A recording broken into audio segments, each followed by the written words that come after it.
Reborn into a world of immortals, I become the true-born son of House Vencrest, the immortal dynasty. My father is the heavenly emperor of this age. My grandfather is a true immortal. Even the lowliest servants in our house are sentier. Born into a family this powerful, I could simply kick back and coast through life. But against my wishes, I awaken the Aaron system. The system orders me deep into another world. It wants me to end a dark uprising. Please, do you know who I am? Do you know my background? So I turn around and hand the other world's coordinates straight to my family. I let my father, the heavenly emperor, lead the army into battle himself. He sweeps across the foreign land with ease. He crushes the dark sovereign. He ends the uprising. The moment the mission is complete, I smile and say to the system, having connections and not using them? Now that would be foolish. Right now, in the Hall of Sovereigns, I take a deep breath and say to my father, Father, I have wonderful news to report. Aldrich raises an eyebrow. Wonderful news. Oh, let me hear it. I step closer and lower my voice. But the excitement in my tone does not fade in the slightest. Father, just now, while I sat in meditation, perhaps because of today's coming-of-age ceremony, my bloodline power advanced, and amid the surge of my soul, I faintly sensed a strange world. This is half true and half false. The system truly does live within my soul, so saying it relates to my soul is not wrong. You sensed a strange world? Aldrich's eyes change in an instant. As a 19th realm heavenly emperor beyond the 18th realm sovereigns, he knows exactly how much those words weigh. The myriad worlds are vast beyond measure. Beyond their own world,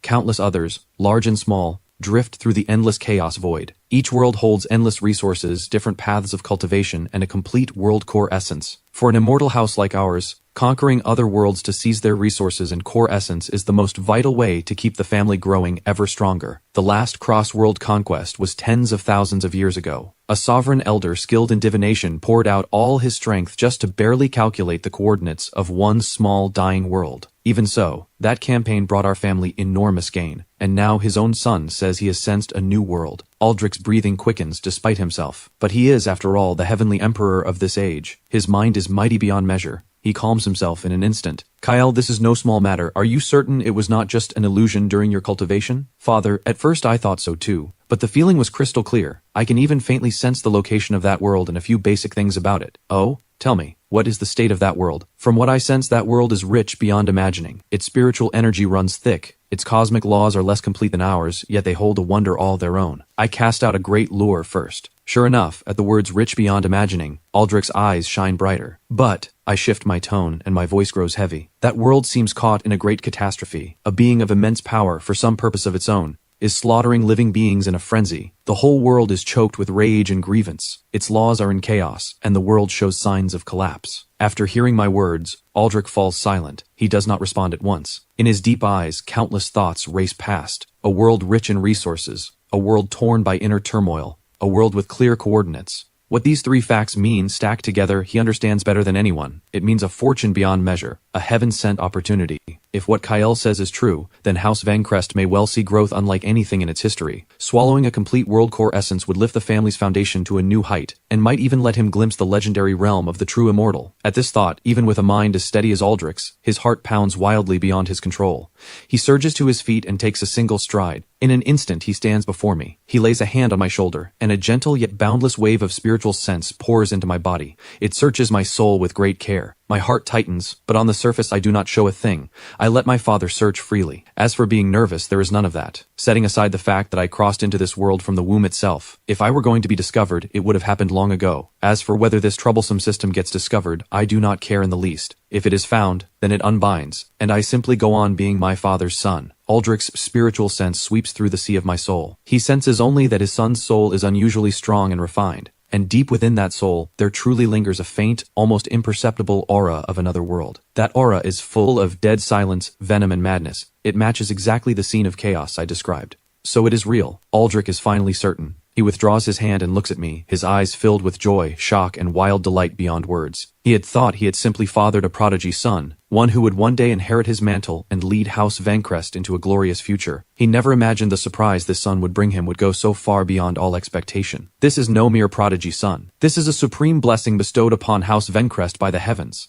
Aldrich can no longer hold back the excitement in his heart. He throws back his head and laughs. The laughter rolls like thunder, and the whole hall of sovereigns hums with it. A terrifying aura of heaven and earth surges skyward beyond his control, stirring the clouds of the ninth heaven. Good, good, good. He says the word 3 times over, clapping my shoulder hard. My good son, you are truly my pride, the prodigy of all House Vencrest. His slaps leave my shoulder aching, but a brilliant smile spreads across my face. Aldrich paces the hall in his excitement, the light in his eyes growing brighter and brighter. A world in turmoil must surely lie poorly defended. That so-called powerful being, however strong, how could it match the depth of House Vencrest? Rich in resources. This is truly a heaven-sent chance. No, this matter is far too great. It goes beyond what I alone can decide. Son, you have done wonderfully. Guards. My lord, take my sovereign seal, go to the forbidden grounds, and awaken the patriarch. Awaken the patriarch? The moment Aldrich speaks those words, the two 14th realm demi-saint guards kneeling on the floor jolt violently, faces filled with disbelief. They even wonder if they misheard. The patriarch. When House Vencrest speaks of the patriarch, the word has only ever meant one being. It means the supreme being who slumbers in the deepest part of the forbidden grounds, one who long ago stepped into the realm of the true immortal. He is the true anchor of House Vencrest, the reason House Vencrest stands at the summit of the celestial domain, the greatest source of confidence that lets it look down upon a submitting world. Unless the family faces a crisis of utter extinction, it is absolutely impossible to disturb the patriarch's slumber. The last time the patriarch was awakened was 200,000 years ago. House Vencrest found a great world in its final days within the sea of the cosmos, and through endless effort, finally conquered it. As they prepared to claim the fruits of victory, several immortal lineages joined forces to attack. The 7 sovereigns of House Vencrest at the time all fought until they bled. On the brink of total defeat, they were forced to play their final card. The patriarch emerged. With a single finger, he wiped the allied armies of those immortal lineages from existence. In the end, the half-immortals standing behind those lineages paid an immense and crushing price together, and only then did the patriarch spare the rest. Yet that one move struck terror into the whole celestial domain for countless ages. From that day on, no one ever dared lightly to challenge the dignity of House Vencrest. And that world, in its final days, brought to immortal House Vencrest 2 sovereign realm elders. But today, there is no enemy invasion. The family is safe and sound, and yet the Lord wishes to awaken the patriarch. What on earth could have happened? The 2 guards are shaken to the core, their minds blank, and for a moment they forget to answer. Aldrich frowns, and a faint pressure spreads from him. The 2 guards jolt as though struck by lightning. Snapping out of their shock, they quickly bow their heads low and answer with trembling voices, "By your command, my lord." Since the Lord has made this decision, he must surely have his reasons. One guard, hands shaking, takes from Aldrich the sovereign seal, the symbol of the Lord's supreme authority. Then the 2 of them dare not delay an instant. They flash into motion, turning into 2 streaks of light,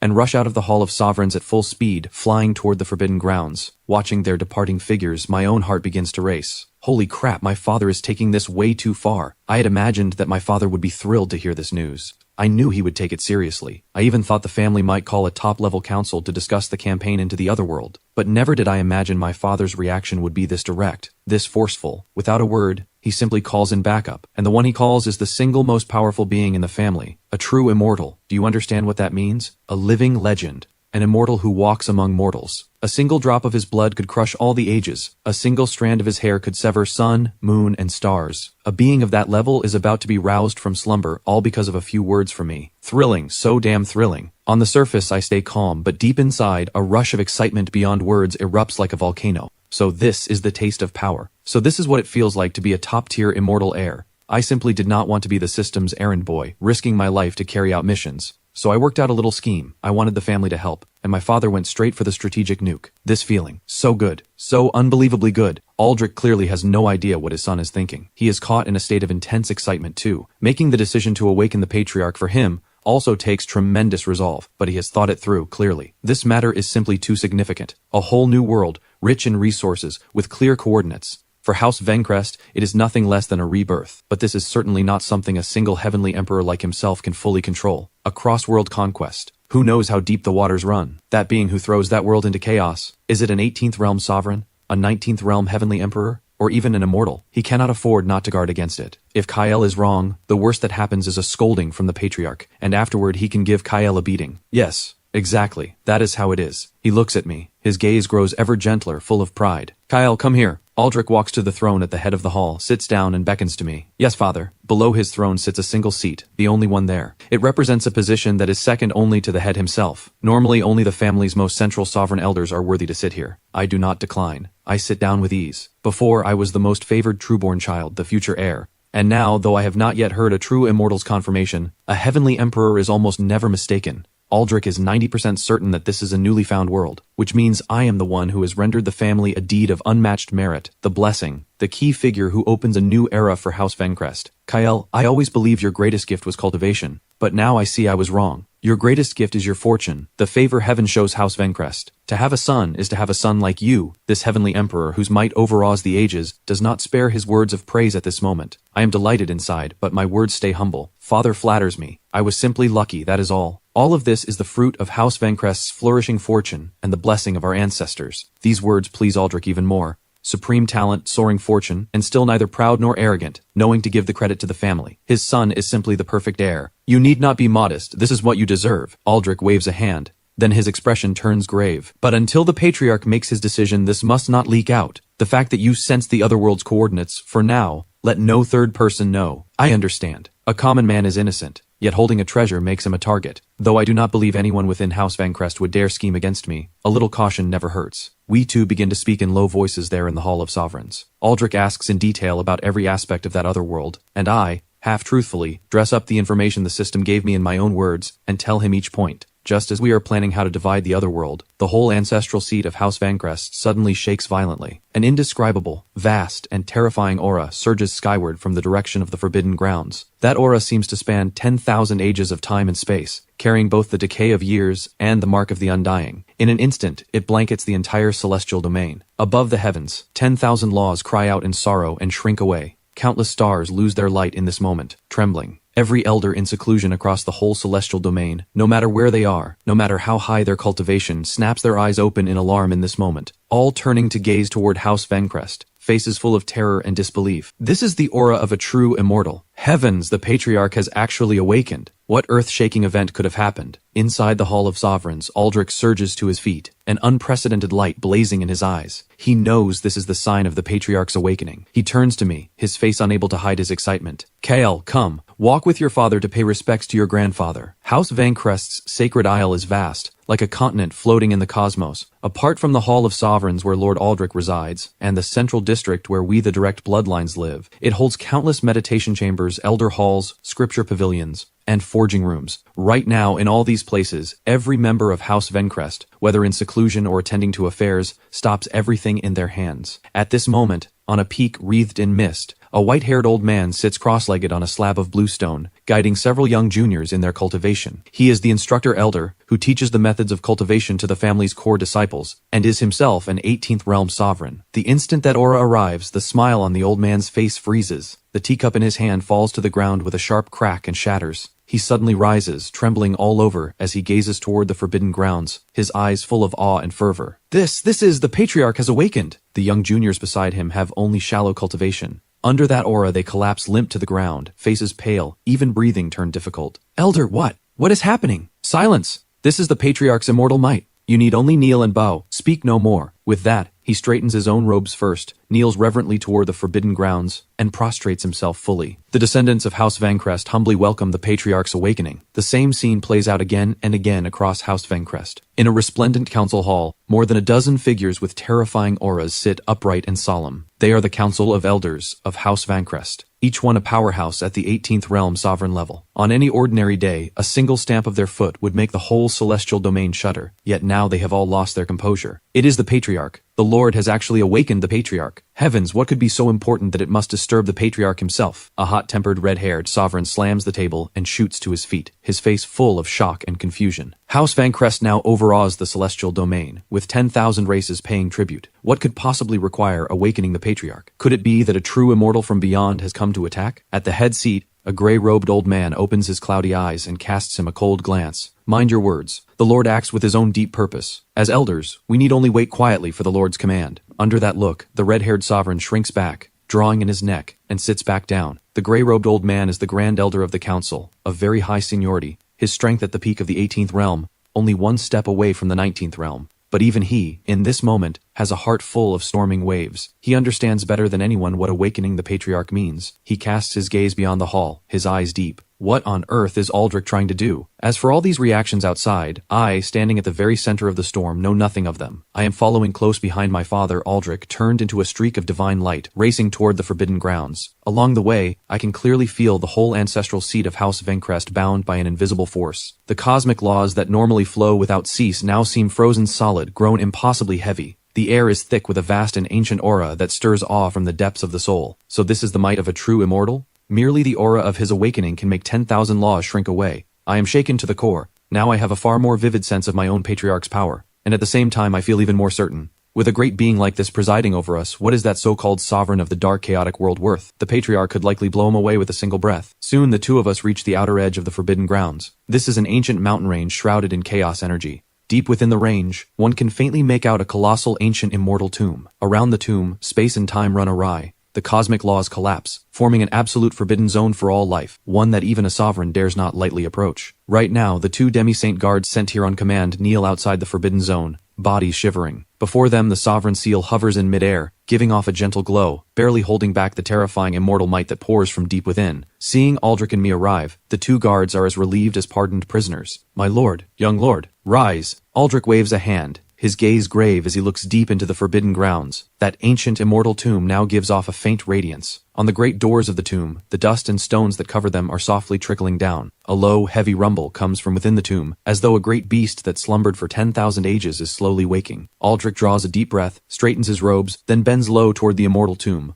offering a deep bow. I, Aldrich, with my son KL, have urgent news to report. We have disturbed your rest, and beg your forgiveness. His voice carries through spiritual sense into the depths of the forbidden grounds. Seeing this, I quickly follow his example and bow respectfully. I, Kael, descendant of House Vencrest, pay respects to the patriarch. Though this true immortal is my own grandfather, I only saw him once, at my birth, so my heart is still a little uneasy. Just as my thoughts wander, an aged, raspy voice drifts slowly out from deep within the immortal tomb. The voice is not loud, yet it sounds clearly in the depths of every soul. Aldrich, Kael, what brings you to disturb me? The instant that aged, raspy voice sounds, Aldrich's body visibly shivers. Reporting to the patriarch, it is not that the family faces a disaster of extinction, rather, House Vencrest has met with a heaven-sent opportunity. This matter concerns the fortune of House Vencrest for 10,000 generations to come. I dare not decide it alone, and so I make bold to ask the patriarch to leave seclusion and judge it. His voice, carried by spiritual sense, reaches clearly into the depths of the immortal tomb. Within the tomb there is a moment of silence, as though the newly awakened patriarch is taking in the meaning of Aldrich's words. A heaven-sent opportunity? The aged voice sounds again,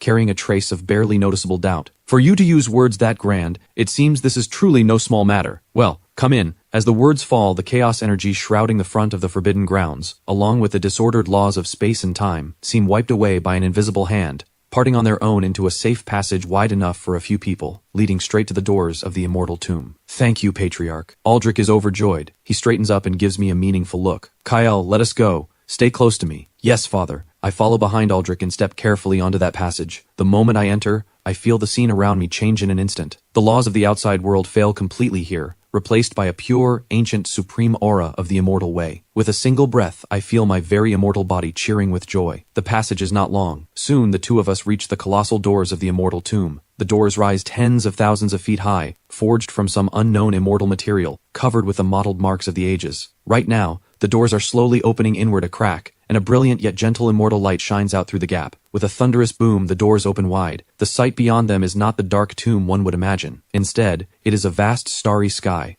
countless stars being born and dying within it, strand upon strand of divine chains formed from cosmic laws, weaving through the stars like great dragons, building a complete and stable inner universe set apart from the world. And at the center of this starry sky, there floats an ancient bronze coffin, its surface carved dense with immortal runes. Each rune seems to hold the ultimate truths of heaven and earth, so that a single glance nearly tears one's soul apart. The lid of the coffin is already half open, and an aura that would still even the long river of time pours out, rising from within that coffin. Aldrich leads me to within 100 yards of the ancient bronze coffin, then stops. He bows deeply once more. Your son, Aldrich, pays respects to the patriarch. Your descendant Kael pays respects to the patriarch. I bow along with him, my heart full of awe. To use an entire universe as a tomb, and a bronze immortal coffin as its frame. Is this the grandeur of a true immortal? I steal a glance upward, trying to see what is inside the coffin. Within it, chaos energy spreads and immortal light coils so that the scene inside cannot be seen at all. One can only faintly make out a gaunt figure slowly sitting up from within the coffin. Enough. There are no outsiders here. Rise. The aged voice sounds again, much clearer this time than before. Hey, weren't there outsiders just now? Aldrich straightens up, his expression no longer as solemn as it was outside. At last I see clearly the figure within the coffin. He is an old man in coarse gray robes, his frame gaunt and thin, his hair sparse and streaked with white, his face covered with deep wrinkles. His gaze is cloudy yet calm. He first glances at Aldrich, then settles his eyes on me. He lets out a soft sound of surprise. Kyle soul is far more refined than when I first saw him. It seems you have put in no small effort over these years, Aldrich, and this little one seems to carry a rather curious aura, one that even I find hard to see through. My heart skips a beat. A curious aura? Could it be the trace the system left behind? Or could it be the aura of that dark, chaotic world? Before I can think it through, Aldrich beside me has already spoken. Father, it is precisely about that. He steps forward and repeats to the patriarch, word for word, everything I told him before. From the awakening of my bloodline and the change in my soul, to my sensing the other world's coordinates, to that world being rich in resources yet caught in turmoil. As Aldrich speaks, the patriarch's face, still as an old well, finally shows a trace of feeling. His cloudy eyes turn to me again, and look now different. You say Kyle can clearly pinpoint that world's coordinates? Indeed, Aldrich answers firmly. I have searched him myself. Deep within Kyle's soul, there truly lingers a trace of another world's aura, exactly as he said. The patriarch falls silent. His eyes, which seem able to pierce through all things, sweep back and forth over me and Aldrich. After a long while, so long that it feels to me as if a century has passed, the patriarch's gaunt hand slowly rises, and in the empty air gently points. Then a vast, boundless star map unfolds before the three of us in an instant. It is the entire celestial domain, and the outline of the endless chaos regions around it. It is marked with countless points of light,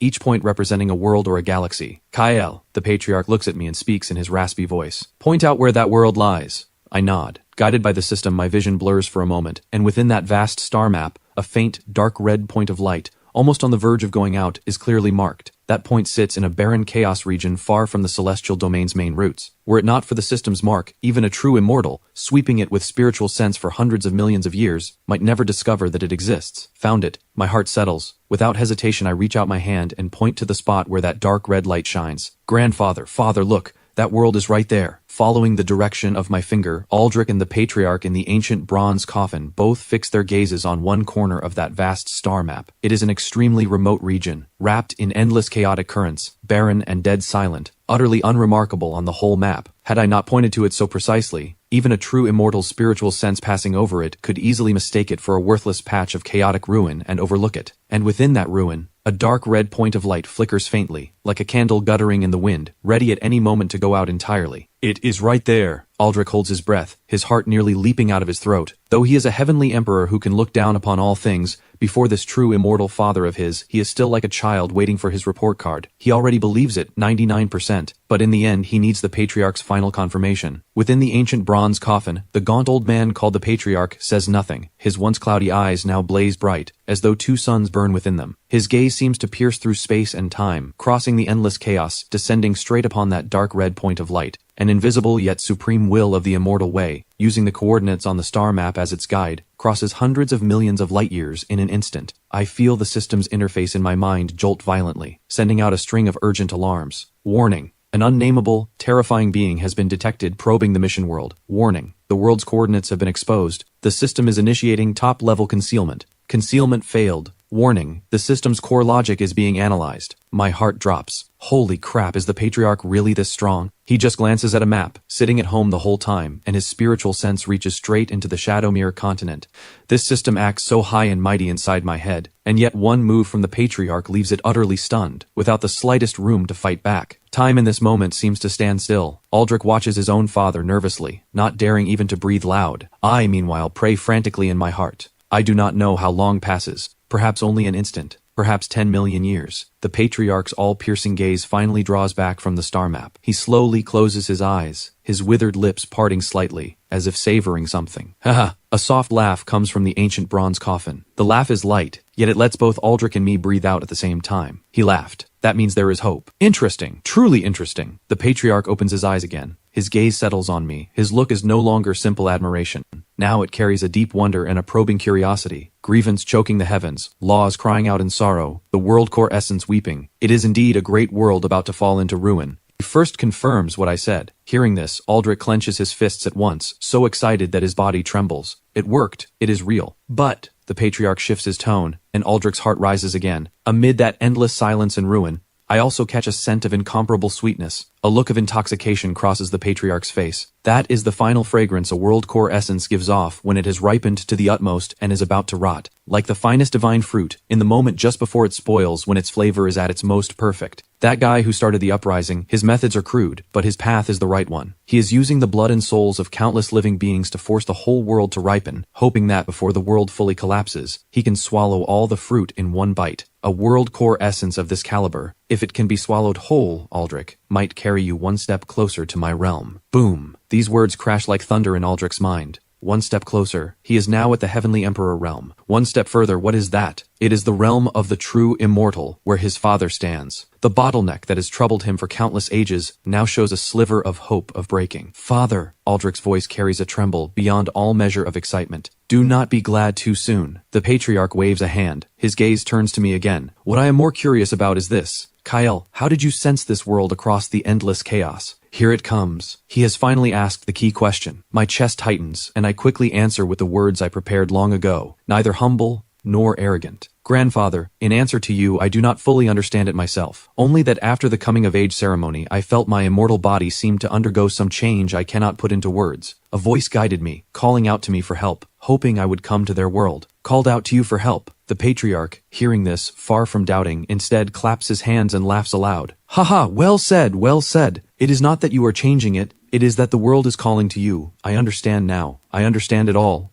The patriarch's laughter echoes through the whole inner universe, and the stars sway with it. The way he looks at me is full of an admiration and satisfaction never seen before. Aldrich, earlier you called KL the prodigy of House Vancrest. I think you spoke wrongly. Aldrich is startled. He looks at his own father in some confusion and hears the patriarch say, word by word, he is no prodigy. He is a blessing bestowed upon House Vancrest by the heavens, a child of destiny born to meet his time. Why would that world call to him for help? Because his immortal body resonates with the way of that world. Because his fortune is great enough to carry the final hope of an entire world. The more the patriarch speaks, the more excited he grows, his gaunt body even leaning slightly out of the ancient bronze coffin. Good. Wonderful. House Vancrest has been quiet for 1,000,000 years, and at last we have waited for a descendant of great destiny. I listen at the side, dazed. Father, do you mean? The patriarch's gaze sweeps over that dark red point of light on the star map. His eyes turn sharp beyond measure, full of an unquestionable dominance. A world that delivers itself to our door. A supreme fruit of the way about to ripen. A family blessing born to meet his time. When heaven gives and you do not take, you instead bear the blame. Carry out my first command. The patriarch's voice turns majestic and grim in an instant. Summon every elder in the family. They are to council in the Hall of Sovereigns within 15 minutes. Tell them House Vancrest is going to war. The instant the patriarch speaks those words, the starry sky of the whole inner universe goes still, and an indescribable, terrifying aura of slaughter erupts from that gaunt body. Aldrich shudders all over, feeling the blood within him boil. He has waited too long for this day. Ever since he took over as Lord, House Vancrest has remained the overlord of the celestial domain, overawing 10,000 races, yet like a sleeping lion, it has gone too long without baring its fangs to the myriad worlds. Obey your order. Aldrich bows deeply toward the ancient bronze coffin, his eyes filled with a fervor and excitement never seen before. Kyle. The patriarch's gaze returns to me, grown much gentler. You have rendered the family a deed of unmatched merit. When the council ends, I will forge your foundation himself. Forge my foundation himself? My heart leaps. This is a true immortal. For a living immortal to forge the foundation of a mortal like me, who has not yet begun to cultivate, is a privilege that defies the heavens. If word got out, the whole celestial domain would likely go mad over it. Even the true-born sons of other immortal dynasties could never possibly receive an honor like this. Thank you, grandfather. I press down the wild joy in my heart and bow respectfully. Go now. The patriarch waves a hand.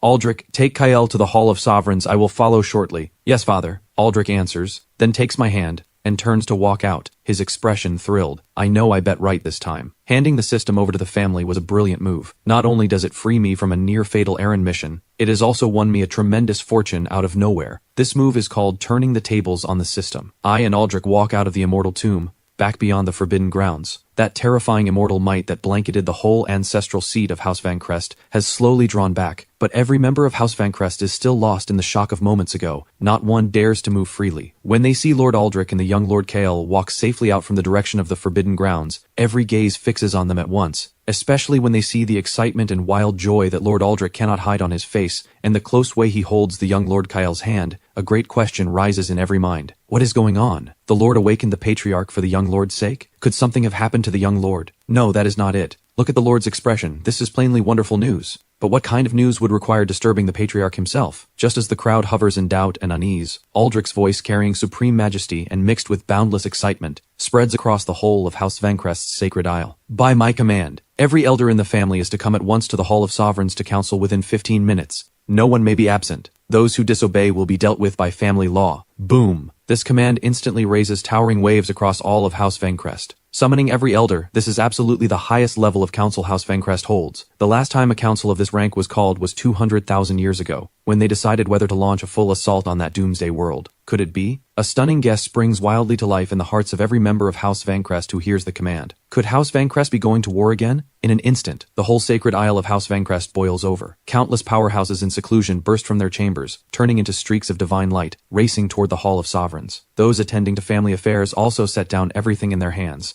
gazing toward the Hall of Sovereigns, their faces written full of excitement and anticipation. A war upon another world. For any member of House Vancrest, these words mean supreme glory and a heaven-sent opportunity. They mean vast cultivation resources. They mean a chance to build, merit, and make a name. They mean the strength of the whole family will leap forward once again. Heavens, are we truly going to war? It must be. Otherwise, the Lord would never give a command in that tone and call every elder over. Wonderful. I have been stuck at the demi-saint realm for 500 years, worrying I had no resources to break through. Is this not the chance I needed? I wonder which clueless power is the target this time, or whether a new world has been found. Voices of discussion and cheering rise from every corner of House Vancrest's sacred isle, and the whole family, like a finely tuned war machine, begins slowly to turn after countless ages of silence. And at the very center of this storm, I walk close behind my father, Aldrich, flying toward the Hall of Sovereigns at an unhurried pace. Along the way, every member of House Vancrest who sees us, no matter how senior the elder, no matter how strong the guard, stops in their tracks, and toward the two of us, and especially toward me, bows respectfully. Greetings to you, my lord and young lord. Their eyes are full of awe, curiosity, and a trace of fervor. Though they still do not know exactly what has happened, no one here is a fool. The Lord just came out of the Forbidden Grounds with the young lord,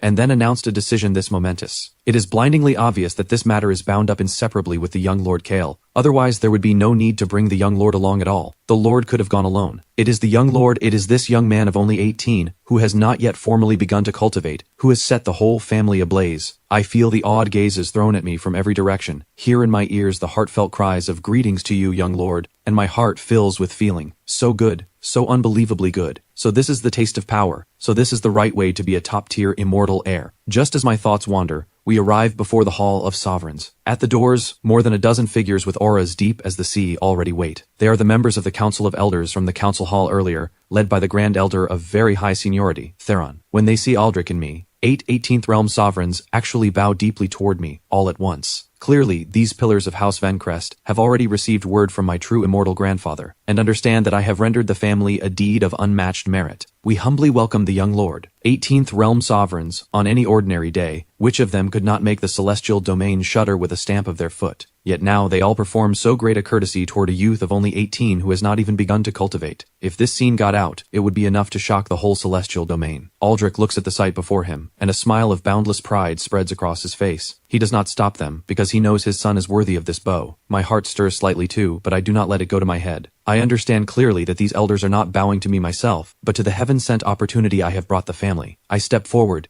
give the elders a slight bow in return, and say in a humble tone, "Elders, there is no need for such courtesy. I do not dare accept it. The glory of the family cannot be separated from the effort of every member. I simply happen to be in the right place. It was only luck." These words are flawless, leaving not a gap. They show my modesty and give the credit to the whole family, so the elders present all feel quite pleased to hear them. "Ha ha, Kael, you are too modest." The hot-tempered, red-haired sovereign, Magnus, now shows not a trace of confusion on his face, only excitement and praise. "Luck is part of strength too. Kael, for House Vancrest to have a blessing like you, crowned with such fortune, how could we fear that anything would not prosper? Indeed, Another elder agrees. Young lord, what you have done is a merit for the ages. This bow of ours we give it gladly. The Grand Elder Theron's cloudy eyes now flicker with golden light too. He gives me a long look and slowly nods. Young lord, you are steady in temperament, neither proud nor rash. You are a blessing to the family. My lord, you have raised a fine son. Aha! Aldrich laughs aloud, his mood thoroughly delighted.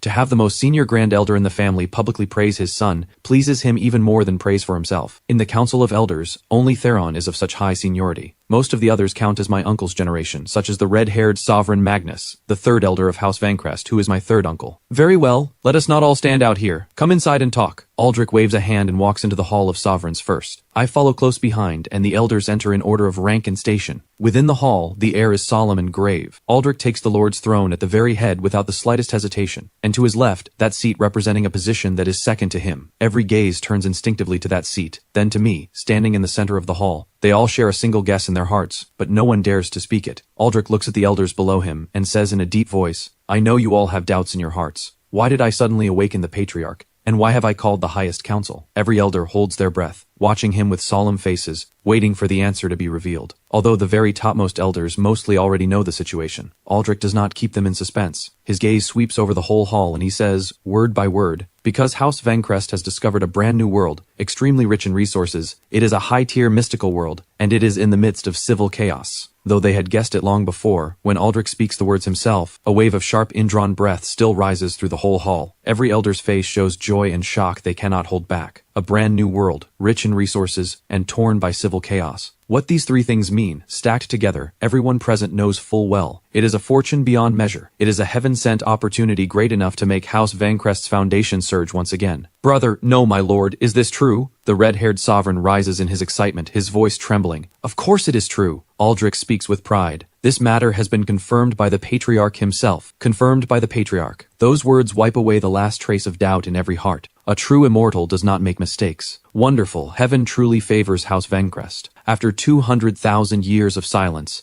at last we have the chance to let the myriad worlds feel the name of House Vancrest once more. The hall erupts in an instant. Every elder flushes red with excitement, as if they already see the army of House Vancrest sweeping across that world and returning laden with spoils. Aldrich raises a hand and presses lightly down through the air. The hall falls silent at once. His gaze settles on me, full of pride and fondness. And the one who has brought House Vancrest this heaven-sent opportunity is none other than my son, Kyle. Instantly, every gaze fixes on me once again. This time, beyond the awe and the fervor, their eyes carry a heartfelt gratitude as well. I meet every gaze, my expression calm, neither humble nor proud. Days like this will be common from now on. I had better start getting used to it. Kyle, come here. Sit here. Aldrich beckons to me and points at the empty seat beside him. The moment he says this, the whole hall is stunned. In the past, that seat was filled only when the Patriarch came in person, or when the family faced life or death, and a few of the most ancient sovereign elders made decisions together. Only then would anyone be seated there. Now, the family actually has the young lord who has not even begun to cultivate, sit in that seat. This is no longer mere regard. This treats me as a decision-maker equal to the Lord himself. And yet, not a single person objects, because everyone understands. With the deed of discovering a new world, an achievement beyond any age, I am fully worthy of it. Yes, Father. I do not decline either. I know that to be modest at this moment would be false. I walk calmly to Aldrich's side, and sit down on that throne carved from a single block of chaos jade. The instant I sit down, I can clearly feel the fortune of all House Vancrest, as if it has formed a faint, almost imperceptible link with me. Just then, the supreme aura of House Vancrest descends. Throughout the Hall of Sovereigns, 10,000 laws ring out as one. The laws take visible form, and golden lotuses bloom one after another in the empty air. The Patriarch from the ancient bronze coffin has come. Every face turns solemn. Including Lord Aldrich, they all rise together and bow respectfully toward the air above the hall. We welcome the Patriarch. A gaunt figure soundlessly appears above the Lord's throne,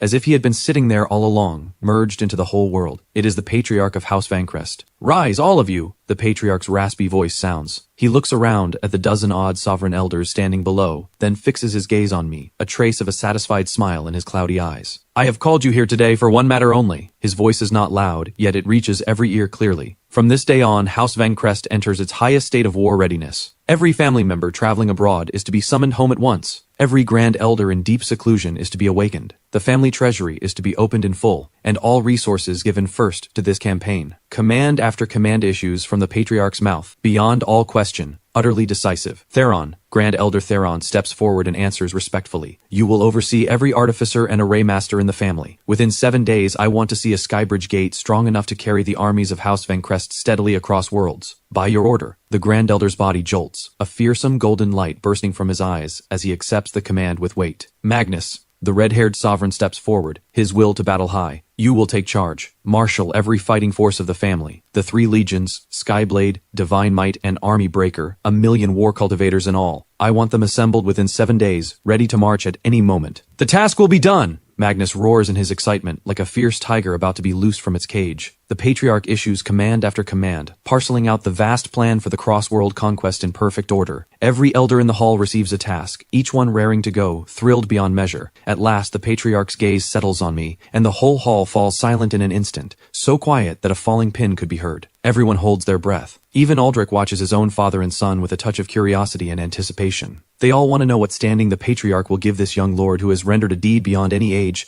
the young lord hailed as the family's blessing. Will he name me a Grand Marshal of the Conquest in name only, as an honor? Or will he grant me endless cultivation resources so I can cultivate in peace? Or will he directly establish me as the next lord's sole heir and proclaim it to the whole family? I am a little nervous too. I sit on that chaos jade throne, the seat beneath me cool and chilly, yet my heart burns hot. A merit this great. Surely grandfather will give me something good. Is it an immortal artifact, an immortal technique, or a direct power transfer to lift me to the highest realm in a single step? Though I know reaching the highest realm in one step is unrealistic. Since the family prizes a solid foundation above all, there is no harm in a little daydreaming. Just as my thoughts wander, the Patriarch's aged and majestic voice slowly sounds. Kyle, yes, I'm here. I rise quickly and answer respectfully. The Patriarch looks at me, a trace of a smile in his cloudy eyes. He does not speak of any appointment directly. Instead, he asks a question that seems entirely unrelated. Kyle, do you know why House Vancrest goes to war upon other worlds? The moment this question comes, not only am I taken aback, the elders below exchange uncertain glances too. Why go to war? Is it not for resources, for techniques, for a world's core essence to make the family stronger? This is what every immortal house does. It is an instinct carved into the bone. Though that is what I think in my heart too, I know that for the Patriarch to ask this way, the answer is surely not so simple. I weigh my words a moment, then answer carefully. In answer to grandfather, I believes it is so that House Vancrest can forever stand at the summit of the endless myriad worlds, so that the glory of House Vancrest can shine across all the ages and never fade. These words sound grand and proper. A standard answer. Yet the Patriarch shakes his head. You are half right. He extends a single gaunt finger, pointing at everyone in the hall, from Lord Aldrich to Grand Elder Theron to every sovereign elder. We conquer, we plunder, we make the family strong. In the end, for what? The Patriarch's voice pauses, and his gaze finally returns to me, grown infinitely gentle. It is so that our descendants need not struggle to survive in blood and fire as we did. It is so that our descendants can stand on our shoulders and see higher, farther horizons. It is so that our descendants are born already at the top, and can decide who rises and who falls. His words land with weight, striking like thunder. Every elder in the Hall of Sovereigns shudders, an unprecedented light bursting from their eyes. So that is it. They had always believed the conquests were for the family's survival, never imagining that in the Patriarch's eyes, the ultimate purpose of the conquests is for the descendants, so that a heaven-favored youth like the young lord can have the right to unleash his talent freely, and the right to choose his own life. Aldrich's eyes brim with tears, as he looks at his own father in deep emotion. He understands now. His father is paving the way for Kyle, offering up a war upon another world as the grandest gift for Kyle's rise. I am completely stunned, too. I never imagined the Patriarch would say something like this. I had thought I was simply using the family's power to dodge the system's risks and gain something for myself. I never imagined that in the eyes of these supreme beings of the family, I, Kyle, am myself the greatest interest of the family. All that is mine is all that is the family's. In this moment, a warmth beyond words rises from the depths of my heart and spreads through my whole body in an instant. So this is family? So this is the feeling of having someone at your back? Kyle, the Patriarch's voice sounds again, pulling me back from my shock to reality. As for this campaign, your task is not to charge into battle, nor to plan the strategy. The Patriarch looks at me and says, word by word, your task is only one. That is to cultivate in peace, to grow, and then to enjoy this feast prepared for you. Everything of that world, its resources, its core essence, its laws, will all be yours for the taking, the foundation stones of your path on the immortal way. As for those so-called dark sovereigns, those so-called sources of the uprising, the Patriarch's tone turns light and offhand, yet it carries an unquestionable dominance. We will clear away every obstacle for you. You need only collect the fruits of victory once the war is over. The Patriarch's words explode like bombs in every heart. Madness. This is sheer madness. To launch a cross-world war with the strength of the entire family, only to give it as a gift to a youth who has not yet begun to cultivate, only to let the young lord cultivate in peace and pave his way. What doting this is. What dominance this is. The elders below are dumbstruck, mouths open wide enough to hold an egg. They had thought the patriarch would richly reward the young lord, but never imagined it would be in this manner. This is no longer a reward. This is wrapping up an entire world and handing it over as the young lord's private property. The red-haired sovereign Magnus opens his mouth, wanting to say something, but in the end only forces out one line. Damn, it can be played like this. The way he looks at me is full of envy and jealousy. Back in his day, to break through to the sovereign realm, he brushed death again and again on the battlefields beyond, every bone in his body broken several times over.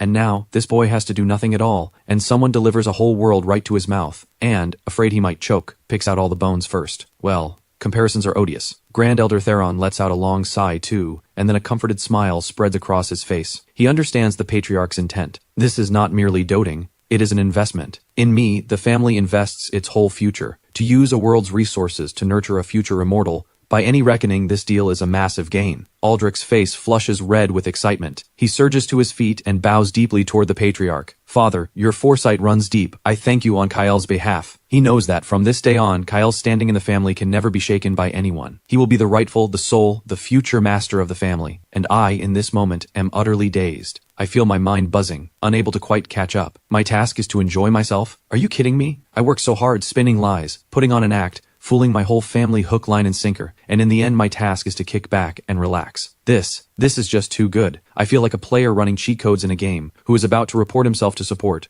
only for support to send him an email. Dear player, we have detected that you are using cheats. We have decided to give you the entire game as your cheat. Enjoy your game. Absurd. This is truly too absurd. What is it, Kyle? You are not willing. The patriarch looks at me standing there in a daze and asks with a chuckle. I am willing. I am willing. I could not be more willing. I snap back to my senses, quickly nodding and bowing, terrified the patriarch might change his mind. Are you kidding? Only a fool would refuse a good thing like this. My display draws a wave of good-natured laughter through the hall, and even the ever-solemn Grand Elder Theron cannot help but smile. Enough! The patriarch waves a hand, signaling everyone to quiet down. Since the matter is decided, then go and make your preparations. He glances at me, his eyes full of tenderness. Kyle, you stay. I promised you I would forge your foundation myself. From this day on, you will move to my dwelling and live there until you have stepped onto the path of cultivation, to forge the young lord's foundation himself, and to teach him in person. The elders in the hall are stunned once again. This treatment, not just in House Vencrest but across the whole celestial domain, from ancient times to now, has never been heard of. A living, true immortal becoming a mortal's personal tutor. If word got out, who would dare believe it? The way the elders look at me has turned from envy into pure awe. They know that a supreme star of the future is rising before their very eyes. Yes, grandfather. At the patriarch's command, the elders in the Hall of Sovereigns, hearts full of shock and excitement, accept their orders and depart.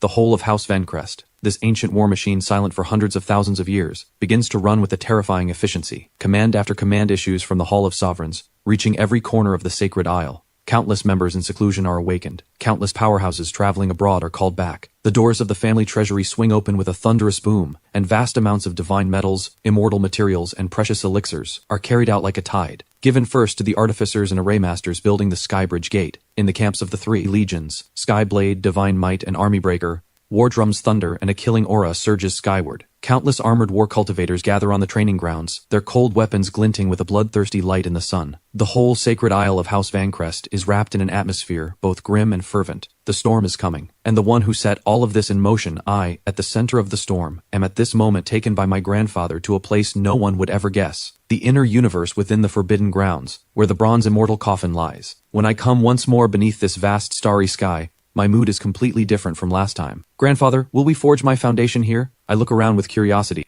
This inner universe, where the cosmic laws take visible form, and the aura of the immortal way runs thick to the extreme, is truly a supreme ground for cultivation. Of course not here. The patriarch's gaunt figure has appeared beside me at some unknown moment. He points at the ancient bronze coffin floating at the center of the universe. We go there? Yes, into the coffin. I am dumbfounded. Is this some kind of joke? I know you are not one for formalities, but this is, after all, your resting place. To forge my foundation inside your coffin, if word got out, How would I ever show my face again? Other immortal heirs forge their foundations in blessed grottos and sacred springs. And me, I directly go straight to the point, into a coffin. What, unwilling again? The patriarch shoots me a glance. Willing, of course I am willing. I shake my head at once like a rattledrum. Are you kidding? This is a true immortal's coffin. There is bound to be more than meets the eye. Good thing you know what is good for you. The patriarch nods in satisfaction. He waves a hand, and the lid of the bronze coffin slides open without a sound. I crane my neck to look inside. The coffin is not empty. Inside is a stretch of chaos, gray currents of chaos energy churning and surging within it, as if a world were being created. At the deepest point of the chaos energy, one can faintly see a green lotus dais, no more than 3 feet across, slowly turning, giving off a fragrance that reaches into the very heart. What is this? My eyes go still at once, though I do not recognize it.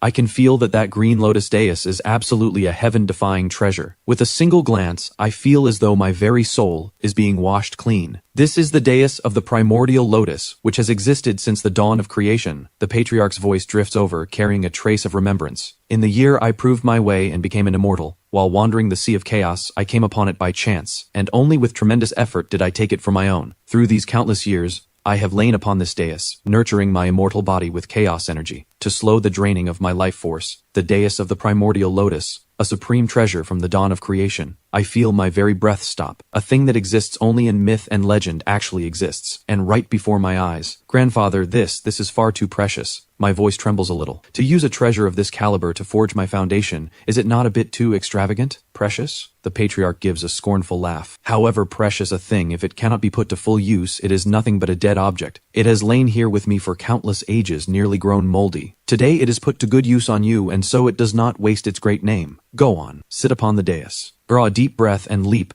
jumping into the bronze coffin. The moment I enter, I am wrapped in chaos currents so thick they will not disperse. Each strand of this chaos energy is heavy as a mountain. Were it an ordinary mortal, they would likely be crushed to powder in an instant. But I possess the immortal body. My flesh already far surpasses ordinary people. And with these years of bathing in sovereign blood, my foundation is solid beyond measure. I feel only my body sink slightly, and then I adjust. I push aside the chaos energy and walk step by step toward that green lotus dais. The closer I come, the more thick that heart-reaching fragrance grows. I feel every pore of my body opening, greedily drinking in this aura. At last I reach the dais. I follow the patriarch's example, sitting down cross-legged. The instant I sit on the dais, the whole dais gives a sudden shudder, bursting out hundreds of millions of strands of green divine light, and a wondrous Tao resonance beyond words wraps around me in an instant. I feel my soul leave my body in a flash, arriving in a chaos that is before the dawn of creation. Here there is no time, no space, no up or down or 4 directions. Only the most primal, purest Tao. Chaos as the furnace, immortal flame as the hammer, to reforge your immortal foundation and remake your body. The patriarch's voice sounds in my mind. The next moment, endless chaos currents begin to surge wildly toward my body. Boom! I feel my body as though it is about to burst apart. That chaos energy is overbearing beyond measure, rushing into my limbs and bones, my meridians and apertures, scouring and remaking everything of me in a frenzy. Searing pain beyond imagination, sweeps through my whole body in an instant. I feel my bones as if ground to dust inch by inch, then reassembled. My flesh and blood melt away and regenerate, again and again. My meridians are torn open time after time, then widened and reinforced time after time. Even with my steady temperament, I cannot help but let out a howl of pain. This is 10,000 times more agonizing than I imagined. This is no foundation forging. This is plainly melting me down and remaking me from scratch. Endure. The path of cultivation is itself a defiance of heaven, a struggle against heaven, against earth, against oneself. If you cannot bear even this much pain, how can you speak of transcending the Tao? The patriarch's voice strikes my heart like a heavy hammer. I bite down hard on the tip of my tongue, and the sharp pain clears my mind a little. A fine temperament. The patriarch's gaunt finger gently points in the empty air, and a wisp of flame, dancing with 7-colored light, appears from nothing, falling into the bronze coffin. Immortal flame, the primal fire that only a true immortal can command, which can burn all things to ash, and can also create all living beings. The moment the immortal flame enters the chaos, it swells with a roar into a sea of fire, swallowing me and the dais whole.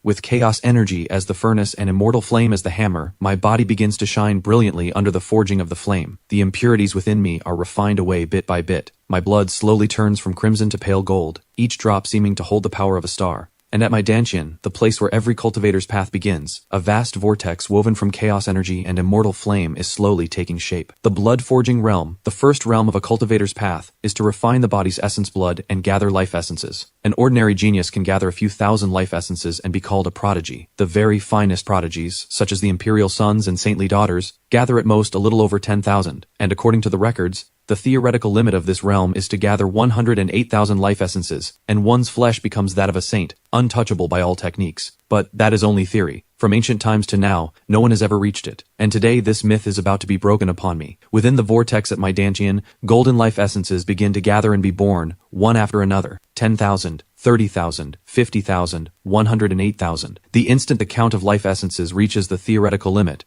the whole inner universe trembles for it. 10,000 laws ring out as one, as if the laws are celebrating the birth of a miracle. And yet, it is not over. The vortex still spins wildly, and golden life essences still keep being born in an unbroken stream. 110,000, 150,000, 200,000. The patriarch watches this scene, a look of shock on his face.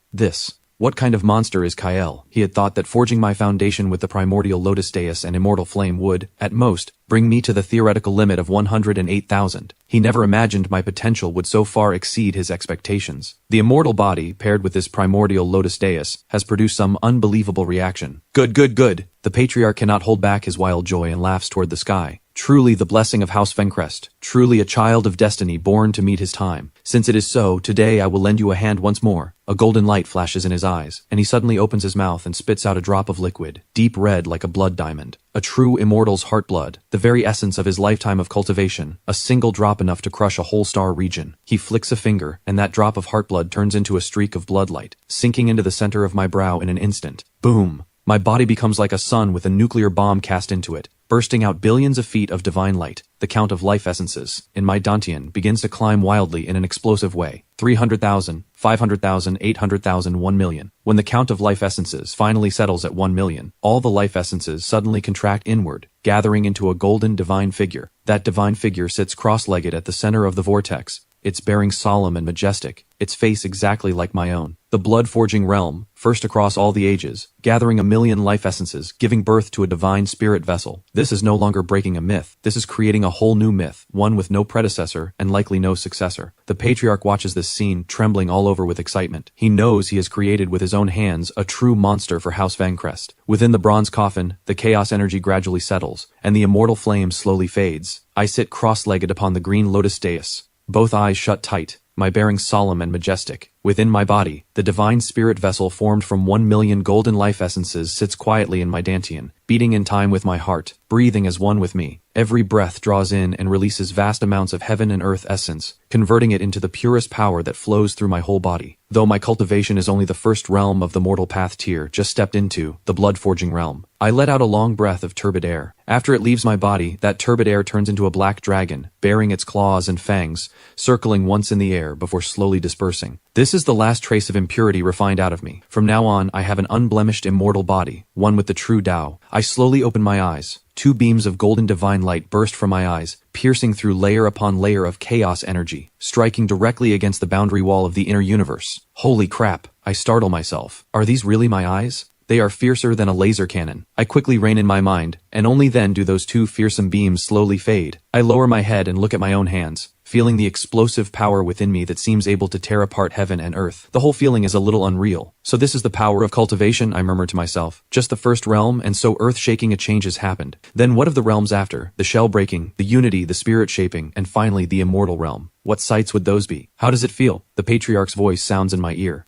I quickly rise from the dais and bow deeply and respectfully toward the patriarch outside the coffin. Thank you, grandfather, for forging my foundation. This grace of remaking me, I will never forget. This bow, I give it gladly from the bottom of my heart. The patriarch has not only given me a tremendous fortune, he has also made me understand the true meaning of the word family. Rise, we're family after all. No need for formalities. The patriarch chuckles as he helps me up, his cloudy eyes full of satisfaction. You have given me a tremendous surprise. The blood-forging realm, gathering 1 million life essences, giving birth to a divine spirit vessel. Tell anyone this and they likely would not believe it. The patriarch looks me up and down, more satisfied the more he looks. From this day on you are, without question, the foremost prodigy of all the ages in House Vencrest. The praise leaves me a little embarrassed. I scratch my head. It is all thanks to grandfather's good teaching. Enough! Less flattery, the patriarch scolds with a laugh. Your foundation is laid. The rest of the road you must walk on your own. Remember, be neither proud nor rash. The path of the cultivation is long, and the blood-forging realm is only a beginning. I understand. I nod firmly. I know that although my starting point is absurdly high, the road ahead is still long. But in my heart I cannot help feeling pleased. The foremost prodigy of all the ages. Ha ha ha. That title alone sounds exciting. Just then, a cold mechanical voice sounds abruptly in my mind. Ding!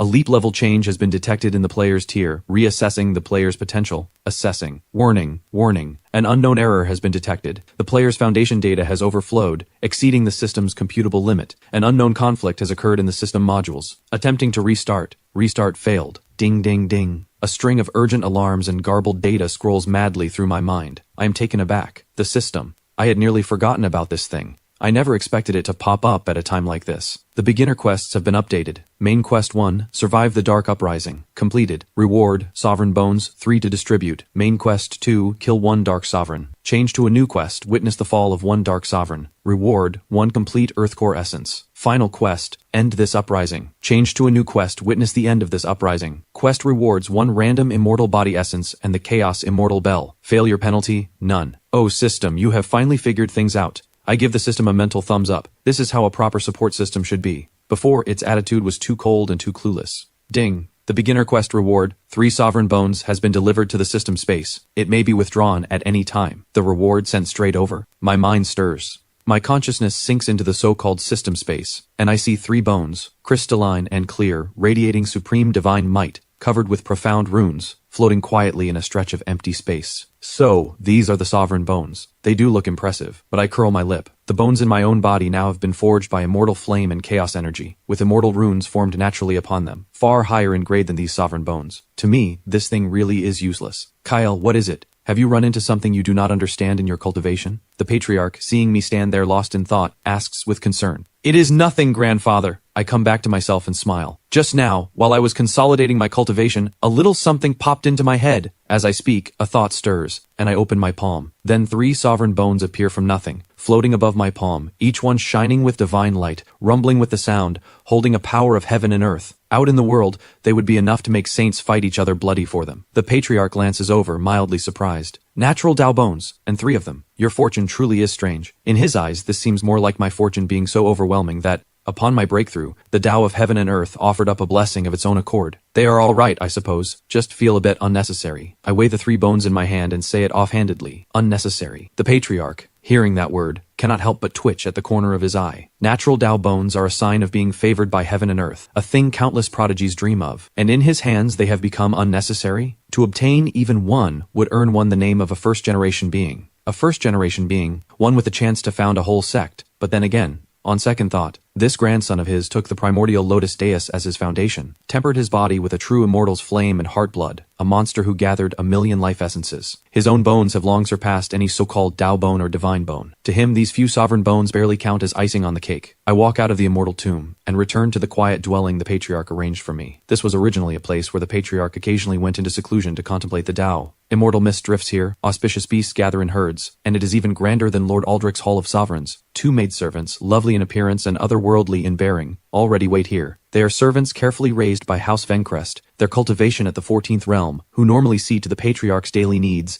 and have now been sent to attend to me alone. We welcome the young lord. Seeing me arrive, the 2 maidservants quickly bow, their eyes full of awe and curiosity. They watched with their own eyes as the patriarch took me deep into the forbidden grounds, and so they know that the earth-shaking changes in the family these past days all began with the young lord before them. Rise, there is no need for such courtesy. I wave a hand, my manner easy and relaxed. I look around this dwelling. An immortal spring trickles, divine herbs cover the ground, and a fruit plucked at random holds a surging life essence. From now on, you will be called Alara and Mira. I bestow the names offhandedly, then toss the 3 sovereign bones over carelessly. These, I am giving to you. Take them, use them as ornaments, or grind them into powder and drink them in water, whatever you like. The 3 sovereign bones, shining with brilliant divine light, trace 3 graceful arcs through the air, and drift down lightly before the 2 maidservants. Alara and Mira are utterly dumbfounded. They stare blankly at the 3 bones on the ground, still humming, radiating a terrifying Tao resonance, their minds gone blank. Sovereign bones, given to us? As ornaments ground into powder? Does the young lord have some misunderstanding about treasures? The 2 stand stiff, not daring to move, feeling those 3 bones heavier than 3 ancient sacred mountains. Young lord, this is far too precious. I would never dare accept it. Alara's voice trembles. What is there not to dare? They are just a few worthless bones, I say it without a care. Keeping them does me no good, and they only take up space. If you do not want them, then just throw them away. Throw them away. Alara and Mira feel their very Tao hearts about to crumble. I cannot be bothered with them. I sit down cross-legged, and begin to carefully feel out the mysteries of the blood-forging realm's near-million life essences. A thought stirs, and the golden divine figure in my Dantian opens its eyes. The power of 1,000,000 life essences spreads through my whole body in an instant. I lightly clench a fist, and the space around me groans under the strain, fine black cracks appearing in it. What overwhelming power! I am shaken. This is only pure physical strength. Paired with techniques and divine powers, how terrifying would the force be? 7 days for a mortal are but a fleeting moment, and for an immortal house, less than a snap of the fingers. But for House Vencrest right now, these 7 days are enough to make the whole celestial domain tremble. Above the sacred isle of House Vencrest, a colossal gate spanning 10,000 miles, radiating an undying immortal light, stands towering amid the cosmic sea of stars.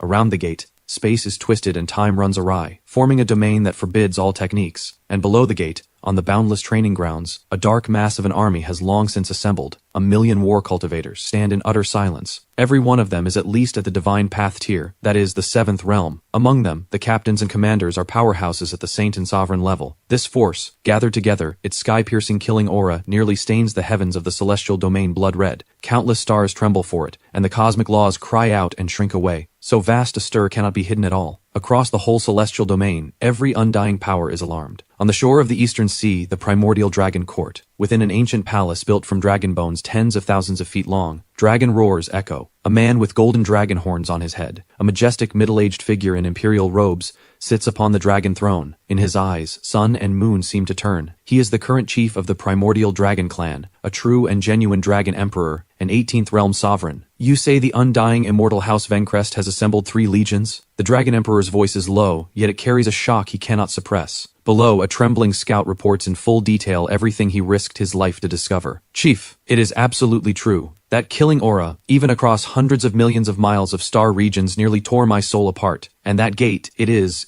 terrifying, 10,000 times grander than our clan's Dragon Ascension Gate. The Dragon Emperor falls silent, and the air in the whole hall grows oppressive to the extreme. Could they be opening an immortal war? A dragon elder blurts out, his voice full of terror. An immortal war! Those words are like a forbidden curse, and they turn the faces of every senior dragon present ghostly pale. The last time an immortal war broke out in the celestial domain was 1,000,000 years ago, when several immortal houses laid siege to House Vencrest. That battle shattered the heavens and split the earth, broke the sea of stars, and turned countless worlds to dust. In the end, House Vencrest still won, and with that one stroke secured its place as overlord of the ancient celestial domain. House Vencrest has been silent for too long, so long that some powers have nearly forgotten how terrifying the fangs of that sleeping lion are. Which clueless fool provoked those madmen of House Vencrest? Investigate. Spare no cost to find out who House Vencrest's target is. Pass my command. Every dragon child abroad is to pull back at once, and is not to clash with any power, House Vencrest's people above all. The Dragon Emperor slams the dragon throne and issues the command. He knows full well that before a storm like this, even a power as strong as the Dragon Clan can only choose to avoid its edge for now. Elsewhere, Ancient Emperor Mountain. This is a golden sacred mountain floating at the summit of the celestial domain, said to be the seat of some half-immortal. Within the Ancient Emperor Hall at its peak, several blurred figures shrouded in chaos energy are speaking through spiritual sense. House Vencrest has moved. The stir is too great. Not knowing would be hard. What does House Vencrest want? Unknown.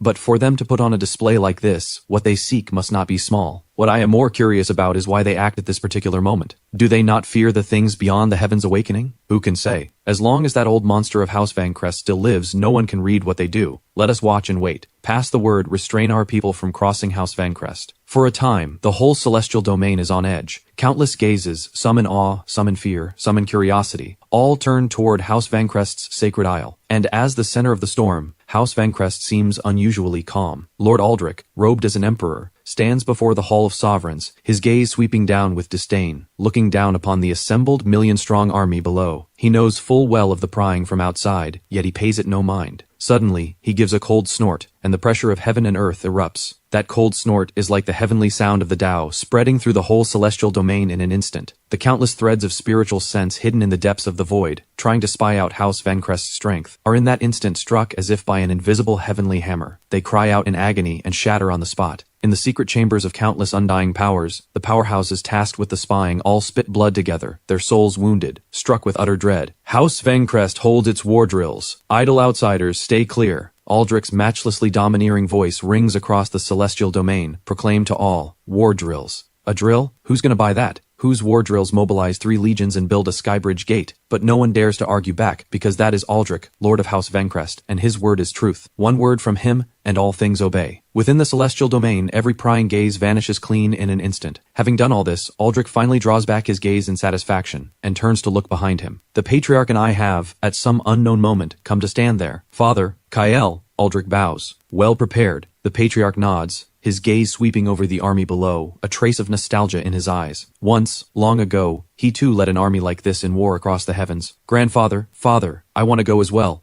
I look at that magnificent sight and feel the blood in my body boiling. This is a cross-world war. With something this thrilling, how could I possibly stay home by myself? Nonsense. Hearing this, Aldrich frowns, and his instinct is to refuse. On the battlefield, weapons don't care who you are. Even a vanguard force is full of unknown danger. Kyle, you have only just begun to cultivate. If some accident were to happen, let him go before Aldrich can finish. The Patriarch speaks. He looks at me with a chuckle, his eyes full of doting. We who cultivate should have a fearless heart that sweeps aside all foes. A towering tree does not grow in a greenhouse. Since Kyle wants to see, then let him see. But father, Kyle's safety. Aldrich is still not at ease. It is fine. The Patriarch waves a hand. Roar. 9 earth-shaking dragon roars suddenly sound. 9 true dragons, each tens of thousands of feet long, their bodies covered in green-gold scales, their auras rivaling the Saint Realm, draw a palanquin carved from a single block of sacred agarwood, stepping out of the void to float before me. The 9-dragon palanquin. This was the Patriarch's conveyance in his younger years. It is itself a top-grade near-immortal artifact, with astonishing defensive power. The 9 true dragons that pull it are ancient dragon emperors the Patriarch subdued with his own hands. With it here, unless an immortal comes in person, no one can harm a single hair of Kyle. The Patriarch says it lightly. Seeing this palanquin, only then does Aldrich fully set his heart at ease. He looks at his son's eager, excited expression, and smiles helplessly. So be it. Consider it taking him to inspect his own territory ahead of time. Magnus! Aldrich calls out loudly. The red-haired sovereign Magnus steps forward from the army formation, his will to battle high. You will lead 10,000 of the Skyblade Legion as vanguard and scout the way ahead.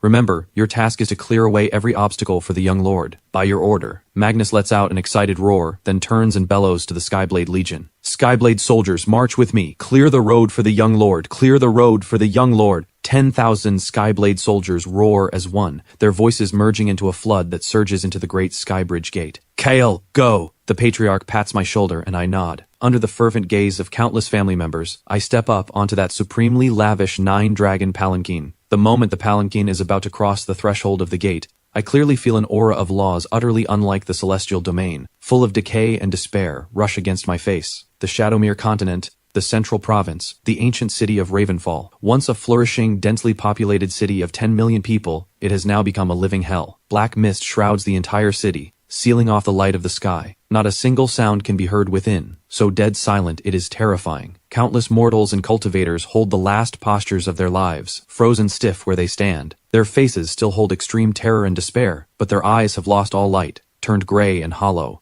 Their life, essence, and souls are all being drawn out endlessly by an unseen force gathering above the city. Delicious, truly delicious. A whisper that makes the soul tremble comes from the darkness. More, give me more. Once I devour the living beings of this region, I can take that final step and become a truly undying being, surpassing the realm of the Deathless Mountain. This massive darkness is one of the sources of this uprising, the Forbidden Zone overlord known as the Soul Eater. He has already devoured the northern reach and the western desert, and now his target is the entire central province, intending to use the lives of countless beings to sublimate to the utmost, seeking to break through to the undying, to become a being on par with the great Forbidden Zones. In a corner of the city wall, a girl in tattered clothes clutches tightly the long cold body of her little brother, her body shaking violently with terror. She is the last person still alive in this city. A special bloodline lets her resist that terrifying devouring force for now, but only that much. She can feel her own life force draining away bit by bit. The girl lifts her head in despair, looking at that sky shrouded in darkness, 2 streams of bloody tears running from her eyes. Where are the gods? Where is heaven's justice?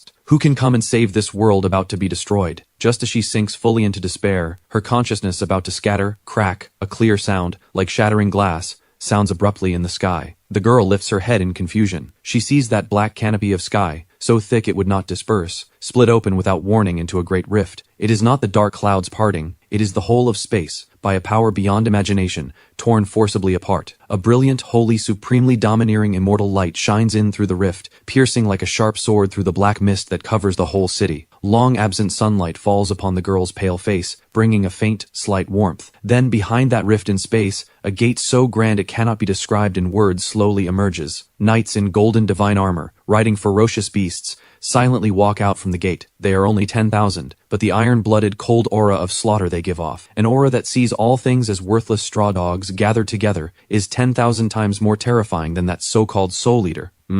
What is that? Above the city, a whisper of alarm and doubt comes from that writhing mass of darkness. The soul eater senses a threat unlike any before, one that makes him tremble from the depths of his very source. No matter what you things are, since you have come, then become my nourishment. After a brief moment of shock, the soul eater is overtaken by endless rage. He will not allow anything to defy his dignity. Boom! The endless black mist churns, turning into a dark giant hand that blots out the sky, slamming down hard toward the 10,000 golden armored knights. This strike holds the grievance force and death aura he gained from devouring countless beings, enough to smash stars and grind away the Tao. And yet, facing this world-destroying blow, the red-haired golden-armored commander at the front shows only a scornful sneer. Magnus, the third elder of House Vancrest, an 18th realm sovereign, does not even bother to act himself. A captain behind him rides one step forward. This captain is merely an ordinary centurion of the Skyblade Legion, his cultivation only the 14th realm demi-saint. He looks at that dark giant hand slamming down, his gaze as calm as if looking at a dead object. He slowly raises the Skyblade in his hand. Upon the Skyblade, golden divine light blazes, and profound law runes flow across the blade. Break! A single cold word leaves the captain's mouth, and he throws it offhandedly. Skyblade turns into a streak of golden light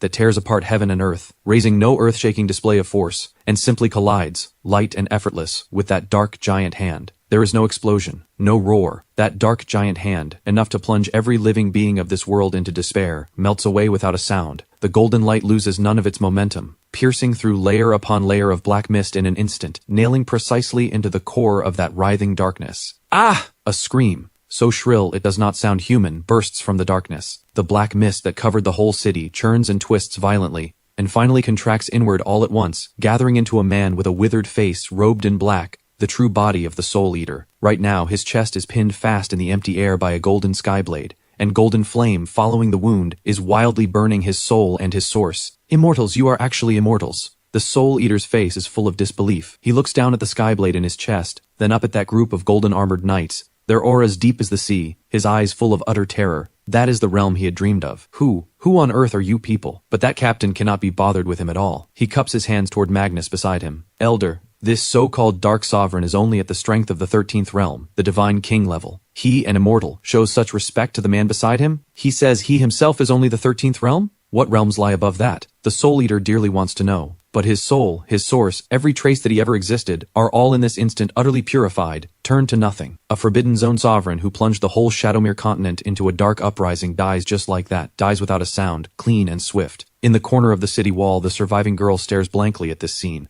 mouth open wide yet unable to make a sound. Her mind has been completely blank. But to the soldiers of the Skyblade Legion, this is nothing but a trivial little matter. Magnus watches the Soul Eater vanish and curls his lip. That is it? This is a source of the uprising? Far too weak. Not even worthy of warming me up. His spiritual sense sweeps out, covering the whole Shadowmere continent in an instant. But there are quite a lot of these things. He grins, a green light in his eyes. 3 in the eastern wilds, 2 in the southern sea, and a few more hidden in the so-called forbidden zones. Whew, 40 or 50 altogether. This is treating the whole world like a pig for slaughter. Did you all hear that? We heard it. Ha ha ha, this is no dark uprising. This is plainly a fortune beyond measure that the Patriarch has handed us. These are walking military merit, walking cultivation resources. The one in the south is mine, no one fight me for it. Off with you, I saw it first. For a time, the Skyblade Legion's communication channel rings with excited shouting. They look at the dark sources filling the whole world like wolves starved for 3 days and nights catching sight of a fat, plump sheep pen. This is no force come to quell an uprising. This is plainly a crowd come to hit an all-you-can-eat buffet. Just as the Skyblade Legion's soldiers are about to scatter and begin the hunt, roar, 9 majestic mighty dragon roars come from the great gate, instantly pressing down all the clamor. A supremely lavish agarwood palanquin, drawn by 9 true dragons of the 15th realm Saint Heart level, slowly drives out of the gate, descending above this ruined ancient city. The laws of the whole world tremble and submit to it. The curtain of the palanquin is lifted by a slender, pale hand. Robed in white, I step out from the palanquin.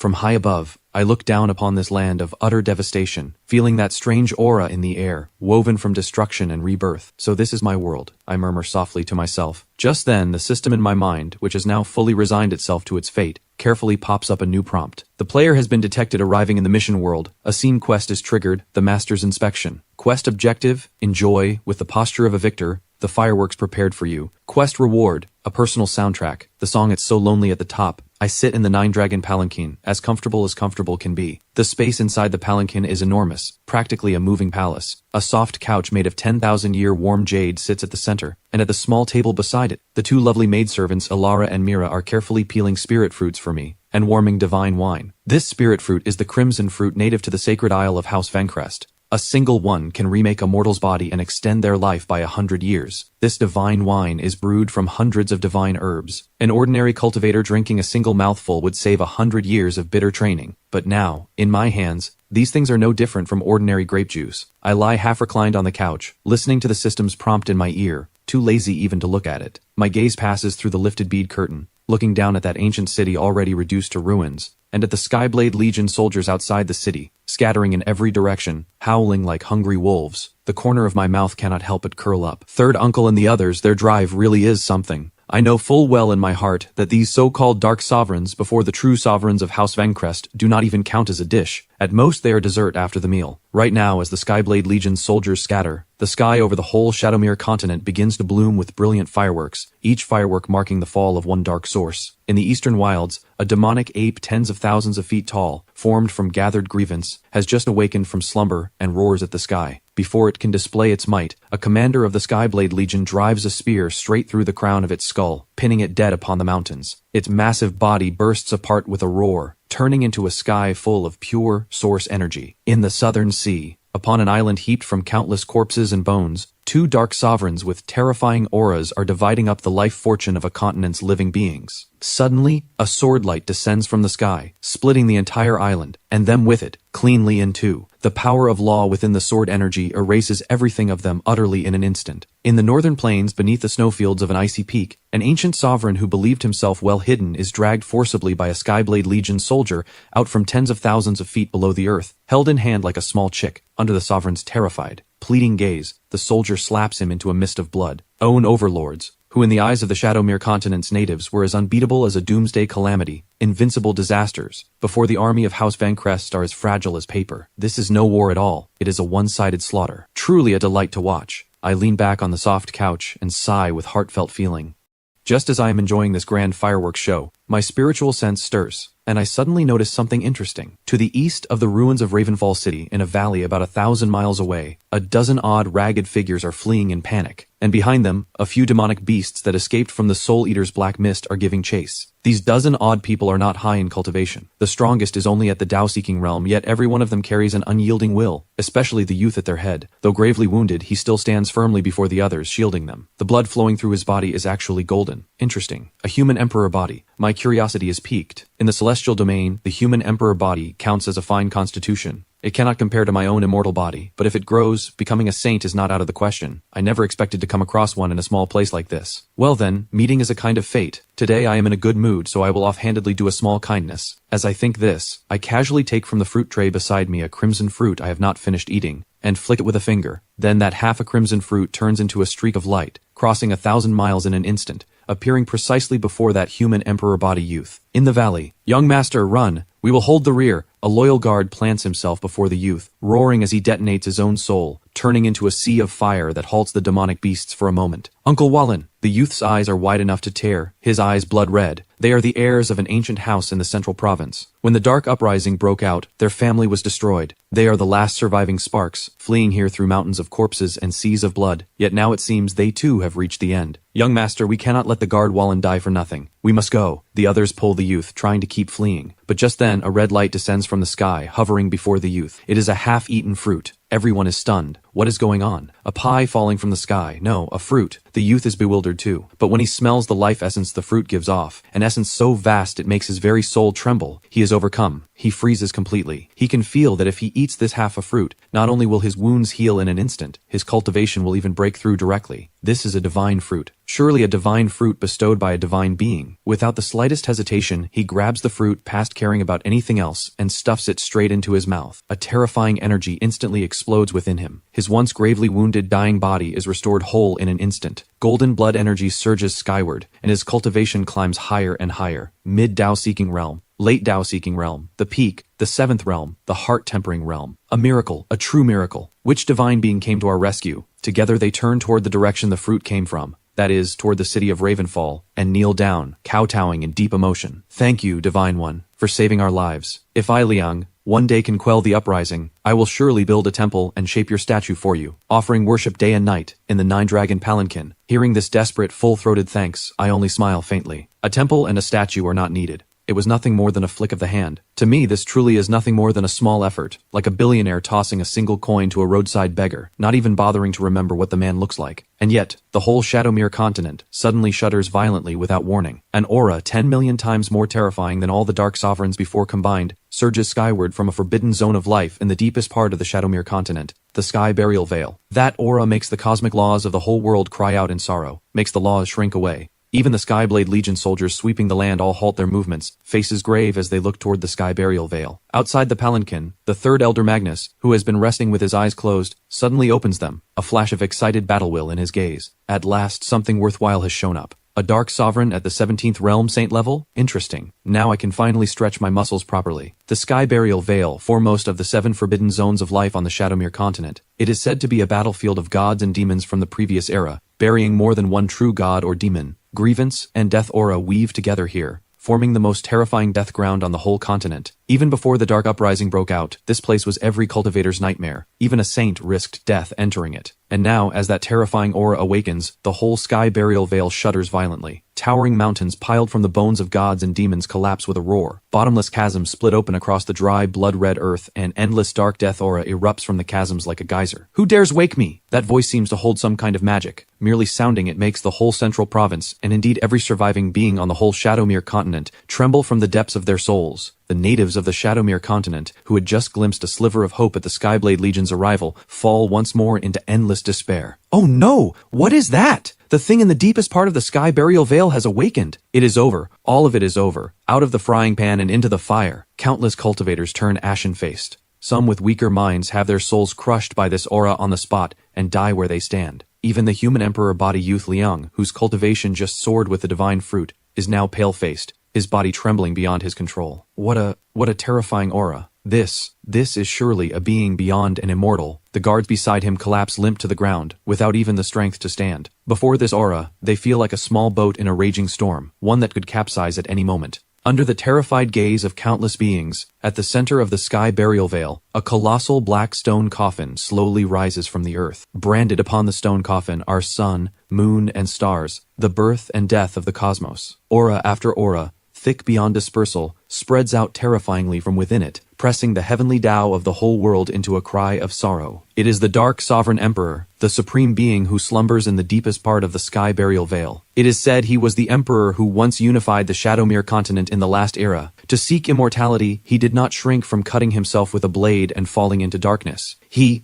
is actually still alive. Some old monsters who have lived countless ages, who know some of the ancient secrets, let out wails of despair. A pseudo-emperor realm. In their eyes, with a figure like this emerging, the whole Shadowmere continent will be left without a single shred of hope. Crack! The lid of the stone coffin slowly opens. A withered, pale hand, its nails black as ink, reaches out from the coffin, resting on its rim. Then, a figure in a tattered yellow robe, crowned with an imperial crown, his face gaunt, slowly sits up from the stone coffin. With nothing more than a simple act of sitting up, the void of the whole Shadowmere continent cracks inch by inch like a mirror. Countless law chains take shape around him, then snap apart in an instant. In his hollow eye sockets, 2 soul fires of ghostly blue slowly kindle. His gaze seems to pierce through space and time, locking in an instant onto those golden armored knights above Ravenfall City, whose aura is utterly foreign to this world. Outsiders. The Dark Sovereign Emperor's raspy voice sounds again, carrying a trace of doubt. Interesting. You can actually tear the world barrier, and descend to my resting place. Have you two come for the ripened core essence of this world? He slowly rises to his feet, and a terrifying aura, looking down on all under heaven, supreme and alone, erupts from him. A pity, you have come too late. The core essence of this world belongs to me. Since you have come, then together with this world, become the provisions for my path to immortality. As the words fall, he raises that withered palm, and lightly presses it toward Ravenfall City. There is no earth-shaking display of force, no world-destroying phenomenon, but under that single press, the heaven and earth of the whole central province seem gripped by an invisible giant hand. Everything, space, time, the laws, the spiritual energy, all collapse inward and annihilate. Everyone feels a wave of suffocation, and yet, just at the moment when every native of the Shadowmere continent believes the end of the world has come, a burst of laughter, full of fervor and excitement, suddenly sounds from within the ranks of the Skyblade Legion, drowning out the Dark Sovereign Emperor's posturing aura. A mere saint, and you call yourself an emperor? Magnus steps forward from the army formation, his battle will erupting like a volcano. Looking at that dark giant hand pressing down, far from feeling any fear, he is so excited, his whole body trembles. The next moment, his body swells wildly at an unbelievable speed. 1,000 feet, 10,000 feet, 100,000 feet.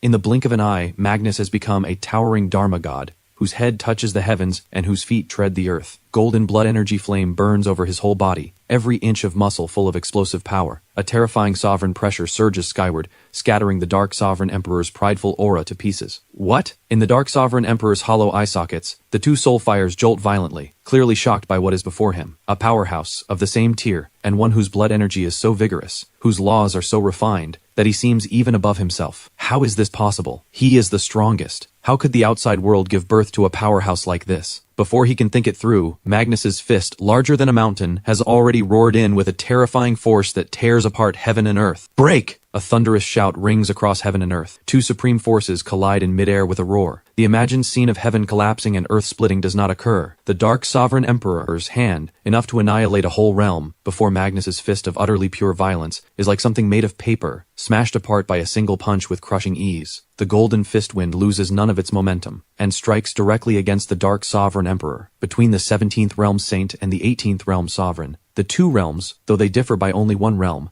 that is the vast gap between the Saint Path tier and the Immortal Path tier. And what is more, Magnus is no weakling among sovereigns. The Dark Sovereign Emperor's indestructible pseudo-emperor body flies backward like a torn sack, slamming hard into the depths of the Sky Burial Veil, shattering the mountains heaped from the bones of gods and demons. One punch, just one punch, and a Dark Sovereign Emperor who plunged the whole Shadowmere continent into despair is sent flying. Every being on the whole Shadowmere continent watching this battle is dumbstruck. Liang stands with his mouth wide open, feeling his mind can no longer keep up. Those elders who were ashen-faced moments ago are now blank with shock. What is going on? This is not how the script goes. Inside the Nine-Dragon Palanquin, I watch this scene and curl my lip too. Uncle Magnus is as brutal as ever. He could clearly have settled it with law powers, yet he insists on using his fists. As I grumble inwardly, I casually pick up another spirit fruit and take a bite. Who are you? In the ruins of the Sky Burial Veil, the Dark Sovereign Emperor crawls up in a sorry state. A huge fist print is caved into his chest, his yellow robe in tatters, the imperial crown on his head askew. His ghostly blue soul fires stare fixedly at Magnus's heaven-spanning Dharma body, his voice full of shocked rage and disbelief. You are not of this world. Your laws, your Tao, are utterly foreign to this realm. You are people of the celestial domain. Why have you crossed worlds to come here? He has finally caught on. This group is not of this world at all. So much chatter. Magnus digs at his ear, a look of impatience on his face. He looks down on the Dark Sovereign Emperor from on high, as if looking at a chicken waiting for slaughter. Stop yapping. Hurry up and show your true form. My young lord happens to be short a mount to pull his carriage, and I think you will do nicely. Short a mount to pull a carriage? The instant Magnus speaks those words, the whole world goes silent. In the Dark Sovereign Emperor's hollow eye sockets, the two soul fires jolt wildly, as if about to leap out. He doubts he has heard correctly. He, the mighty Dark Sovereign Emperor, supreme ruler of the last era, and now someone says he is to become a mount. What an utter humiliation. You seek death. The words come out one by one, as if forced through clenched teeth, carrying endless rage and killing intent. Boom. A dark aura many times more terrifying than before erupts from his body. All the death aura and grievance of the whole Sky Burial Veil, in this moment, as if summoned, rushes wildly toward his body. His frame begins to swell, his withered flesh growing full again. Black demonic patterns surface across his body, giving off an aura of ill omen and destruction. I will tear you to 1,000 pieces. The Dark Sovereign Emperor roars at the sky, his voice shaking the 9 heavens and 10 earths. Yet facing this desperate display of his, Magnus only curls his lip in disdain. Angry? Good. I have not had my fill of fighting yet. He twists his neck, which gives a crisp series of cracks, and in those eyes, more brilliant than the sun, the battle will burns ever higher. Let me show you what real power is. Magnus lets out a roaring shout, and golden blood energy flame surges skyward from his towering Dharma body, burning a huge hole straight through the heavens. He swings his fist again. This time his fist is wound with law chains, each chain seeming to hold a supreme authority, overbearing and fierce, one force breaking all techniques. Lie down for me. Boom. This punch directly shatters space and time and grinds away the Tao. The Dark Sovereign Emperor's pupils shrink sharply. From this punch he feels a threat of death that makes his very soul tremble. He wants to dodge but finds the space around him already fully locked by that terrifying fist intent, with nowhere at all to flee. No! He can only let out a howl of despair, gathering all the dark source power of his entire body before him, forming a dark divine shield of immense thickness. But all of it is in vain. Crack! That dark divine shield, enough to block an ordinary sovereign's full force blow before Magnus's fist, does not hold for even a single breath. It shatters with a roar. The golden fist drives straight in, slamming solidly into the Dark Sovereign Emperor's chest. The Dark Sovereign Emperor spits out another mouthful of black blood. His whole chest, along with the bones and organs inside, is completely punched into nothing. His body plows a bottomless massive trench through the sky burial veil's already shattered ground. This time, he cannot crawl up again. He lies at the end of the chasm, with only half a body left, his aura sunk to the utmost low. Those ghostly blue soul fires flicker, now bright, now dim, as if about to go out at any moment. He has lost utterly and completely, with no suspense at all. From start to finish, he did not even touch the hem of his opponent's robe. Why, both of us pseudo-emperors, why is the gap so vast? The Dark Sovereign Emperor murmurs to himself, his voice full of unwillingness and confusion. Magnus's towering Dharma body takes a single stride, arriving above the chasm in an instant. He looks down at him and sneers, "Pseudo-emperor? You are a saint. Who calls himself a pseudo-emperor alongside you? I am a sovereign, a genuine proper 18th realm sovereign. A false emperor like you, who took a shortcut by devouring a world's core essence. How are you fit to be spoken of in the same breath as me? Only in this broken place, where the laws are incomplete, and 90% of my strength is suppressed. Otherwise, you could not withstand even one of my fingers." Magnus's words strike the Dark Sovereign Emperor's heart like a heavy hammer. A sovereign, the 18th realm. What kind of realms are these? He knows only that the pseudo-emperor realm he stands at is the endpoint of cultivation in this world, and above it lies the legendary immortal. Could the realm divisions of the celestial domain be entirely different from those here? This thought chills him to the bone. Enough! Stop playing dead! Magnus reaches out a great hand, and as if grabbing a small insect,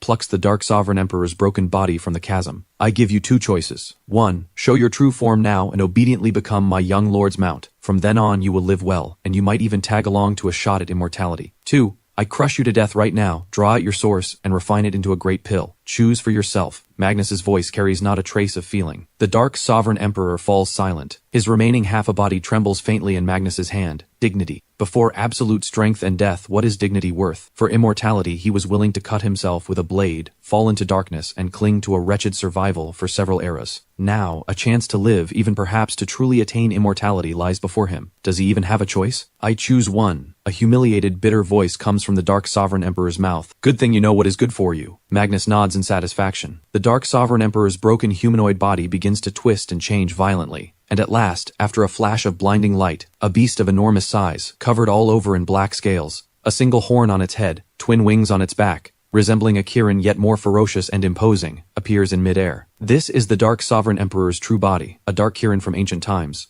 Only now, this dark Kirin who once overawed an era has not a shred of dominance left in its eyes, only endless humiliation and a trace of confusion about the future.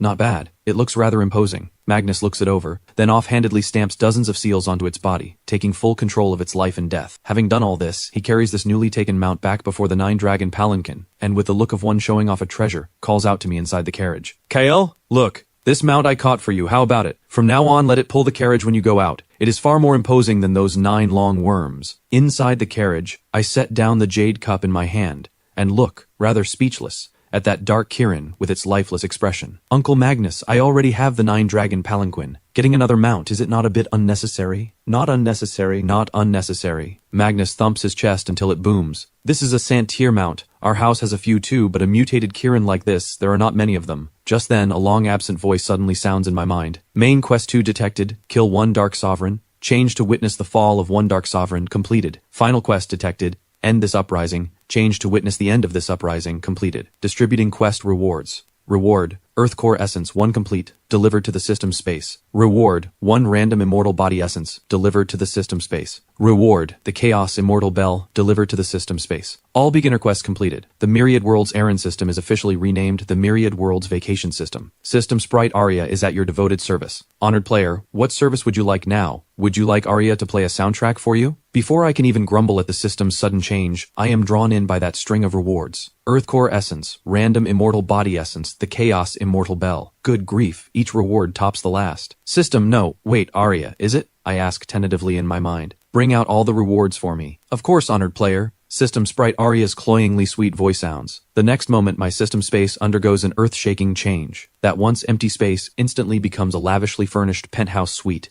and on the table at its very center sit 3 items. A golden orb of light, radiating supreme imperial might, seeming to hold the birth and death of a complete universe, is the Earth Core Essence. An orb of light wrapped in chaos energy, its shape unclear, yet giving off an aura that shares an origin with my own immortal body and yet differs from it, must be the Random Immortal Body Essence. And last is a bronze bell, ancient and heavy, cast entirely from some unknown divine metal, branded all over with sun, moon, stars, and ancient chaos runes. That bronze great bell is the Chaos Immortal Bell. My gaze is drawn in an instant to that Chaos Immortal Bell. I can feel that this bell, my grandfather's bronze immortal coffin, and the primordial lotus dais on which my foundation was forged, all seem to come from the same place, carrying the same ancient aura from the dawn of creation. Absolutely a heaven-defying treasure. Aria, what is the story behind this Chaos Immortal Bell? I ask with curiosity. In answer to the player, the Chaos Immortal Bell is a primordial supreme treasure born alongside the primordial lotus dais. It governs slaughter and war. When the bell tolls, it can pin down all the ages of space and time, and grind away the cosmic laws. Its power is boundless. A primordial supreme treasure that governs slaughter and war. My eyes light up at once. I happen to be short a handy weapon, and this Chaos Immortal Bell comes at just the right time. As for that Earth Core Essence, it is of no small use to me either. My father Aldrich is at the Heavenly Emperor realm. If he can refine this orb of essence and add the core essence of this world, he might truly, as grandfather said, glimpse the mysteries of the true immortal realm. As for that random immortal body essence, I take a glance and find it is the essence of an undying body. The undying body holds the flesh to be imperishable, unworn by 10,000 calamities, said to revive from a single drop of blood. It too is an extremely powerful immortal body, but I am already an immortal body, and there is a source conflict between immortal bodies, so I cannot fuse a second. This thing, though, could go to my father or grandfather. As I calculate inwardly,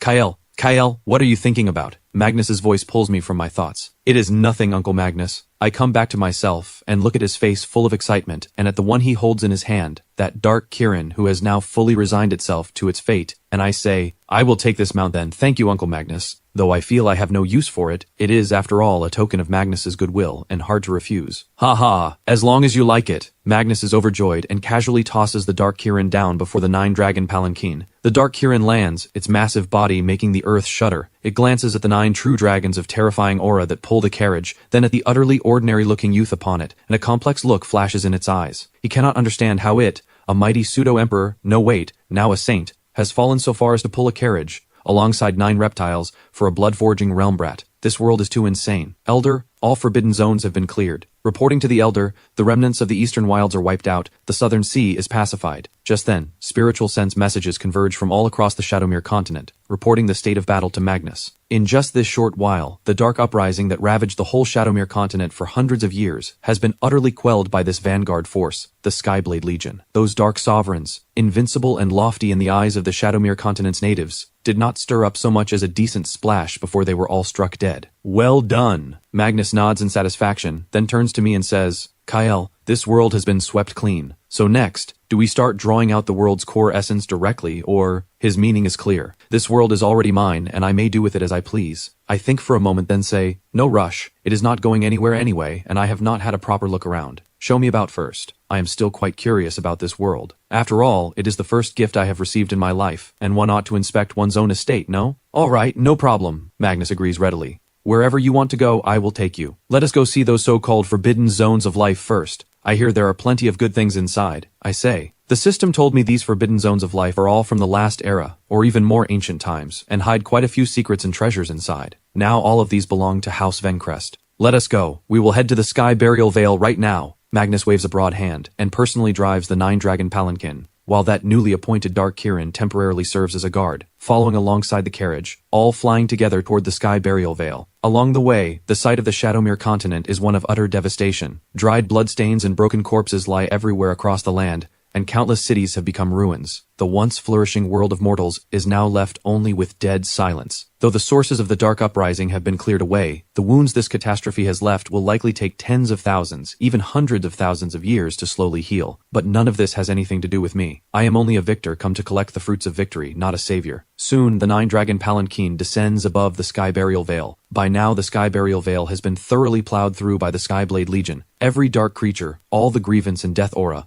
has been cleared away spotlessly. That dead silent aura that once made the soul tremble has vanished, replaced by an ancient vast aura. I step out of the carriage and tread upon this land paved with the bones of gods and demons. I can feel that an immense energy lies beneath this earth. Uncle Magnus, there might be good things down there. Understood. Magnus gives a sly chuckle. Take everything, leave nothing. It is the long-standing way of House Vancrest. He waves a hand at the Skyblade Legion soldiers behind him. Did you all hear that? Start digging. Turn over every last foot of this ground. All treasures go to the young lord. By your order? Thousands of Skyblade Legion soldiers answer in one voice, and then, like diligent engineers, begin a carpet-style excavation across the Sky Burial Vale. Some soldiers manifest towering Dharma bodies outright, their hands like giant excavators scooping up a whole mountain in one grab. Some soldiers send out their treasures, which turn into beams of divine light, plunging deep into the earth to seek out the aura of treasures. For a time, the whole Sky Burial Vale rings with the clang and clatter of digging. I, meanwhile, stroll about to the side with my hands behind my back, like an overseer. Young lord, look at this. Before long, a captain comes running over eagerly, holding a length of golden bone in his hands. This was dug up from underground. It seems to be the limb bone of an ancient divine ape, and a trace of undying divinity still lingers on it. It is superb material for forging. I take a glance and curl my lip. It is all right. I give it to you. Thank you, young lord. The captain is overjoyed. Following the young lord truly means there is meat to eat. Young lord, look at this one too. Another commander comes running over, holding up a divine herb that shimmers with brilliant color. This is a saint herb at least 100,000 years old. The ninefold soul-returning herb, with the miraculous power to raise the dead and put flesh back on bare bones. I give it a sniff and nod. A nice smell. Take it and brew some tea. Young lord, I have dug up a vein of divine metal here. Young lord, I have found a blood pool with the remnant soul of a god or demon sleeping in it. Young lord, for a time all manner of spoils are brought before me in an endless stream. These treasures, any one of which on the Shadowmere continent would be enough to set off a storm of blood, in my eyes all seem utterly ordinary. House Vancrest has all of these things. I have used them since I was a child. They would be better given to these House Vancrest soldiers who follow me and will serve me in days to come. Just as I am feeling a little bored,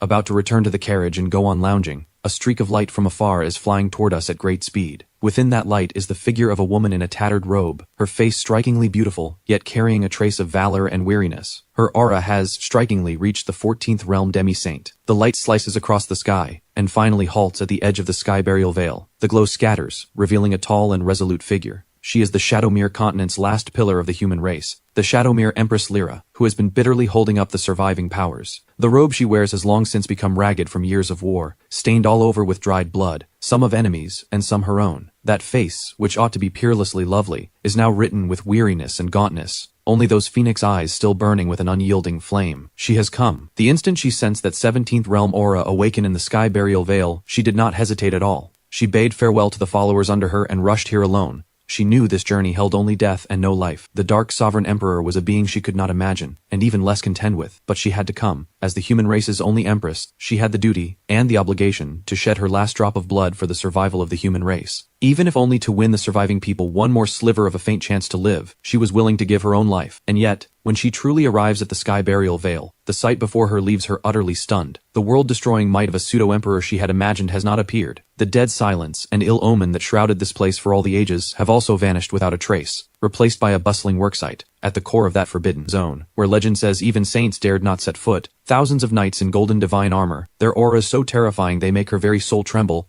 are digging the ground. Some have become towering giants, using both hands to flatten mountains piled from the bones of gods and demons as easily as mounds of dirt. Some send out all manner of treasures she has never heard of, boring bottomless pits into the earth. Clang and clatter, the sounds of digging and shouting rise one after another. Hey, you over there, you have dug over into my patch. Off with you, I clearly had my eye on this plot first. This god-demon skull is mine, no one fight me for it. Everything belongs to the young lord. Anyone who dares hide loot will face military law. Lyra stares blankly at this scene, feeling her whole view of the world overturned in this moment. What is going on? The Sky Burial Vale is being torn down by force? Who on earth are those golden-armored knights? And who is this young lord they speak of? Her mind goes blank, utterly unable to comprehend the absurd, bizarre sight before her. Just as she hovers in alarm and doubt, A figure ambles leisurely out of that worksite. It is a youth who looks no more than 18 or 19, dressed in a simple white robe, black hair loose over his shoulders, his face impossibly handsome. He walks with his hands behind his back, like a wealthy landlord inspecting his estate, a touch of idle boredom on his face. The instant Lyra sees that youth, her pupils shrink sharply. She cannot see through him. With her demi-saint cultivation, she cannot read my depth at all. I simply stand there, perfectly ordinary, without a single ripple of power on my body, like a defenseless mortal. Yet Lyra's instinct is screaming warnings at her. Who is he? Lyra's heart leaps into her throat in an instant. Meanwhile, I have also noticed this uninvited guest who has suddenly appeared. I look Lyra over and feel mildly surprised myself. A demi-saint, and a woman at that. Not bad looking, only dressed a bit raggedly, like a beggar. But that sword in her hand is interesting. My gaze falls on the ancient longsword Lyra grips tightly in her hand. That sword, its blade covered in cracks, its edge much chipped, looks like a piece of scrap iron. But I can feel, from within that sword, a faint yet incomparably pure aura of an immortal artifact. A half-immortal artifact, and in sword embryo form at that. My interest is piqued. Such a thing is rare even in the celestial domain. Though it is only a broken one, if the right materials can be found to repair it, and a top-tier forging master sets to work on it, it might be forged into a true immortal artifact. House Vancrest never has too many immortal artifacts, since one could always arm the patriarch from head to toe with them. Hey, you the beggar! I lazily wave a hand at Lyra. Lyra's body goes stiff, scarcely able to believe her ears. Beggar? Is he calling me? I, the dignified Shadowmere Empress, the last hope of the human race, am a beggar in his eyes? A wave of humiliation surges up in her at once, but she does not dare to flare up. Because the moment I speak, the thousands of golden-armored knights working all around halt their movements as one, and cold, sharp gazes, enough to tear apart heaven and earth, lock onto her in an instant. Lyra feels a chill shoot straight from the soles of her feet to the crown of her head. She has no doubt that at the slightest move on her part, she would be torn to shreds by these terrifying gazes the next second. She draws a deep breath, pressing down the humiliation and fear in her heart, and steps forward. Walking carefully toward me, every step is unbearably hard, as if what she treads on is not the bones of gods and demons, but a mountain of blades and a sea of fire. Come here. Seeing her dawdle, I impatiently crook a finger. Lyra's heart tightens, and she dares not delay any further, quickening her steps. At last she reaches me. Up close, she feels even more clearly the faint, almost imperceptible aura on me, a terrifying aura that yet seems merged with a cosmic Tao. She even has the illusion that I am not a person, but the incarnation of this heaven and earth, the embodiment of the Tao. You are?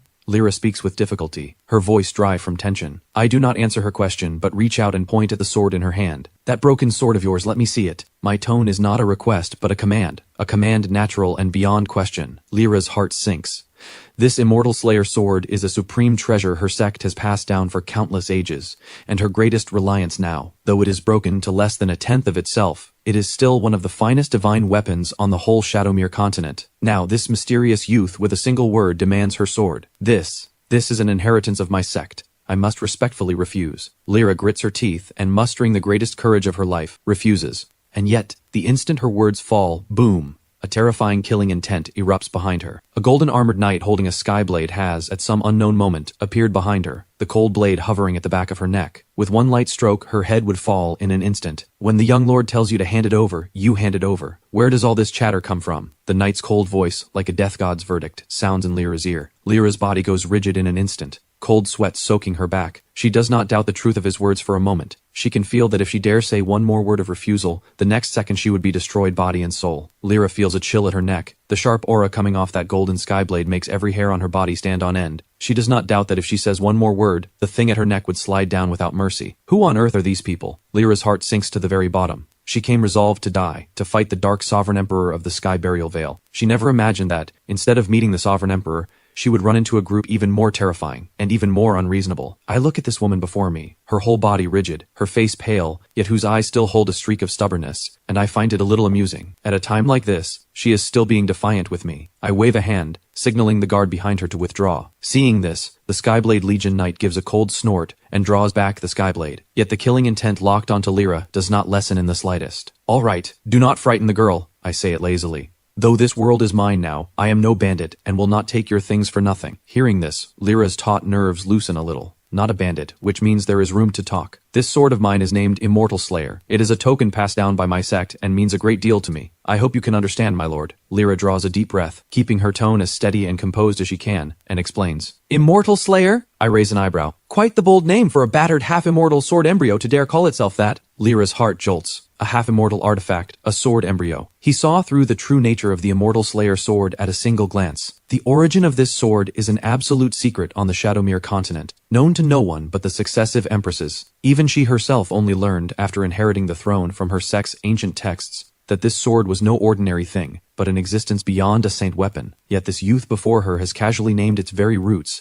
and with a look of disdain at that. All right, no more chatter. I impatiently cut off her train of thought. I have taken a liking to this sword of yours. Name your price. What would you like in exchange? My interest in this world is growing. A world that can only give birth to 17th realm sent weapons, and one that took a wrong path at that, could nurture a half-immortal sword embryo. That in itself is most unusual. Exchange? Lyra is taken aback. She never imagined her opponent would propose a trade. For a moment, her mind cannot quite catch up. Exchange for what? What? Cannot think of anything? I look at her dazed expression and curl my lip. Never mind. Looking at how shabby you are, you probably cannot produce anything good anyway. I casually start rummaging through my storage ring. This storage ring was a gift from my mother at my coming-of-age ceremony at 18. The space inside is frighteningly large, more than enough to hold dozens of treasuries. Do you want this? The ninefold golden pill. Even a Santier powerhouse who is wounded by taking one can be lively again at once. I take out a jade bottle and wave it before Lyra. Lyra's eyes nearly pop out of her head. The ninefold golden pill. Is that not the supreme divine pill that, by legend, only an immortal can refine? And meant for Santier powerhouses? And what kind of realm is the Santier? She feels her understanding being refreshed again and again. Do not want it? Seeing she does not respond, I casually toss the jade bottle back and keep searching through the ring.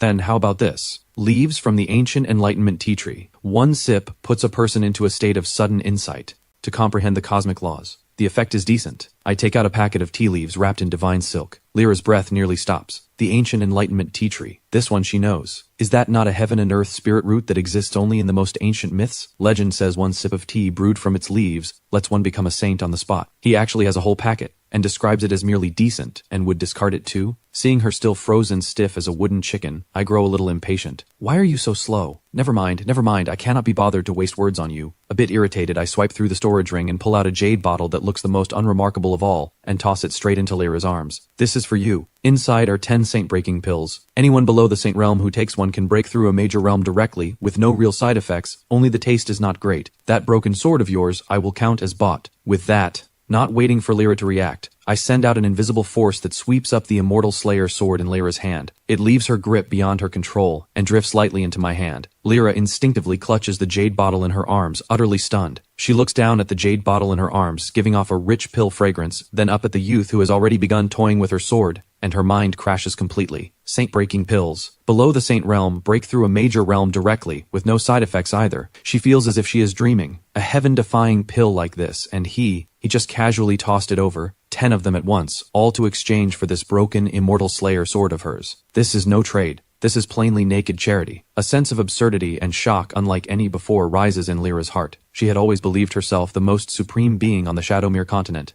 the guardian deity of the human race, the empress whom countless beings looked up to. But it is only today that she discovers how ignorant she is, how poor. Before these people, everything she took pride in seems so laughable, so utterly beneath mention. The sword is rather good, only a bit broken. I hold the Immortal Slayer sword and weigh it in my hand. It is slightly heavy to the grip, and the unyielding sword intent on the blade pleases me well. Uncle Magnus, I call back over my shoulder. Hey, KL, what is it? Magnus, who has been standing to the side like a door god, comes trotting eagerly over. Trouble yourself to find a forging master to repair this sword for me. Add some fine materials, and make it look good. I casually toss the Immortal Slayer sword to Magnus. All right. Magnus catches the sword, takes a glance, and nods.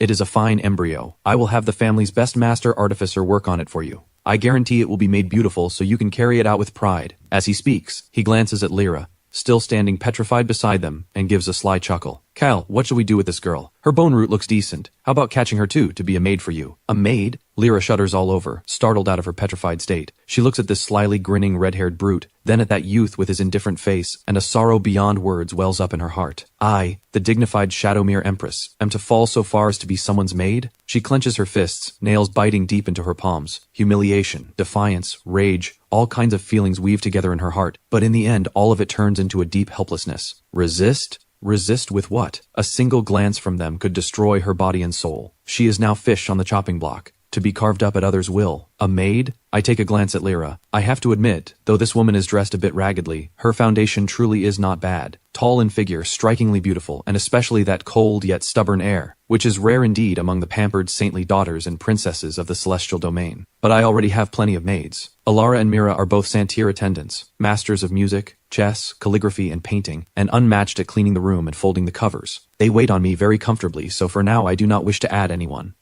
Never mind. I cannot be bothered. I wave a hand, my interest faint. I look at Lyra, the gaze like one cast on an object of no consequence. But then I shift my tone and rub my chin, as if a thought has struck me. This world has been beaten to a wreck now, without even anyone to manage things. You seem to be the highest in cultivation among this world's natives. Lyra's heart tightens. Not knowing what this mysterious young lord is scheming, she can only steel herself and nod. In answer to my lord, I am Lyra, the empress of the human race of the Shadowmere continent. On that last word, empress, her voice grows as small as a mosquito's hum. Before these people, she truly has no face to call herself an empress. An empress, then. I nod with a look of understanding. All right, since you are an empress, then from now on this world is handed to you to manage. I say it offhandedly, as if arranging some trivial little matter. What? Lyra is taken aback again, doubting something is wrong with her ears.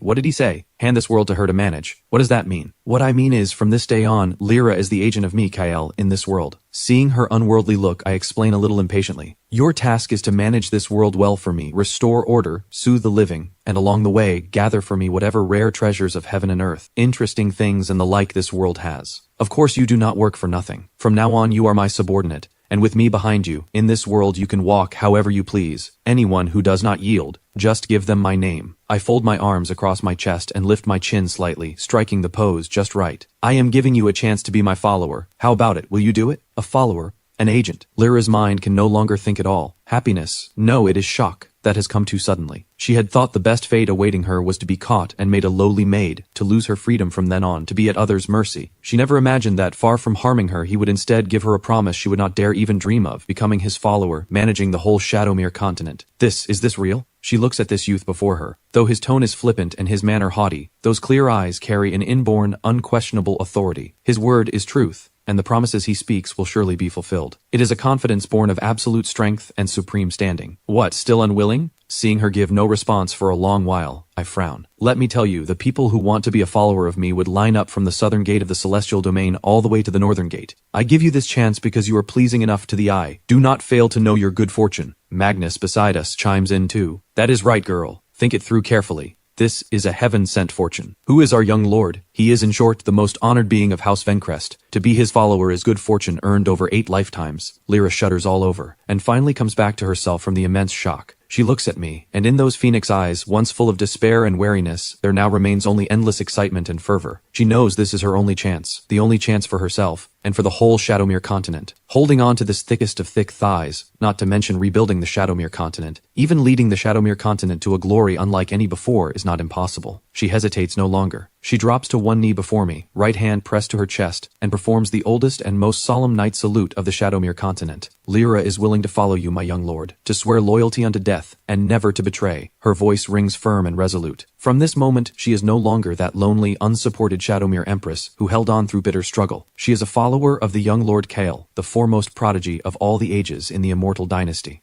Very good. I nod in satisfaction. I have finally found myself some free labor. From now on, I will not have to bother with the chores of this world myself. From my storage ring, I take out another token carved with the word Vencrest and toss it to Lyra. This is my identity token. Keep it. If you ever run into trouble you cannot handle, crush it and I will send someone to help you. Also, stop calling me young lord. It sounds awkward. Just call me my lord. Yes, my lord. Lyra takes the token in both hands, as if receiving a priceless treasure. She can feel that this seemingly ordinary token holds a power that makes her heart quiver, as if it has formed a connection with some great being in the unseen. All right. If there is nothing else, go and get to work. I wave a hand, as if dismissing a servant. Remember to gather up those battered remnants of soldiers under you. This junk my Uncle Magnus and the others dug up. No, wait, these spoils still need people to carry them. Lyra glances at that pockmarked, dug-up sky burial veil, and at the mountains of divine materials and treasure herbs heaped around it, any single one of which would drive a saint mad. The corner of her mouth cannot help but twitch. These are all junk? Does this lord have some misunderstanding about the definition of junk? But she does not dare ask further, and can only answer respectfully, "Yes, my lord. Lyra will see to it at once." With that, she rises, and turns into a streak of light, flying off into the distance. Only this time, her departing figure no longer carries resolve and tragic grief, but is full of an unprecedented hope and drive. Watching Lyra's departing figure, Magnus leans over to my side and chuckles. Kyle, that move of yours was clever. Without spilling a drop of blood, you subdued a demi-saint as a strong arm, and along the way solved the matter of governing this world. You have the style your father had back in the day. I shoot him a sideways glance. What do you mean, strong arm? This is called recruiting talent. Let us go, Uncle Magnus. This place is about dug out. Take me to see the next forbidden zone. Lyra returns at top speed to the last gathering place of the human race, the Sky Mystic Sanctuary. This was once a top cultivation sanctuary of the Central Province, a foremost holy ground for cultivation, but it was destroyed long ago in the Dark Uprising. Now only broken walls and ruins remain, which Lyra has made into a temporary base. When her familiar figure appears above the Sky Mystic Sanctuary, the tens of thousands of human cultivators below erupt in earth-shaking cheers. It is the Empress! The Empress is back! Wonderful! The Empress is safe and sound! A white-haired old man, his cultivation already at the 14th realm demi-saint, flies tremblingly forward, his face full of the relief of one who has survived a calamity. He is the old Saint Lord of the Sky Mystic Sanctuary's previous generation, and the most senior, most powerful elder at Lyra's side now. Your Majesty, you have returned at last. As for the Sky Burial Veil, the old Saint Lord's voice carries a trace of trembling and fear. Not long ago, that terrifying aura from the Sky Burial Veil plunged nearly everyone into despair. They had all believed their Empress was going to certain death. Lyra looks at these people who follow her,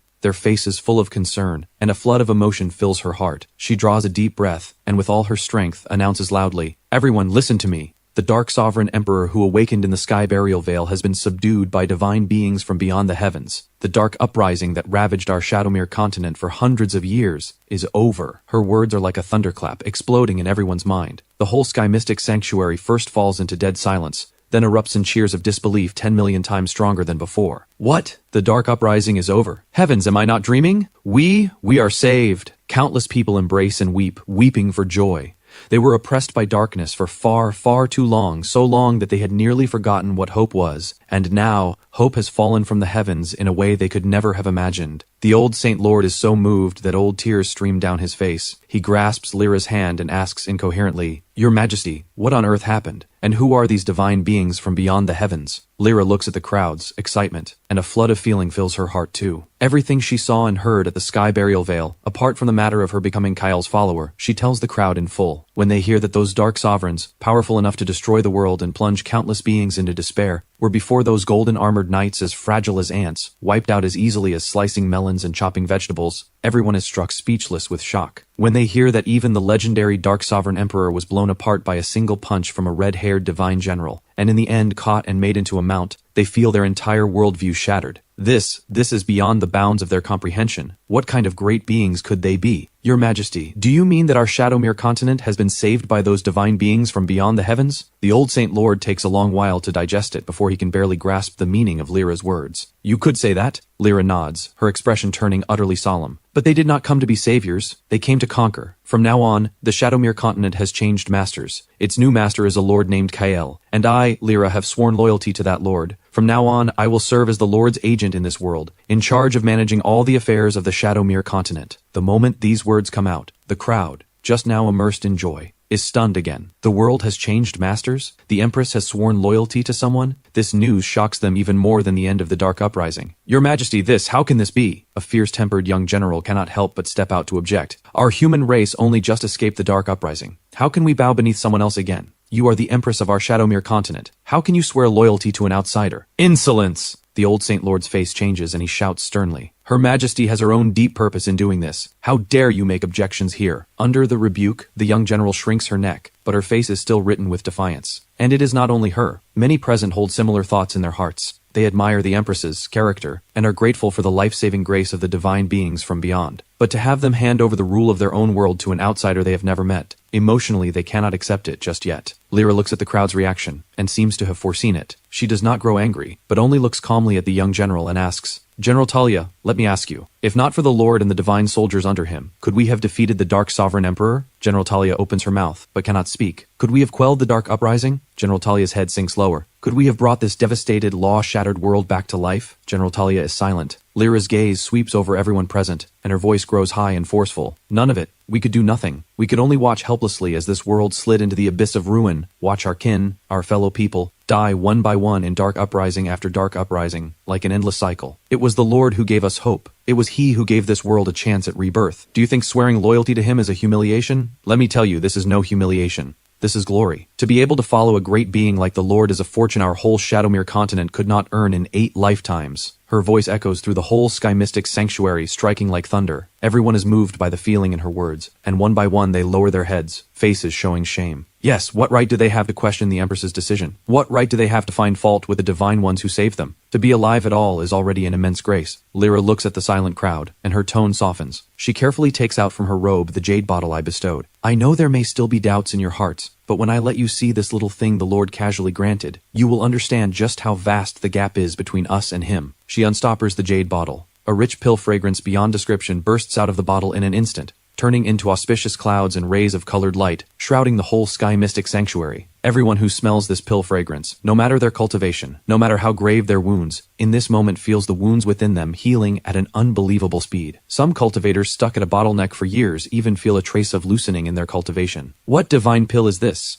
The old Sant Lord is closest and feels it most clearly. With one breath of the fragrance, he feels his long withered blood energy growing full again. He stares fixedly at the jade bottle in Lyra's hand, his eyes full of shock. Lyra pours out a pill the size of a longin, shimmering all over with color, covered with profound pill patterns, and holds it in her palm. This pill is called the Saint Breaking Pill. The Lord says that below the Saint Realm, taking one allows you to ignore any bottleneck and break through a major realm directly. What? This time even the old Saint Lord can no longer keep his composure and cries out aloud. Break through a major realm directly? How is this possible? This utterly defies the common principles of cultivation. Your Majesty, you are not joking, are you? An elder asks in a trembling voice. Lyra does not answer, but lets her gaze fall on the young general who just stepped out to object to her. General Talia, you are now at the 13th realm, the Divine King realm, only one step from the Saint realm. Yet you have long been unable to break through. Is that right? General Talia nods, a touch of shame on her face. This pill then, I grant to you. Lyra holds out the saint-breaking pill in her hand. Do you dare take it before everyone here? General Talia looks at the pill Lyra holds out, and her whole body goes stiff. She is trembling slightly, not from fear, but from an excitement she can hardly hold back. Her name is Talia, the finest general among the human race's younger generation. She followed the Empress in campaigns north and south, winning brilliant merits. Her talent is outstanding, reaching the peak of the 13th realm at a young age, hailed as the one most likely to step into the Saint Realm within 100 years. But only she herself knows that this one step is like an unbridgeable chasm to her. She has been trapped at this bottleneck for a full 50 years. In those 50 years, she tried countless methods, escaped death trials, braved deadly grounds, even brushed death to obtain a Sant herb. Yet none of it worked. The Saint Realm is a threshold unseen and untouchable, yet truly real, holding her firmly outside the door. And now, the Empress tells her this small pill before her can let her step straight over that threshold. How is this possible? It is not that she does not trust the Empress, but that she dares not believe such a heaven-defying thing exists in this world. What is it, General Talia? You do not dare? Lyra looks at her, her voice calm, yet carrying an unquestionable force. Or do you think I would use a poison pill to harm you? I would not dare! Talia jolts and quickly drops to one knee. I only find it too unbelievable. I am willing to try it for you, my Majesty. A flash of resolve crosses her eyes. Even if it were a poison pill, so what? Her life was saved by the Empress to begin with. To verify the pill's truth for the Empress, she would die without regret. And besides, what if it were real? That would be the Saint Realm, the realm she has dreamed of. At this thought, Talia hesitates no longer. She holds out trembling hands and takes the saint-breaking pill from Lyra's palm. Without the slightest hesitation, under tens of thousands of gazes, she tilts her head back and swallows the pill. The pill dissolves the moment it enters her mouth, turning into a gentle warm current that flows through her whole body in an instant. There is no violent energy as imagined, nor any pain. Talia cannot even feel any change at all, as if she had merely drunk a mouthful of warm water. She is taken aback. Could it be fake? The crowd around her holds their breath too, craning their necks, staring fixedly at Talia, wanting to see what reaction she will have. 2 breaths, 3 breaths, nothing happens. Talia is still the same peak 13th realm Talia. A sigh, barely audible, rises from the crowd, and disappointment shows on many faces. As expected, what miraculous pill could there be in this world? It seems the Empress was deceived by those people from beyond too. Just as that young general's face shows a bitter smile too, and she is about to beg the Empress's pardon, a supremely terrifying aura erupts from within Talia without warning. Golden saint light surges skyward like an erupting volcano, punching a huge hole straight through the clouds above the sky mystic sanctuary. The laws of heaven and earth, in this moment, as if summoned, rush wildly toward Talia's body. Profound saint path runes take shape and circle around her, sounding the resonance of the Tao. This is the omen of becoming a saint. The old Saint Lord is the first to react.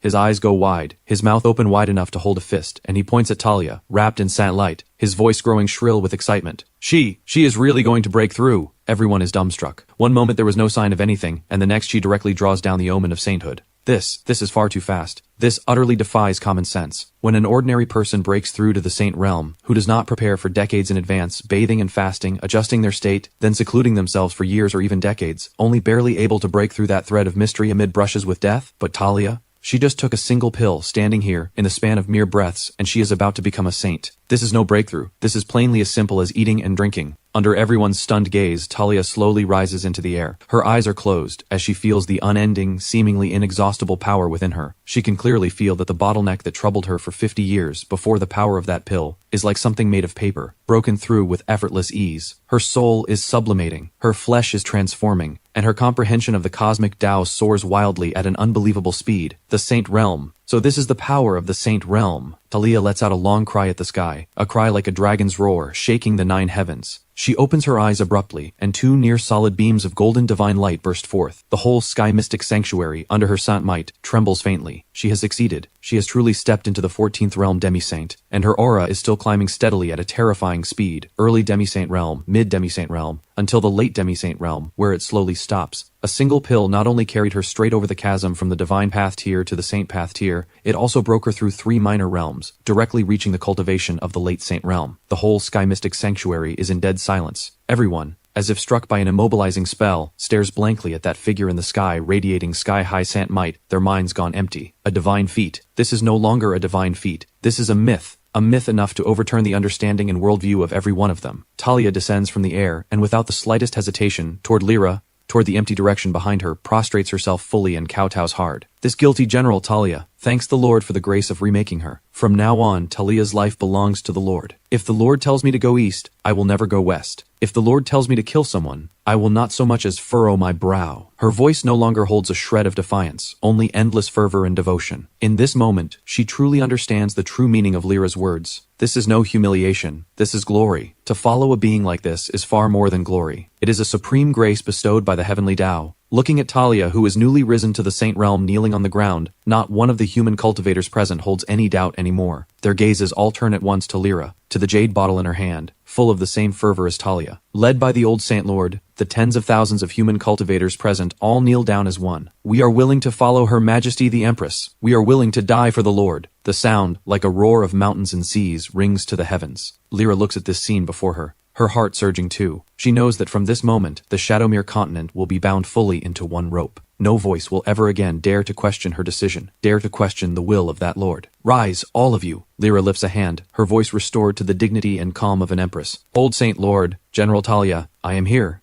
I am here. The 2 answer in unison. You will at once marshal every soldier still fit to fight, take stock of all usable supplies, and before dawn set out with me for the Sky Burial Vale. By your order, the 2, without the slightest hesitation, accept the command and depart. Your Majesty, what do we go to the Sky Burial Vale for? An elder asks curiously. Lyra glances toward that pockmarked, dug-up forbidden zone, and the corner of her mouth curves into a wry smile she does not even notice herself. To help the Lord clean up the battlefield and carry the spoils. When Lyra arrives at the Sky Burial Vale with her mighty army of human cultivators, what she sees is an even more shocking sight. The Sky Burial Vale, once pockmarked from digging, has now been completely turned upside down. A bottomless pit, as if leading straight to the planet's core, appears where the forbidden zone once stood. Around the rim of the great pit are heaped mountains of all kinds of divine materials and ancient treasures, 10,000 rays of rosy light, 1,000 streams of auspicious glow, nearly blinding to the eye, and I am sitting idly bored on a chair made of divine metal. At my feet that dark Kirin who has now fully resigned itself to its fate, as docile as a big black dog. My lord, the people you asked for, I have brought them for you. Lyra steels herself and steps forward to bow. Behind her, the tens of thousands of human cultivators, led by the old Saint Lord and the newly risen Saint Talia, upon seeing the sight before them, are collectively struck speechless. They feel their hearts nearly stop beating. Mountains of saint herbs, divine metal, and Tao bones, any single one of which would set off a storm of blood on the Shadowmere continent, are here piled carelessly on the ground like junk. Talia especially, having just become a saint, is at her most spirited and proud. But seeing that band of golden-armored knights, every one with an aura no lower than her own former one, many of them even carrying a pressure that makes her heart leap with fear, that little pride that had just risen in her is doused clean in an instant. Only then does she understand that the saint realm she takes such pride in may truly count for nothing in the eyes of these people. I lazily lift my eyes and glance at this band of battered remnants Lyra has brought. The highest in cultivation is only Talia, who just stepped into the saint realm, and an old saint with withered blood energy, and of the rest,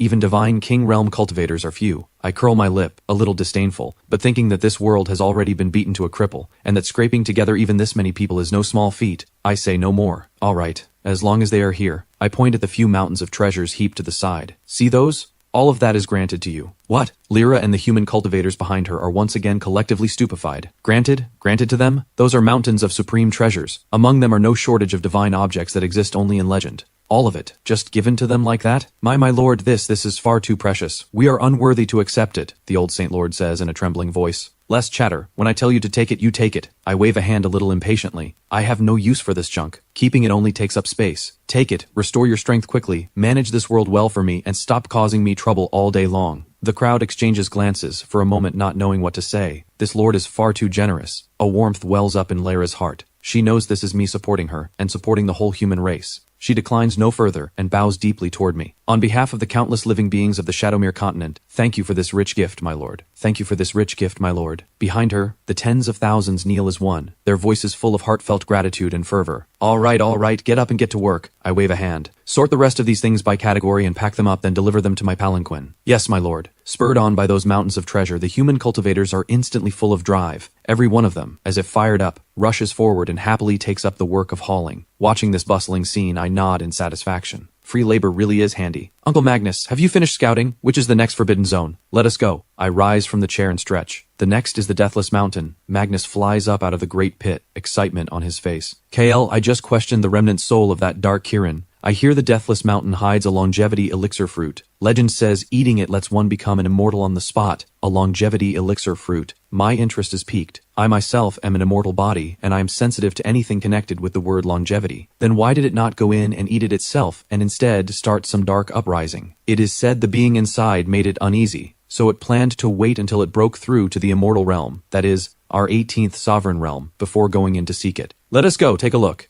At my command, the 9-dragon palanquin sets off again, and the dark Kirin too, dutifully follows alongside as a guard. The group flies in a mighty procession toward the Deathless Mountain, leaving only Lyra and a crowd of human cultivators, staring at the sky burial veil, now stripped utterly bare, exchanging glances, a mix of feelings in their hearts. A forbidden zone of life that had endured for several eras, that made countless saints pale at its name, is just gone like that. The Deathless Mountain, the other forbidden zone of life on the Shadowmere continent of equal renown. Legend says this mountain holds a divine spring of agelessness, and an elixir of longevity, but that a forbidden being also lurks within. Any who enter without leave, no matter how high their cultivation, are in the end stripped of their lifespan, becoming a handful of dry bones in the mountain. When the 9-dragon palanquin descends at the outer edge of the Deathless Mountain, everyone feels an aura utterly unlike the Sky Burial Veil. If the Sky Burial Veil was dead silence and ill omen, then the Deathless Mountain is an eerie vitality. Here ancient trees soar to the sky, vines coil like dragons, and all kinds of rare flowers and herbs long extinct in the outside world are seen everywhere. A rich life essence, nearly turned into solid mist, flows through the mountain. But beneath this scene brimming with vitality hides a death intent that makes the heart quiver, as if all life is merely the nourishment of this great mountain. Interesting. I step out of the palanquin, and can feel my immortal body produce a faint, almost imperceptible repulsion toward the aura here, as if meeting one of its own kind, but a kind that has walked a crooked path. All of you, be on your guard, Magnus shouts at the Skyblade Legion soldiers behind him. This place is a bit sinister. Do not fall into a trap. Yes. Thousands of Skyblade Legion soldiers answer in one voice, each one's killing aura surging skyward.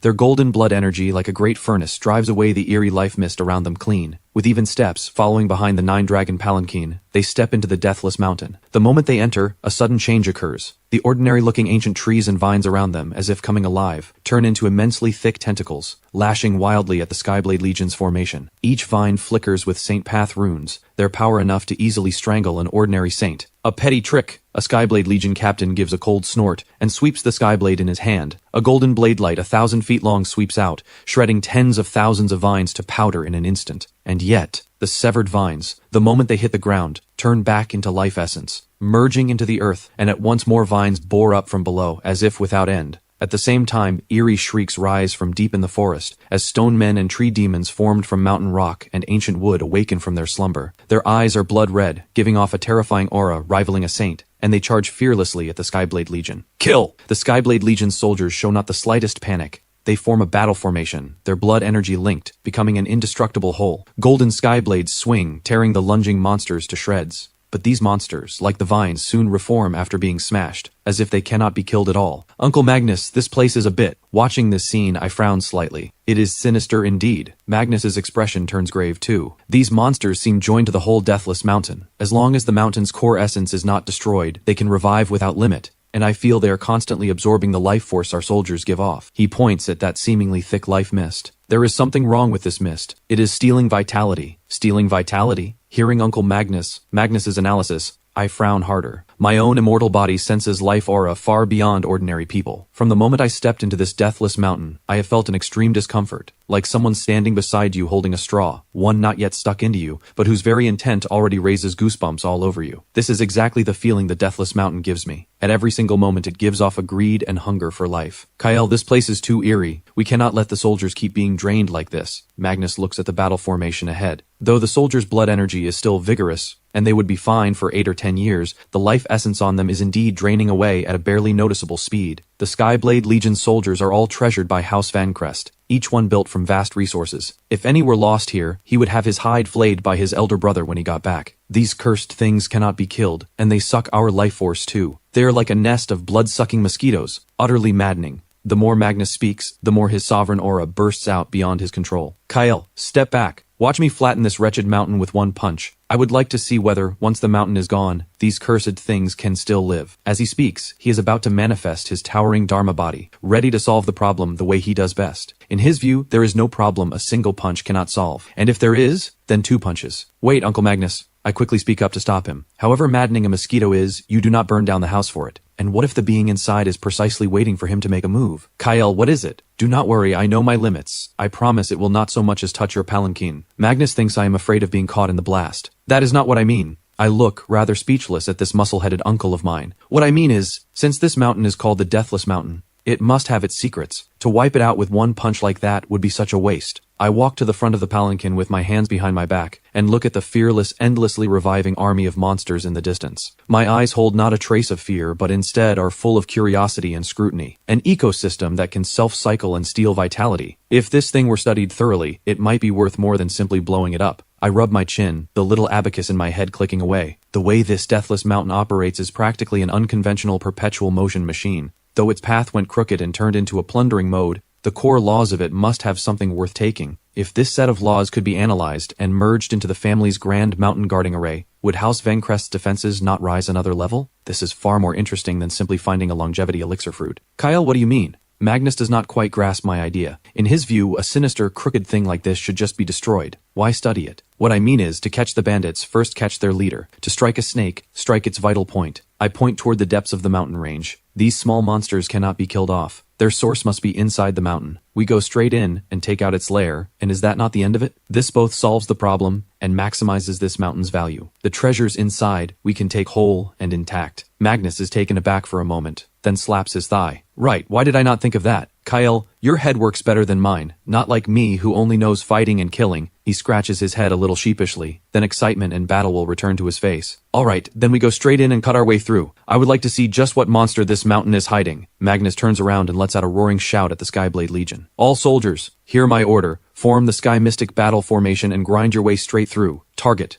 the core of the Deathless Mountain. By your order. Thousands of Skyblade Legion soldiers roar as one, their auras instantly joining into one. They no longer fight as individuals, but become one giant golden arrowhead, with a commander at the 17th Realm Saint as its tip, boring fiercely toward the depths of the Deathless Mountain. Wherever the formation passes, whether the indestructible stone men or the eerie, unfathomable vines, all are ground to powder in an instant. A flood of gathered golden blood energy purifies every evil thing clean. Though the crushed monsters still try to absorb life essence and revive, the speed of their revival lags far behind the speed of the formation's advance. A broad road, paved with destruction and purification, is forced open through the Deathless Mountain just like that. The 9-dragon palanquin follows unhurriedly behind the formation. I leisurely return inside the curtain and lie back down on my couch of 10,000-year warm jade. The 2 maidservants, Alara and Mira, quickly hand me peeled spirit fruits again. My lord, try this one. It is a longevity fruit just picked from the Deathless Mountain. They say eating it adds 600 years to one's life, Alara says softly. I pick up the fruit,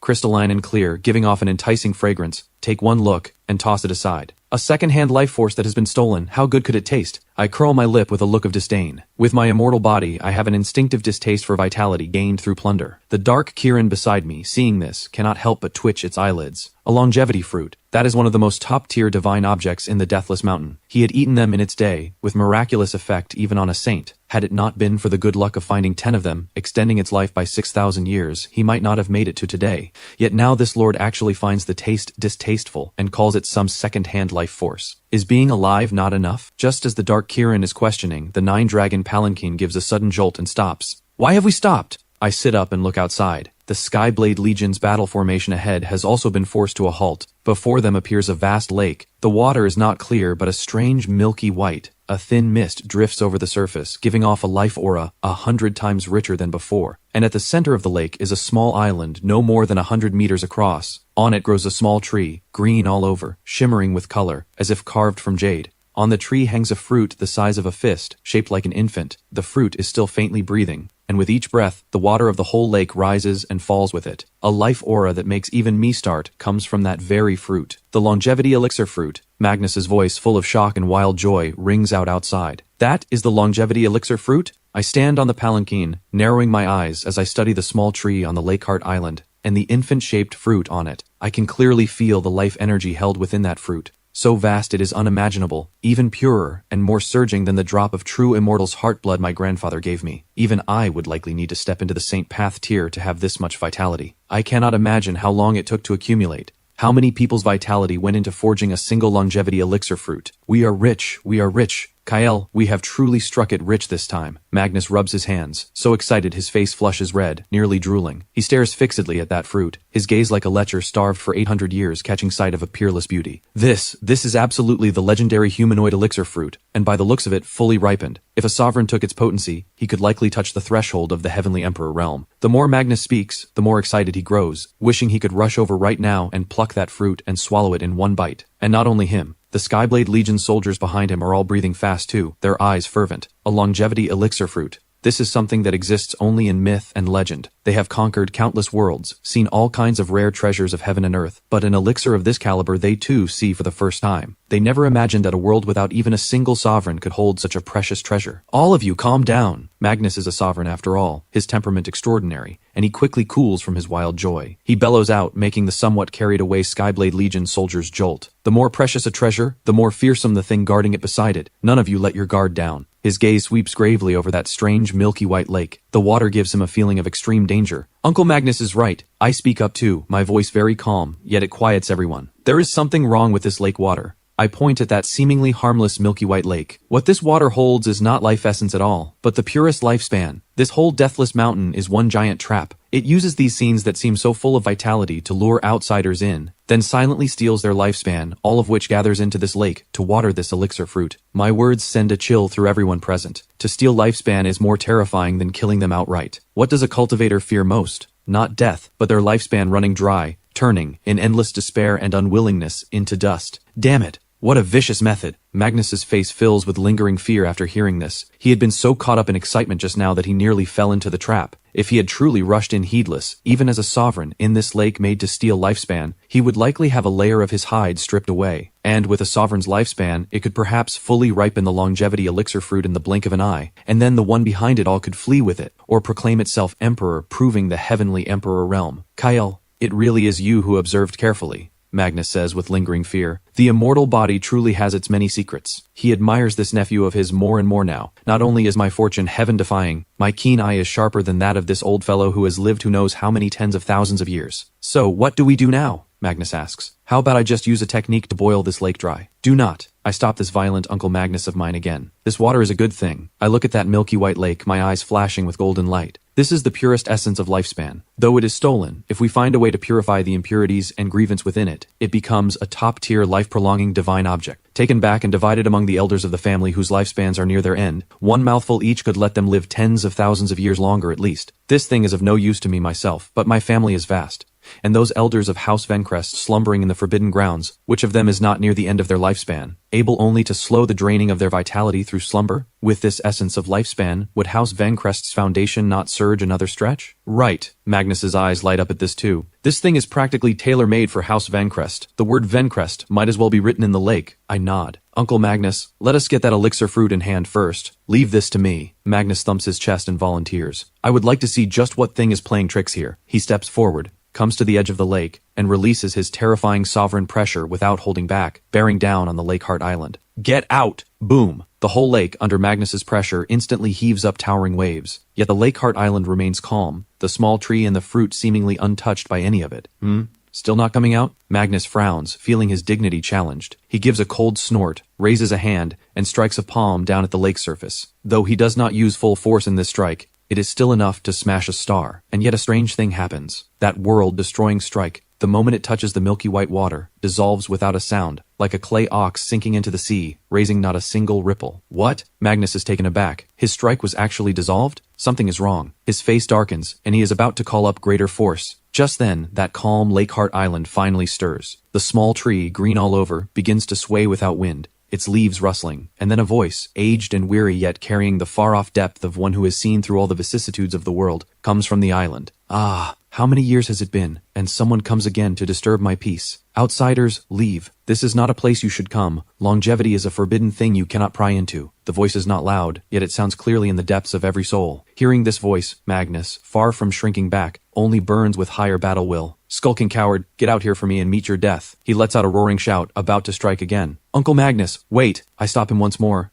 I look toward the Lakeheart Island, a playful smile curving the corner of my mouth. Come out and talk. Perhaps we can make a deal, I say aloud. The Lakeheart Island is silent for a moment. Then that aged voice, carrying a trace of doubt and disdain, asks, what could you have that I need? I can give you true longevity. I say it word by word. The moment these words come out, not only the being on the Lakeheart Island, but even Magnus and that dark Kirin are taken aback. Give it true longevity? Has Kyle bragged a bit too far? Longevity is the ultimate Tao that even true immortals bitterly pursue. By what right does a small blood-forging realm cultivator like me dare to make such a boast? Yet my face is full of confidence, because I know that this state of clinging to a wretched survival, sustaining its existence by plundering lifespan, does not count as true longevity at all. It is merely a pitiful means of prolonging life. But House Vencrest, the power behind me, does have the hope of showing it the true path of longevity. Sure enough, after I speak these words, the being on the Lakeheart Island falls silent even longer, as if thinking, and as if weighing whether my words are true. After a long while, a soft chuckle comes. An interesting little one. Come in. I will wait for you here. As the words fall, the milky white lake actually parts down the middle of its own accord, opening a path leading straight to the Lakeheart Island. Kyle, you must not. Seeing the lake water part on its own, Magnus's face changes, and he immediately blocks the way before me. This old monster clearly means no good. Who knows what traps are in this lake? It is too dangerous. In his view, this is a banquet of treachery, and it has surely laid a net of heaven and earth on the island,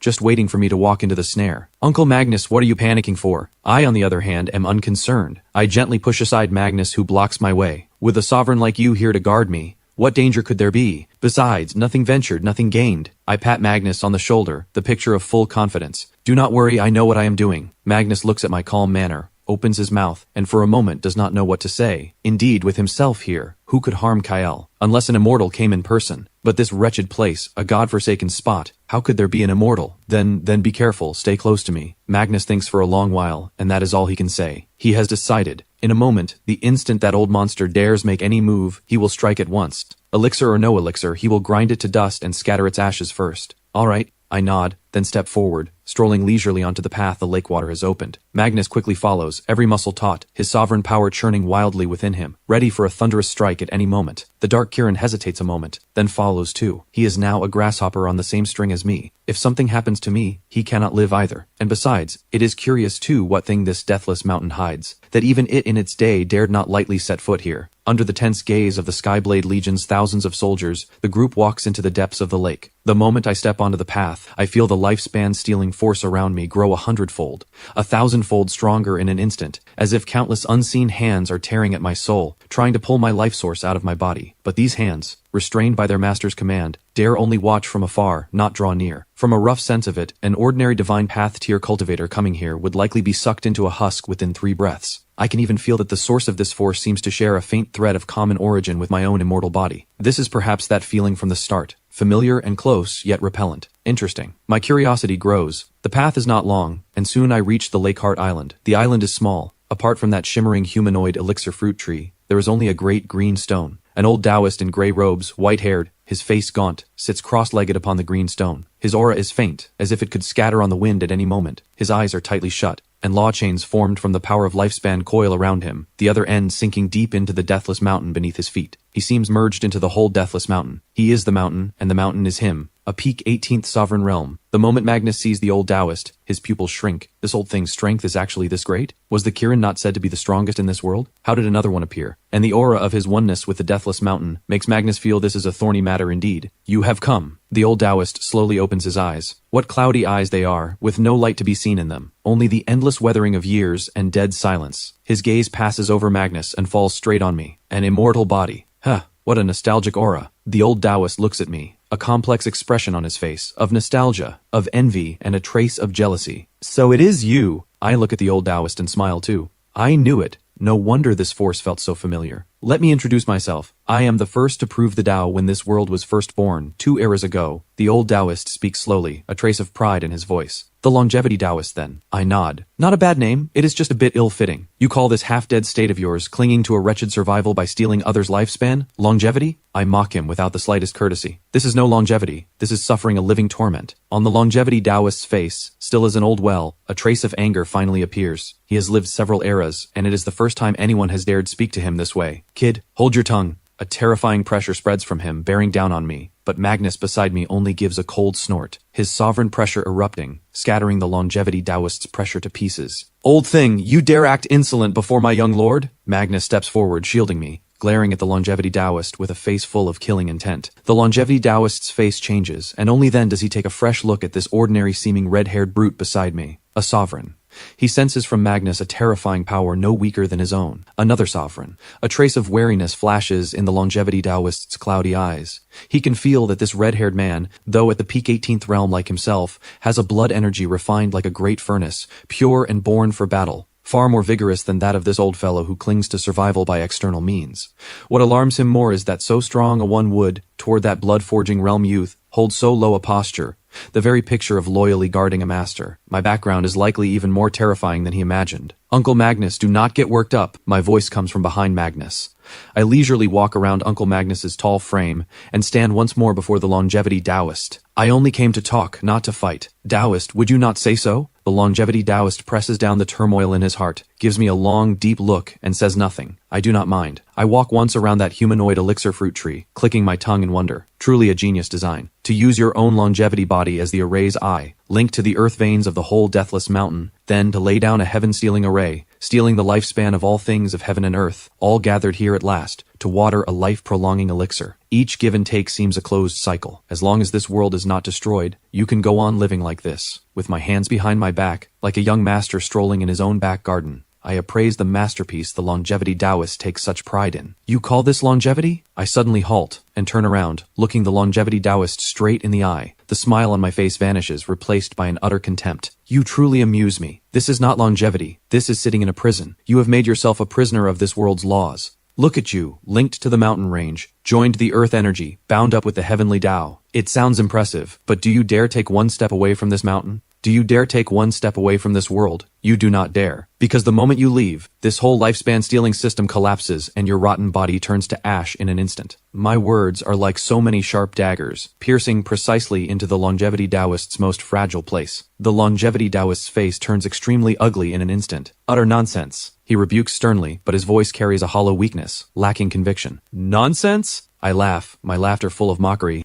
True longevity is transcendence, is freedom. It is to break free from all constraints of the universe. It is seeing the laws of heaven and earth as nothing, seeing the long river of the ages as a fleeting bubble. And you have bound yourself to the laws of this small broken world, living like a parasite, feeding on its blood. The world lives, and only then can you live. The world dies, and you must perish along with it. What kind of longevity do you call that? You are nothing but a watchdog for the world. Shut up. The longevity Taoist trembles violently all over. The lifespan law chains on his body all begin to shake wildly, and the whole deathless mountain quakes because of it. He has been thoroughly enraged. Every word of mine strikes his sorest spot. He has lived through long ages, believing himself to walk a great path toward eternity, sure that given enough time, he would sooner or later step into the 19th realm, heavenly emperor realm he dreamed of. He even had a premonition that he was only half a step from that realm, needing only to wait for the longevity elixir fruit to ripen. Yet today he is dismissed as worthless by a green youth, called a parasite, a watchdog. How could he bear it? Junior, what do you understand? The longevity Taoist roars. You merely rely on a fine body you were born with, gaining an immortal body, and dare to spout nonsense here judging my Tao. When I proved my Tao, the ancestors of your ancestors were not yet born. Is that so? I raise an eyebrow, the mockery on my face growing thicker. Living long does not mean the road you walk is right. A pig that has lived 10,000 years is still a pig. It cannot become a dragon. The dark Kirin beside us cannot hold back, and nearly laughs out loud. I pay no mind to their reactions and go on. You not only walked the wrong road for the sake of this wrong road of yours, you bent the road of the whole world crooked too. The longevity Taoist's pupils shrink. What do you mean? What do I mean? I give a cold laugh. Do you truly believe the tampering you did could be hidden from everyone? I slowly raise my hand and point at the silent dark Kirin. Ask him, when he charged for the sovereign realm back then, did he not always feel his Tao was flawed,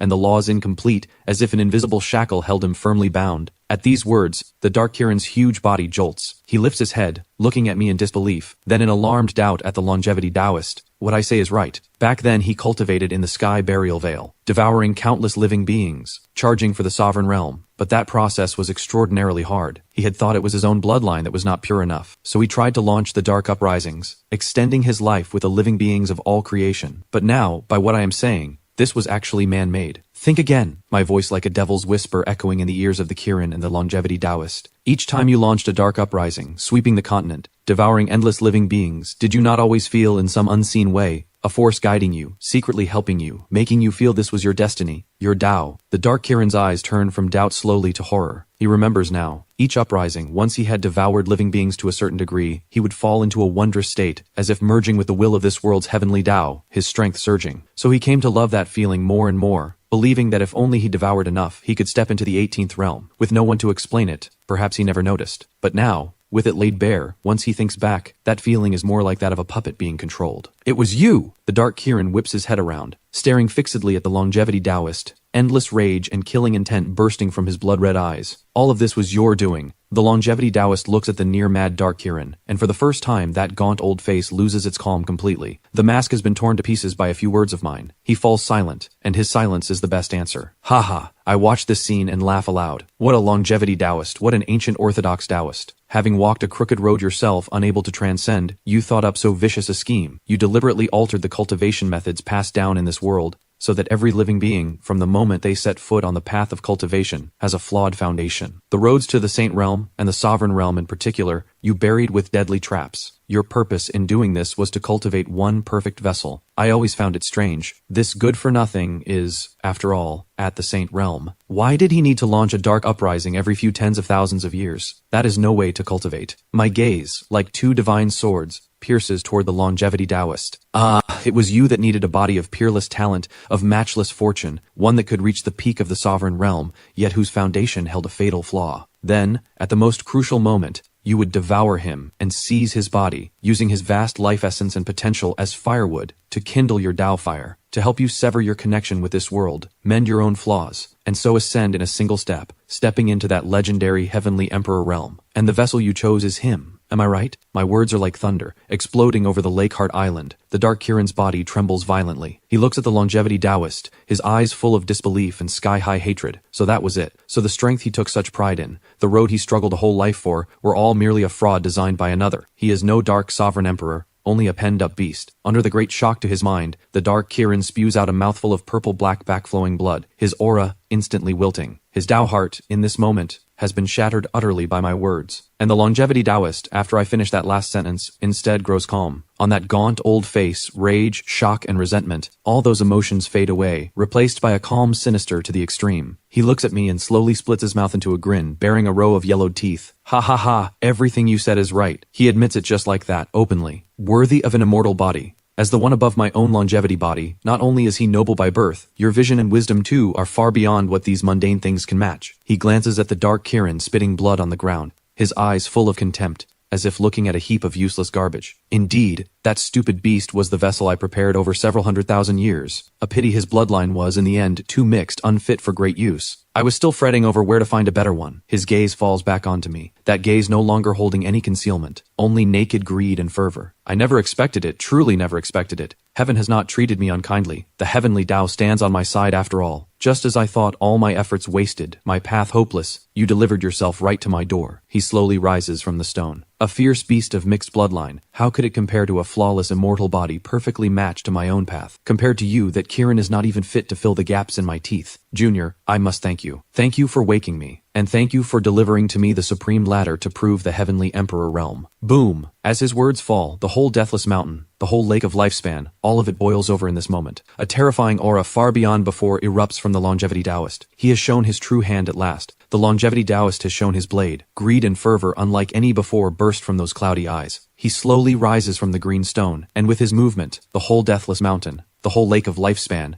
all of it boils over completely in this moment. The endless milky white lifespan essence, like 100 rivers answering a summons, pours wildly into his body. His once gaunt frame, at a speed visible to the eye, grows full and firm. His grizzled hair swiftly turns black, the wrinkles on his face all fade away, and in the blink of an eye he goes from an old Taoist near the grave to a middle-aged Taoist with a stern, cold face and a deep, fathomless aura. The chains of lifespan law on his body, far from vanishing, instead grow more solid, linking ever more tightly with the laws of heaven and earth of the whole deathless mountain, and indeed the whole Shadowmere continent. A terrifying aura far beyond before erupts from him, an aura already drawing infinitely close to the true heavenly emperor realm. Ha ha ha, Junior, I must thank you again. Had you not woken me, I truly was about to waste time on that stupid beast. Now it seems you are the supreme fruit heaven has bestowed on me. The longevity Taoist feels the surging power within him, and lets out a smug, wild laugh. He has schemed for several eras, all for this day. As long as he devours the flawless immortal body before him, he can sever his karma with this world, mend the flaws of his own Tao, ascend in a single step, and become a true heavenly emperor. So what if this boy has a sovereign behind him? The world will be his oyster, where could he not go? Old thing, you rejoice too soon. Magnus lets out a roar, no longer able to hold back. His blood energy surges skyward, golden sovereign laws flowing like magma across his skin. He throws a punch, and the void itself caves in. The longevity Taoist looks at Magnus's overbearing, matchless punch, and a flicker of disdain crosses his face. He merely lifts a hand lightly. The whole deathless mountain shudders, and the endless power of lifespan gathers before him into a colossal milky white shield. Magnus's fist slams solidly into the shield. A deafening roar spreads across the whole Shadowmere continent, and a terrifying energy storm sweeps outward in every direction, with the Lakeheart Island at its center. But what shocks Magnus is that this punch of his, enough to blow apart a star, only makes the shield sway slightly, without so much as a single crack appearing on it. How is this possible? Magnus's eyes go wide. Within my longevity domain, I am invincible. The longevity Taoist laughs coldly. Every attack of yours will be dissolved by the lifespan power this world has gathered over several eras, while you will only be slowly drained of your vitality here, and in the end become my nourishment. As his words fall, thousands upon thousands of milky white chains surge out of the boiling lake of lifespan, and like venomous snakes, coil toward Magnus from every direction. Out of my way! Magnus roars, his power as a sovereign erupting, shattering those chains to pieces. But those chains seem endless, reforming the instant they break, and coiling around him again. For a time, even one as strong as Magnus is dragged down by these maddening chains, unable to break free. Uncle Magnus, I told you not to get worked up. Watching this scene, I feel not the slightest tension and only shake my head. I know full well this old thing is a local snake, and one joined to the whole land at that. Uncle Magnus is now like a reckless greenhorn,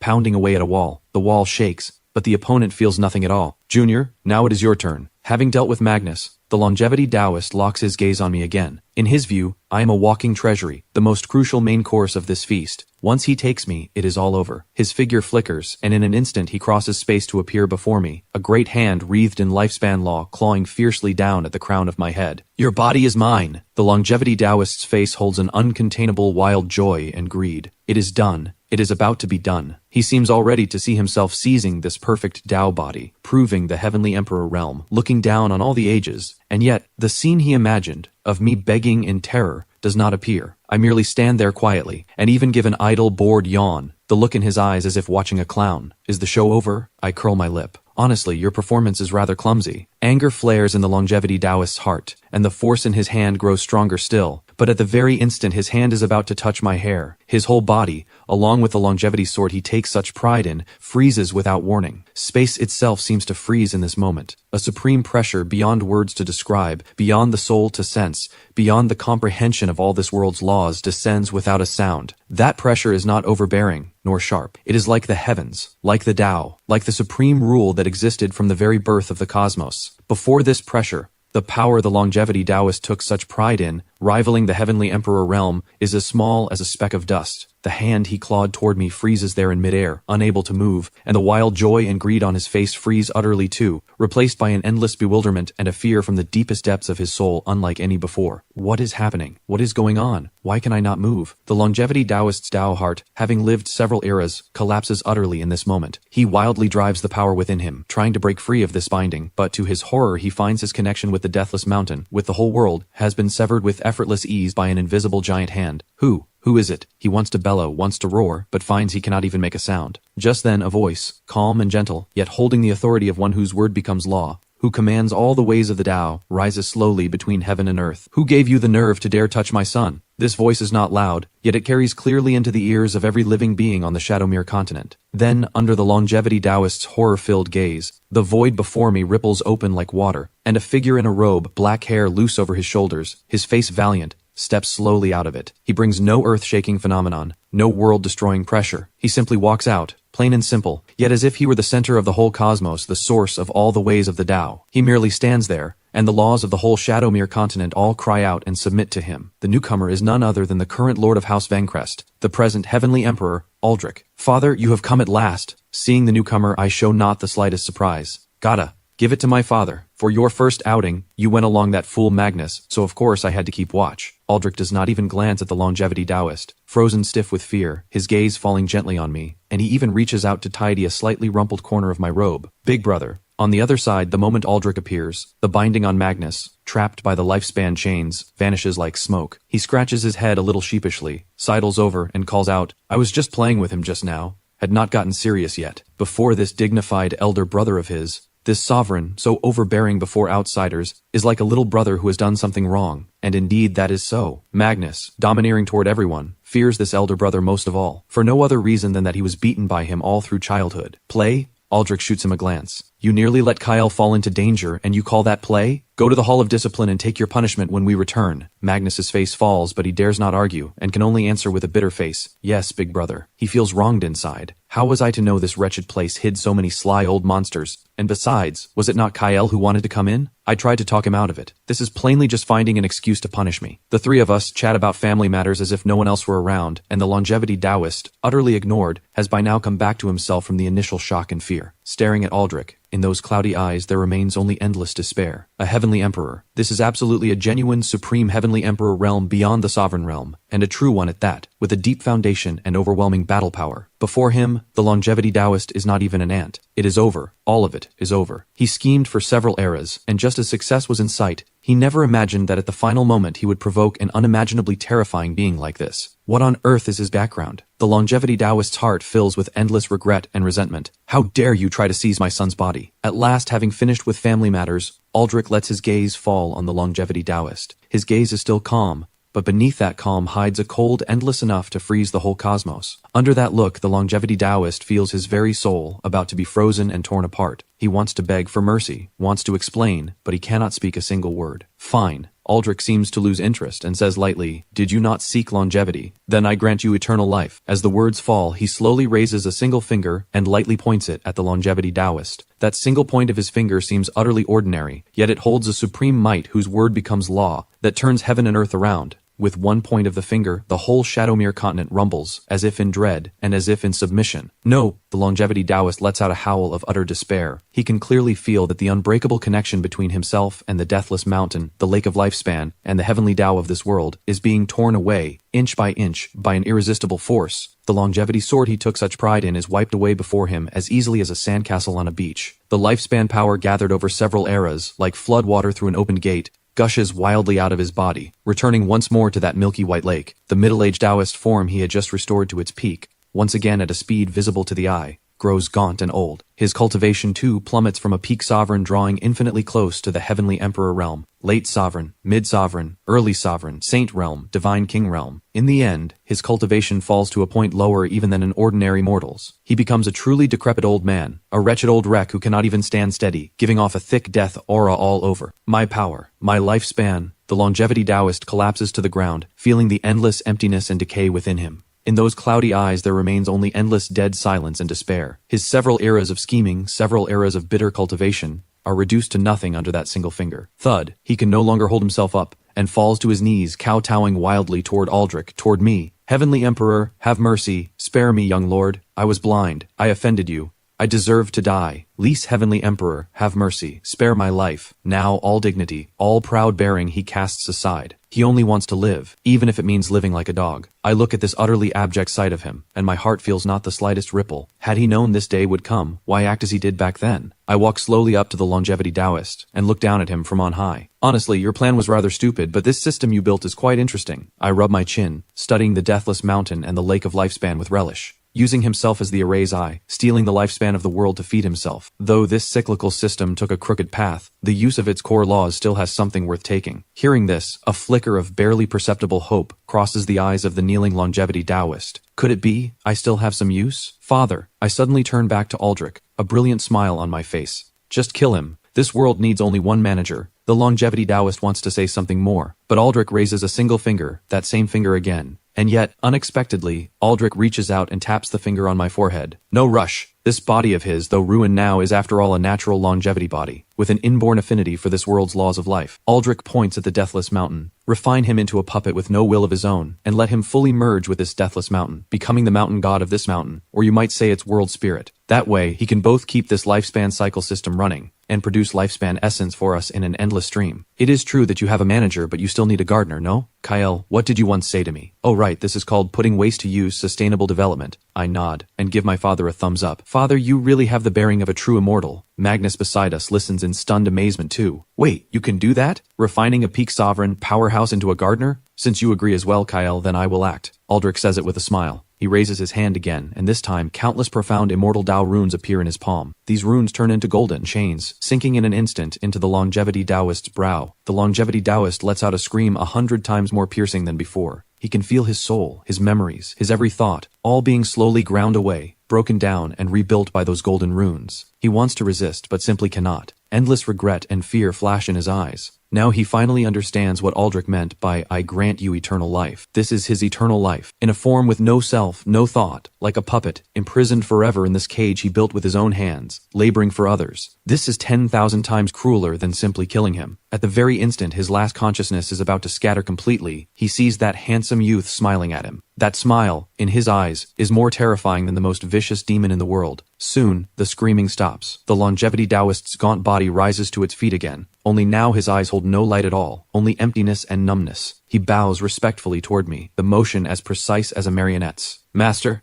Not bad. I nod in satisfaction. Aldrich waves a hand, and that puppet body turns into a streak of light, merging into the depths of the deathless mountain's earth veins. From this day on, he is the spirit of this deathless mountain, the gardener of this world, who will serve me for all eternity. After solving this greatest of troubles, Aldrich's mood lifts considerably. He turns, his gaze sweeping over the whole Shadowmere continent, a flicker of heat in those eyes that seem to hold the birth and death of the cosmos. All right, Kyle, the appetizer is finished. Next we should bring on the main course. The whole world, packed up and taken away. As Aldrich's words fall, the supreme pressure on him no longer holds back at all, and sweeps with a roar across the whole Shadowmere continent. In the sky, wind and cloud change color, sun and moon lose their light, and the cosmic laws of the whole world cry out under this pressure, unable to bear the weight, as if they could shatter completely at any moment. The world's core essence of this world, ripened by that old thing over several eras, has reached a critical point, like a fruit ripened through, one that will rot if not picked. Aldrich, hands behind his back, remarks in a flat tone, "He has actually done us a great favor, sparing us no small amount of effort.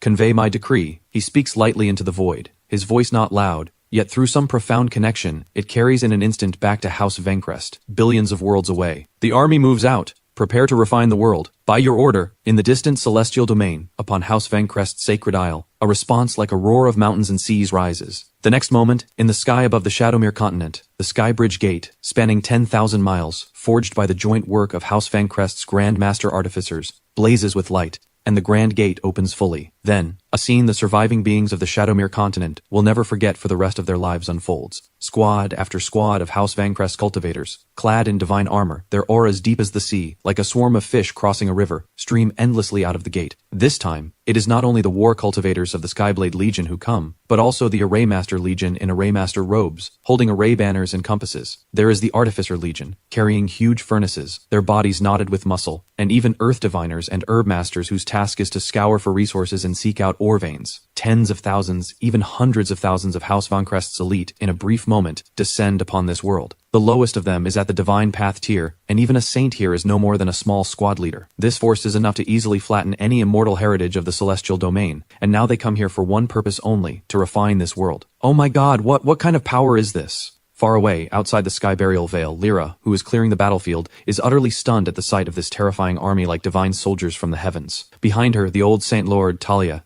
and the tens of thousands of human cultivators are struck collectively speechless, every one of them frozen stiff, as if witnessing the descent of gods. They had just been thrilled at the birth of a single saint, yet now they see that among that crowd, a saint seems to count for less than even a squad leader. They watch squad after squad of array masters fly in good order toward every direction of the Shadowmere continent. In the center of the world, the seemingly small array banners in their hands, the instant they are flung into the air, swell wildly in the wind, turning into pillars 10,000 feet tall that stab straight into the clouds. Branded upon each array banner are immortal Tao runes they cannot understand at all, giving off a fearsome aura that suppresses all things and seals space and time. Boom, boom, boom. One after another, the huge array banners are driven precisely into the earth vein nodes of the Shadowmere continent, and the whole land shudders violently. They watch the artificers send out their furnaces, taking the void itself as material, the laws as firewood, and begin forging immensely thick law chains shimmering with undying divine light. What are they doing? The old Saint Lord, watching this unbelievable scene before him, speaks with a trembling voice. I do not know.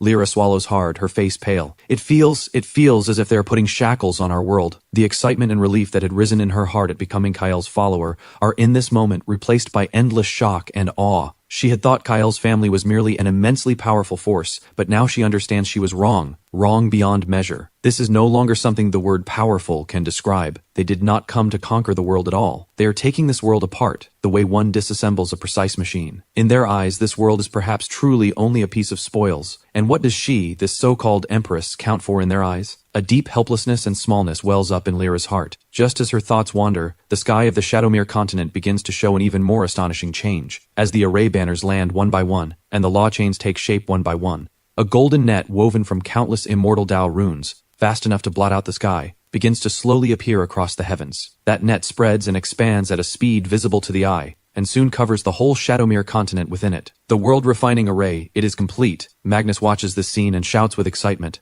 I too watch with great interest. So this is the foundation of the Immortal Dynasty? They have turned the conquest of other worlds into a standardized assembly line operation. Professional, truly too professional. I cannot help but give my own family a mental thumbs up. Kyle, watch closely. Aldrich's calm voice sounds in my ear. Next comes the most crucial step, drawing out the core essence. As the world-refining array fully takes form, the whole Shadowmere continent seems sealed inside a giant transparent dome. Aldrich stands in the void with his hands behind his back, his robe snapping in the surge of energy, and his deep eyes are now astonishingly bright, as if sun, moon, and stars turn within them. Kyle, this world is your spoils. For my first visit to your domain, I cannot come empty-handed. Aldrich turns his head and says to me with a smile. Then his gaze falls on the vast, boundless milky white lake below. This lake of lifespan, though stolen by that old thing through crooked, heterodox means, and holding endless impurities and grievance within it, is in its essence the purest life source essence. If an ordinary person were touched by even a trace of it, their Tao heart would fall, and they would become a demon who knows only slaughter. But to an immortal body, it is a great tonic. As Aldrich speaks, he slowly extends a hand. Today I will refine this lake water into a pool of fine nectar for you. As the words fall, immortal light blazes in his palm, and laws of heaven and earth beyond the limits of this world's comprehension fly out from his palm, turning into immortal Tao runes of utmost profundity, which fall into the lake of lifespan. Sizzle. Wisps of black grievance, visible to the eye,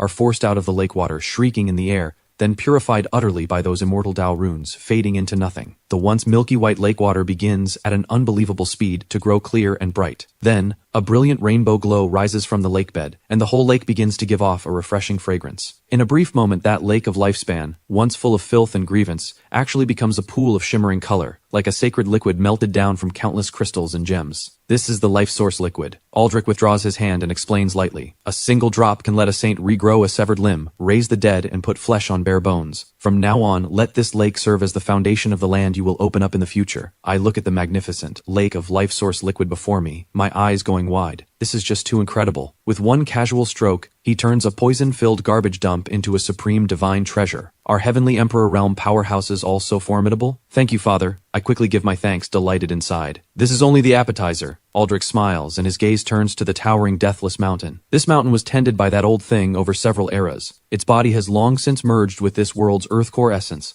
Immensely solid, and it is rather good material for forging. As it happens, you still lack a portable abode, so I will refine it into a palace and give it to you. As he speaks, Aldrich joins his fingers into a sword, and slashes through the air at the Deathless Mountain. A sword light, seemingly slender yet holding the power to sever all the ages, flashes and is gone, and the whole immensely vast Deathless Mountain range, stretching tens of thousands of miles, is actually severed and torn from the earth by this single stroke. Aldrich gives a light shout. The whole Deathless Mountain, along with the vast earth veins deep beneath it, begins to shudder violently, then slowly rises from the earth. This sight makes the scalps of Lyra and the others in the distance prickle once more. Uprooting a mountain. This is, in the truest sense, tearing a continent-scale mountain range up by the roots. Aldrich forms a seal with both hands, and endless immortal fire pours out from his palms, wrapping the whole Deathless Mountain within it. Under the forging of the immortal fire, the vast Deathless Mountain shrinks rapidly in a way that defies the laws of physics. The impurities in its body are refined away, its laws reorganized, its earth veins compressed. In the end, the towering Deathless Mountain actually becomes a model of a mountain no larger than a palm. Crystalline and clear all over, as if carved from jade, an exquisite miniature peak floating before me. Upon the peak, pavilions and towers, bridges and flowing streams are all there in full, and one can even see the longevity Taoist, refined into its artifact spirit, diligently sweeping inside it. This is the Deathless Palace, a top-tier emperor weapon. It holds a space within, can be carried on you, and its defense is enough to withstand one blow from a Heavenly Emperor realm powerhouse. Aldrich hands this palace to me. From now on, when you travel, you will have a place to settle. I take this exquisite palace, feeling the surging power within it, my heart already blossoming with joy. Thank you, Father. You are too good to me. These are only small trinkets. Aldrich looks at my undignified delight and gives a helpless smile. World refining array, rise. At this single command, the countless array banners across the 4 poles and 8 wilds of the continent hum as one, and law chains thick as mountain ranges extend from the banners, weaving through the sky like giant dragons, interlacing, and at last converging at the center of the continent. The Shadowmere continent begins to shudder violently.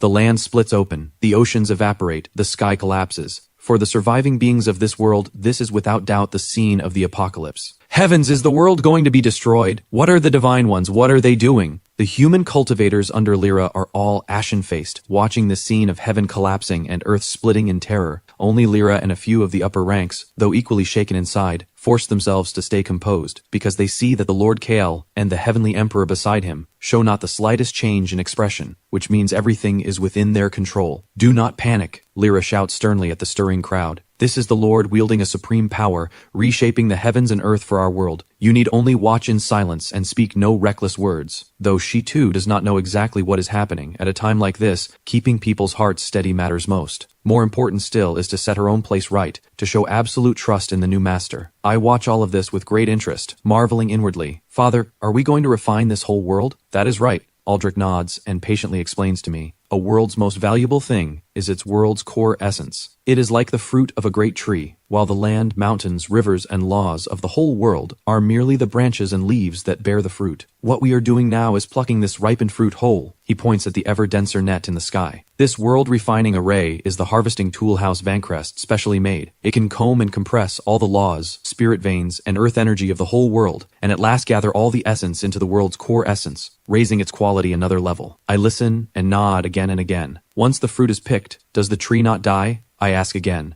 Die? Aldrich laughs. For House Vencrest, nothing is dead. He points off toward the celestial domain. Once the core essence is drawn out, the remains of this world will be handled by the Patriarch himself, who will drag them back to the celestial domain and merge them into House Vancrest's ancestral seat, the Sacred Isle. At that time, it will become a part of House Vancrest, restored to life again, even more stable than before. As for these countless living beings, to them, it is merely a change of one heavenly Tao for another. In the sky, the golden net woven from countless immortal Tao runes has contracted to its limit, and the whole Shadowmere continent now looks like a giant cocoon bound tight in golden thread. Condense. Aldrich utters a single terse word. The whole world in this moment lets out its final cry. The land collapses utterly, turning into the most primal earth, fire, water, and wind. The oceans evaporate completely, leaving only vast stretches of salt and alkali crystals. The sky caves in, revealing the endless cold chaos void behind it. All matter, under the great power of the world-refining array, is broken down, compressed, refined, and torrents of energy, pure to the utmost, surge wildly toward the center of the continent from every direction, where the world's core essence lies. In the distance, Lyra and the others are completely dumbstruck. Their world is being killed alive before their very eyes. The impact of witnessing one's homeland destroyed with one's own eyes is beyond any words to describe. Many cultivators, their Tao hearts unsteady, spit blood outright and faint away. Even Lyra herself feels a pang in her heart, as if something important were being torn out of her own life. She is, after all, a being born and raised in this world, bound to the world's core essence by 1,000 threads. The world wails and she feels it too. But she forces down that discomfort and stares fixedly toward the center of the continent. She wants to see what the final fruit of this world looks like. It is about to come out. I too set aside my playful mood, my expression turning focused. I can feel an immensely vast and pure energy swiftly gathering at the center of the continent, an energy that even makes my immortal body stir with a trace of craving. At last, under the extreme compression of the world-refining array, a crystal about the size of a human head, chaos-colored all over, its surface coursing with billions of law chains, throbbing ceaselessly like a breathing heart, rises slowly from the rubble of the collapsed world. The world's core essence. This is the essence the Shadowmere continent gathered over several eras, then ripened by the longevity Taoist over countless ages, which he had prepared to use to break through to the heavenly emperor realm. The instant it appears, the whole chaos void falls still, and all techniques dim before it. A fine thing. Even a sovereign as strong as Magnus marvels the instant he sees this world's core essence. He can feel that the energy held within this core essence, if he were to refine it, would be enough to advance his cultivation a great stretch beyond its current level, and even touching the threshold of the heavenly emperor realm would not be out of the question. Come. Aldrich, however, appears very calm. He merely beckons lightly, and the world's core essence, radiating supreme divine might, flies obediently into his hand, hovering there quietly, all its light and pressure withdrawn clean away. Aldrich holds the world's core essence, as if holding an ordinary glass ball. He does not even spare it a second glance, but turns straight around and holds it out before me. Kael, your spoils. His tone is as flat as if he were saying, son, here is your toy. I look at the world's core essence before me, still faintly throbbing, and blink. So this is the essence of a world. It does look rather beautiful. I reach out and carefully take this glass ball. It is warm and smooth to the touch, heavy, as if I were holding a whole world. I can clearly feel my immortal body within me clamoring wildly, wanting to swallow it in one gulp. Father, the energy in this thing is enormous. I sigh in genuine wonder. Naturally, Aldrich laughs. This is the complete core essence of a higher mystic world, and one ripened to the very limit at that. Its value is no less than that of a half-immortal artifact. Father, this thing is too precious. I think it over, and hold the world's core essence back out to him. Did you not say this thing could help you break through to the true immortal realm? You should keep it and use it. Though I covet this core essence too, I would rather my father grow stronger. With my father strong, I as the heir of his can sit more securely. This is called a long-term investment. Hearing my words, Aldrich is first taken aback, then his deep eyes brim with endless gratification and pride. He does not immediately take the world's core essence but reaches out and gives my shoulder a firm pat. Good boy.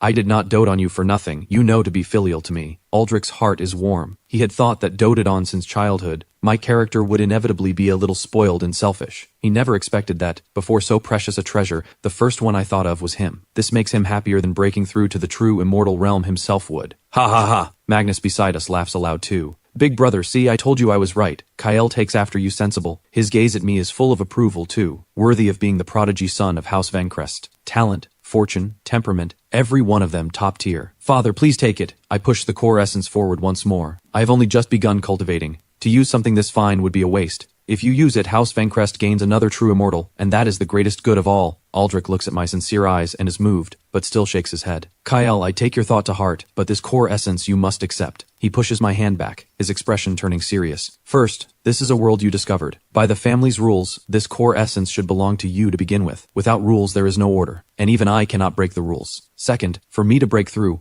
One world's core essence alone is far from enough, but my acting will not be for nothing either. When the time comes, I will glimpse a sliver of opportunity in it and attempt the breakthrough. But to truly take that step still requires a long time of accumulation and settling. But you are different. Aldrich's gaze turns intensely fervent. You are an immortal body. Your future is destined to surpass me, to surpass your grandfather. This world's core essence will be the most important, the most solid cornerstone of your path along the supreme immortal Tao. What you should be doing now is not thinking of how to make me break through, but of how to make yourself stronger. Only when you grow strong enough to look down on all things, to command the myriad worlds, will that be the best repayment to me, to the whole family. These words set my blood surging. I look at my father's eyes, full of expectation, and know that to decline any further would be mere affectation. All right, father, I understand. I nod firmly, hesitating no longer, and put the world's core essence into my storage ring. I silently vow that I will never fail my father's hopes to grow strong. With conditions this good, with a family this incredible, if I do not cultivate into the #1 big shot of all the myriad worlds, I would be unworthy of my standing as a top-tier immortal heir. Seeing me accept the core essence,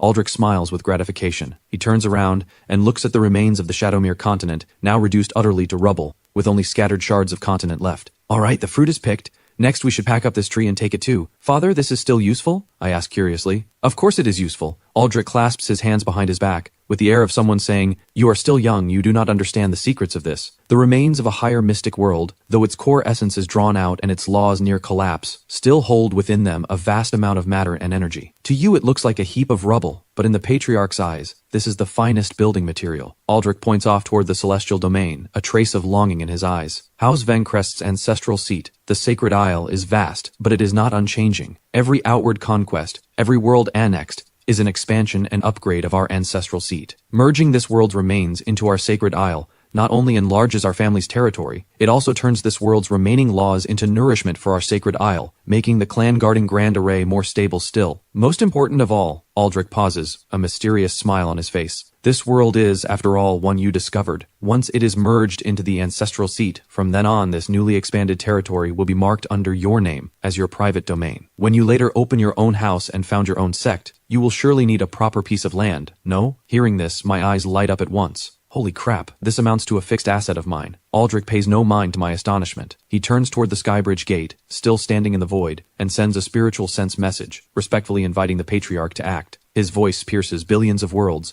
sounding directly within House Vencrest's forbidden grounds. In that universe where the bronze immortal coffin lies, an aged, dignified voice drifts out from behind the Skybridge gate. The next moment, a supreme immortal might, one that makes the whole chaos void itself tremble and makes the myriad ways of the Tao submit, descends. A giant hand, condensed from pure immortal light, so large that words cannot describe it, slowly reaches out from the Skybridge gate. That hand is too vast, as if it could lift up a universe in one palm and crush a sea of stars in the other. It merely hovers there quietly, the chaos currents around it seeming frozen, not daring to flow in the slightest. Father has made his move. The instant Magnus sees that giant hand, his whole body jolts, and a look of utter fervor and awe shows on his face. He drops at once to one knee. Behind him the Skyblade Legion and the House Vencrest army that has just ascended, all kneel down as one, a sound like a roar of mountains and seas ringing through the chaos void. We welcome the Patriarch. In the distance, Lyra and the others, the instant they see that giant hand, have utterly lost the ability to think. Their minds are blank. If Aldrich's heaven and earth might had already shaken them beyond words, left them unable to contend, then the aura given off by this giant hand before them is a crushing dominance on a completely different level of existence. Before that hand, they feel they do not even count as dust, as if a single thought from it would wipe them utterly from this world, leaving not a single trace behind. Is this what a true immortal is? Lyra murmurs, soul-shaken. She feels that the demi-saint cultivation she took such pride in seems, in this moment, so laughable and so pitiful. I look at that giant hand, familiar yet strange, and am shaken too. So this is the power of a true immortal. A single hand alone makes the whole chaos void tremble. Too strong to the point of defying all reason. Just as everyone is shaken by it, that giant hand of immortal light moves. At a speed that seems slow yet is in truth fast to the extreme. It reaches slowly toward the remains of the Shadowmere continent drifting in the chaos void. The motion is as gentle as scooping up fallen leaves from water, but this one simple motion causes the space and time around it to twist violently. Countless law chains extend from between the 5 fingers of the giant hand, and like a fishing net, gather all the shards of continent, no matter their size, no matter how near or far, precisely within it. Gather! As the patriarch's aged voice sounds once more, the net woven from law chains snaps sharply inward. The remains of the whole Shadowmere continent, those tens of thousands of continent shards great and small, in this moment, as if drawn by an irresistible pull, begin to converge wildly toward the palm of the giant hand of immortal light. In the course of converging they collide, press, and fuse without cease, and at last, under the supreme might of the giant hand of immortal light, all the continent shards actually piece back together and fuse, becoming one complete and enormous diamond-shaped landmass. Having done all this, the giant hand of immortal light bears this enormous landmass, and slowly carries it toward the Skybridge Gate. This scene shatters the last shred of luck Lyra and the others were clinging to. They finally understand just what kind of immense being House Vencrest, or rather Kyle, truly is. Conquer, plunder, refine, pack away. These are no longer the means of mortals, nor even of the gods as they understand them. This is creation. This is destruction. This is the supreme authority that holds the life and death of a world in hand. My lord, Lyra looks at the youth not far off, his face calm as if he has long been used to all this, and in her heart there is no longer any stray thought, only endless awe, and a relief and pride from the depths of her soul at being able to follow such a being. I do not know what is in Lyra's heart. I am busy chatting with my father. Father, grandfather is so cool, I sigh in genuine wonder. Way more impressive than any divine art or technique. When you reach grandfather's realm, you will be able to as well. Aldrich says it with a smile, his tone full of pride. That is his father, the true cornerstone of House Vencrest. Soon, the giant hand of immortal light, bearing the remains of the Shadowmere continent, vanishes utterly behind the Skybridge Gate, and the immortal might that hung over the chaos void scatters with it. All right, the matter is done. Aldrich turns around and gives a final order to the House Vencrest army below, still in a daze. All legions withdraw in batches. Earth diviners and herb masters stay behind. Scour every useful thing left of this world clean. Leave nothing. By your order, the 100,000-strong army answers as one again, and a roaring, sweeping cleanup begins. I watch my kin, like a passing swarm of locusts, and the corner of my mouth twitches. Father, are we being a bit too thrifty? This is called not being wasteful. Aldrich corrects me with a straight face. House Vencrest's standing today rests on this fine tradition of frugal household keeping. Why do you think the world refining array protects the living beings? Of course it is because those beings can be put to use by House Vencrest later. A waste to let them die. I watch those House Vencrest cultivators, fired up and howling as they rush in to haul resources, and my mouth twitches without my meaning to. I'm starting to understand my father's frugal style, so this thing runs in the family. Alright, the matter is done, we should be heading back. Aldrich looks at the House Vencrest army below, already withdrawing in good order, and nods in satisfaction. This campaign has truly been a full harvest. He has gained a world to strengthen House Vencrest's foundation, secured a heavenly fortune for his son, and even given a warning to the restless powers of the celestial domain. All in one stroke. Kyle, get into the palanquin first. I have a few things to attend to. All right, father. I nod and turn to step into the 9-dragon palanquin. Just then, a figure comes flying up hurriedly from below. It is Lyra, who has just finished arranging the hauling work. She has changed out of the tattered robe into a clean, plain gown. Though it still cannot hide the weariness between her brows, it lends her a clear, refined air. My lord, please wait. Lyra musters her courage to stop me. Something else? I stop and look at her with curiosity. My lord, I have one thing to beg of you. Lyra draws a deep breath, her gaze burning into mine. The Shadowmere continent is now in ruins, and people are suffering terribly. By my strength alone, I fear I cannot restore order in any short time. So? I look at her with interest. So, I beg you to leave behind some hands to lend me strength. Lyra bows deeply as she speaks, almost burying her head against her chest. She knows the request is over the line. They have only just helped her quell the uprising, and now she is asking them to stay on as laborers. This is plainly pushing for more, after already getting plenty. But she has no choice. The Shadowmere continent is one huge mess. Though the evil forces have been wiped out, the surviving local factions, the people in panic, the broken laws, the collapsed spirit veins, every one of these is enough to leave her at her wit's end. She needs power. Power enough to crush all defiance and push through new rule. And the lord before her, and the family behind him, are her only hope. I think for a few seconds. If the Shadowmere continent recovers on its own, who knows how long it will take. So I take from my storage ring a palm-sized bronze compass array, plain and unremarkable to the eye, and toss it to Lyra. This is a miniature transmission array made by House Vencrest. I have had the coordinates of our sacred isle set on it. Drop a drop of your blood on it to activate it. From now on, you will hand over to House Vencrest 3 parts in 10 of this world's output each era, as a management fee. Of course, if you run into trouble you cannot handle, you can call on me for help through this array. As for hands, I think a moment, then call back to Magnus, not far off. Uncle Magnus. Kyle, what is it now? Magnus comes trotting over eagerly. From the Skyblade Legion, pick me out 100 sharp ones at about the Saint Realm. To stay and help this Empress Lyra keep order, I order offhandedly. 100 saints? Magnus is taken aback for a moment, then waves a big hand. A small matter. I will leave you a commander with 100 centurions under him. I promise this place will run smooth as silk for you. Saints? As centurions? And what realm then is a commander? Lyra holds the transmission array in her hands, listens to their exchange, and feels her mind once again unable to keep up. All right, that is that. I wave a hand as if dismissing a servant. Pay your rent on time and do not bring me trouble. With that, I step into the 9-dragon palanquin without looking back. Aldrich and Magnus follow in turn. The vast House Vencrest Legion, like a receding tide, withdraws in order into the huge Skybridge gate. Soon this stretch of chaos void holds only Lyra and the group of House Vencrest cultivators behind her, still diligently hauling. Lyra stands there in a daze, watching the slowly closing Skybridge gate, then looks down at the heavy bronze compass array in her hand, and at those mountainous piles of bestowed treasure in the distance.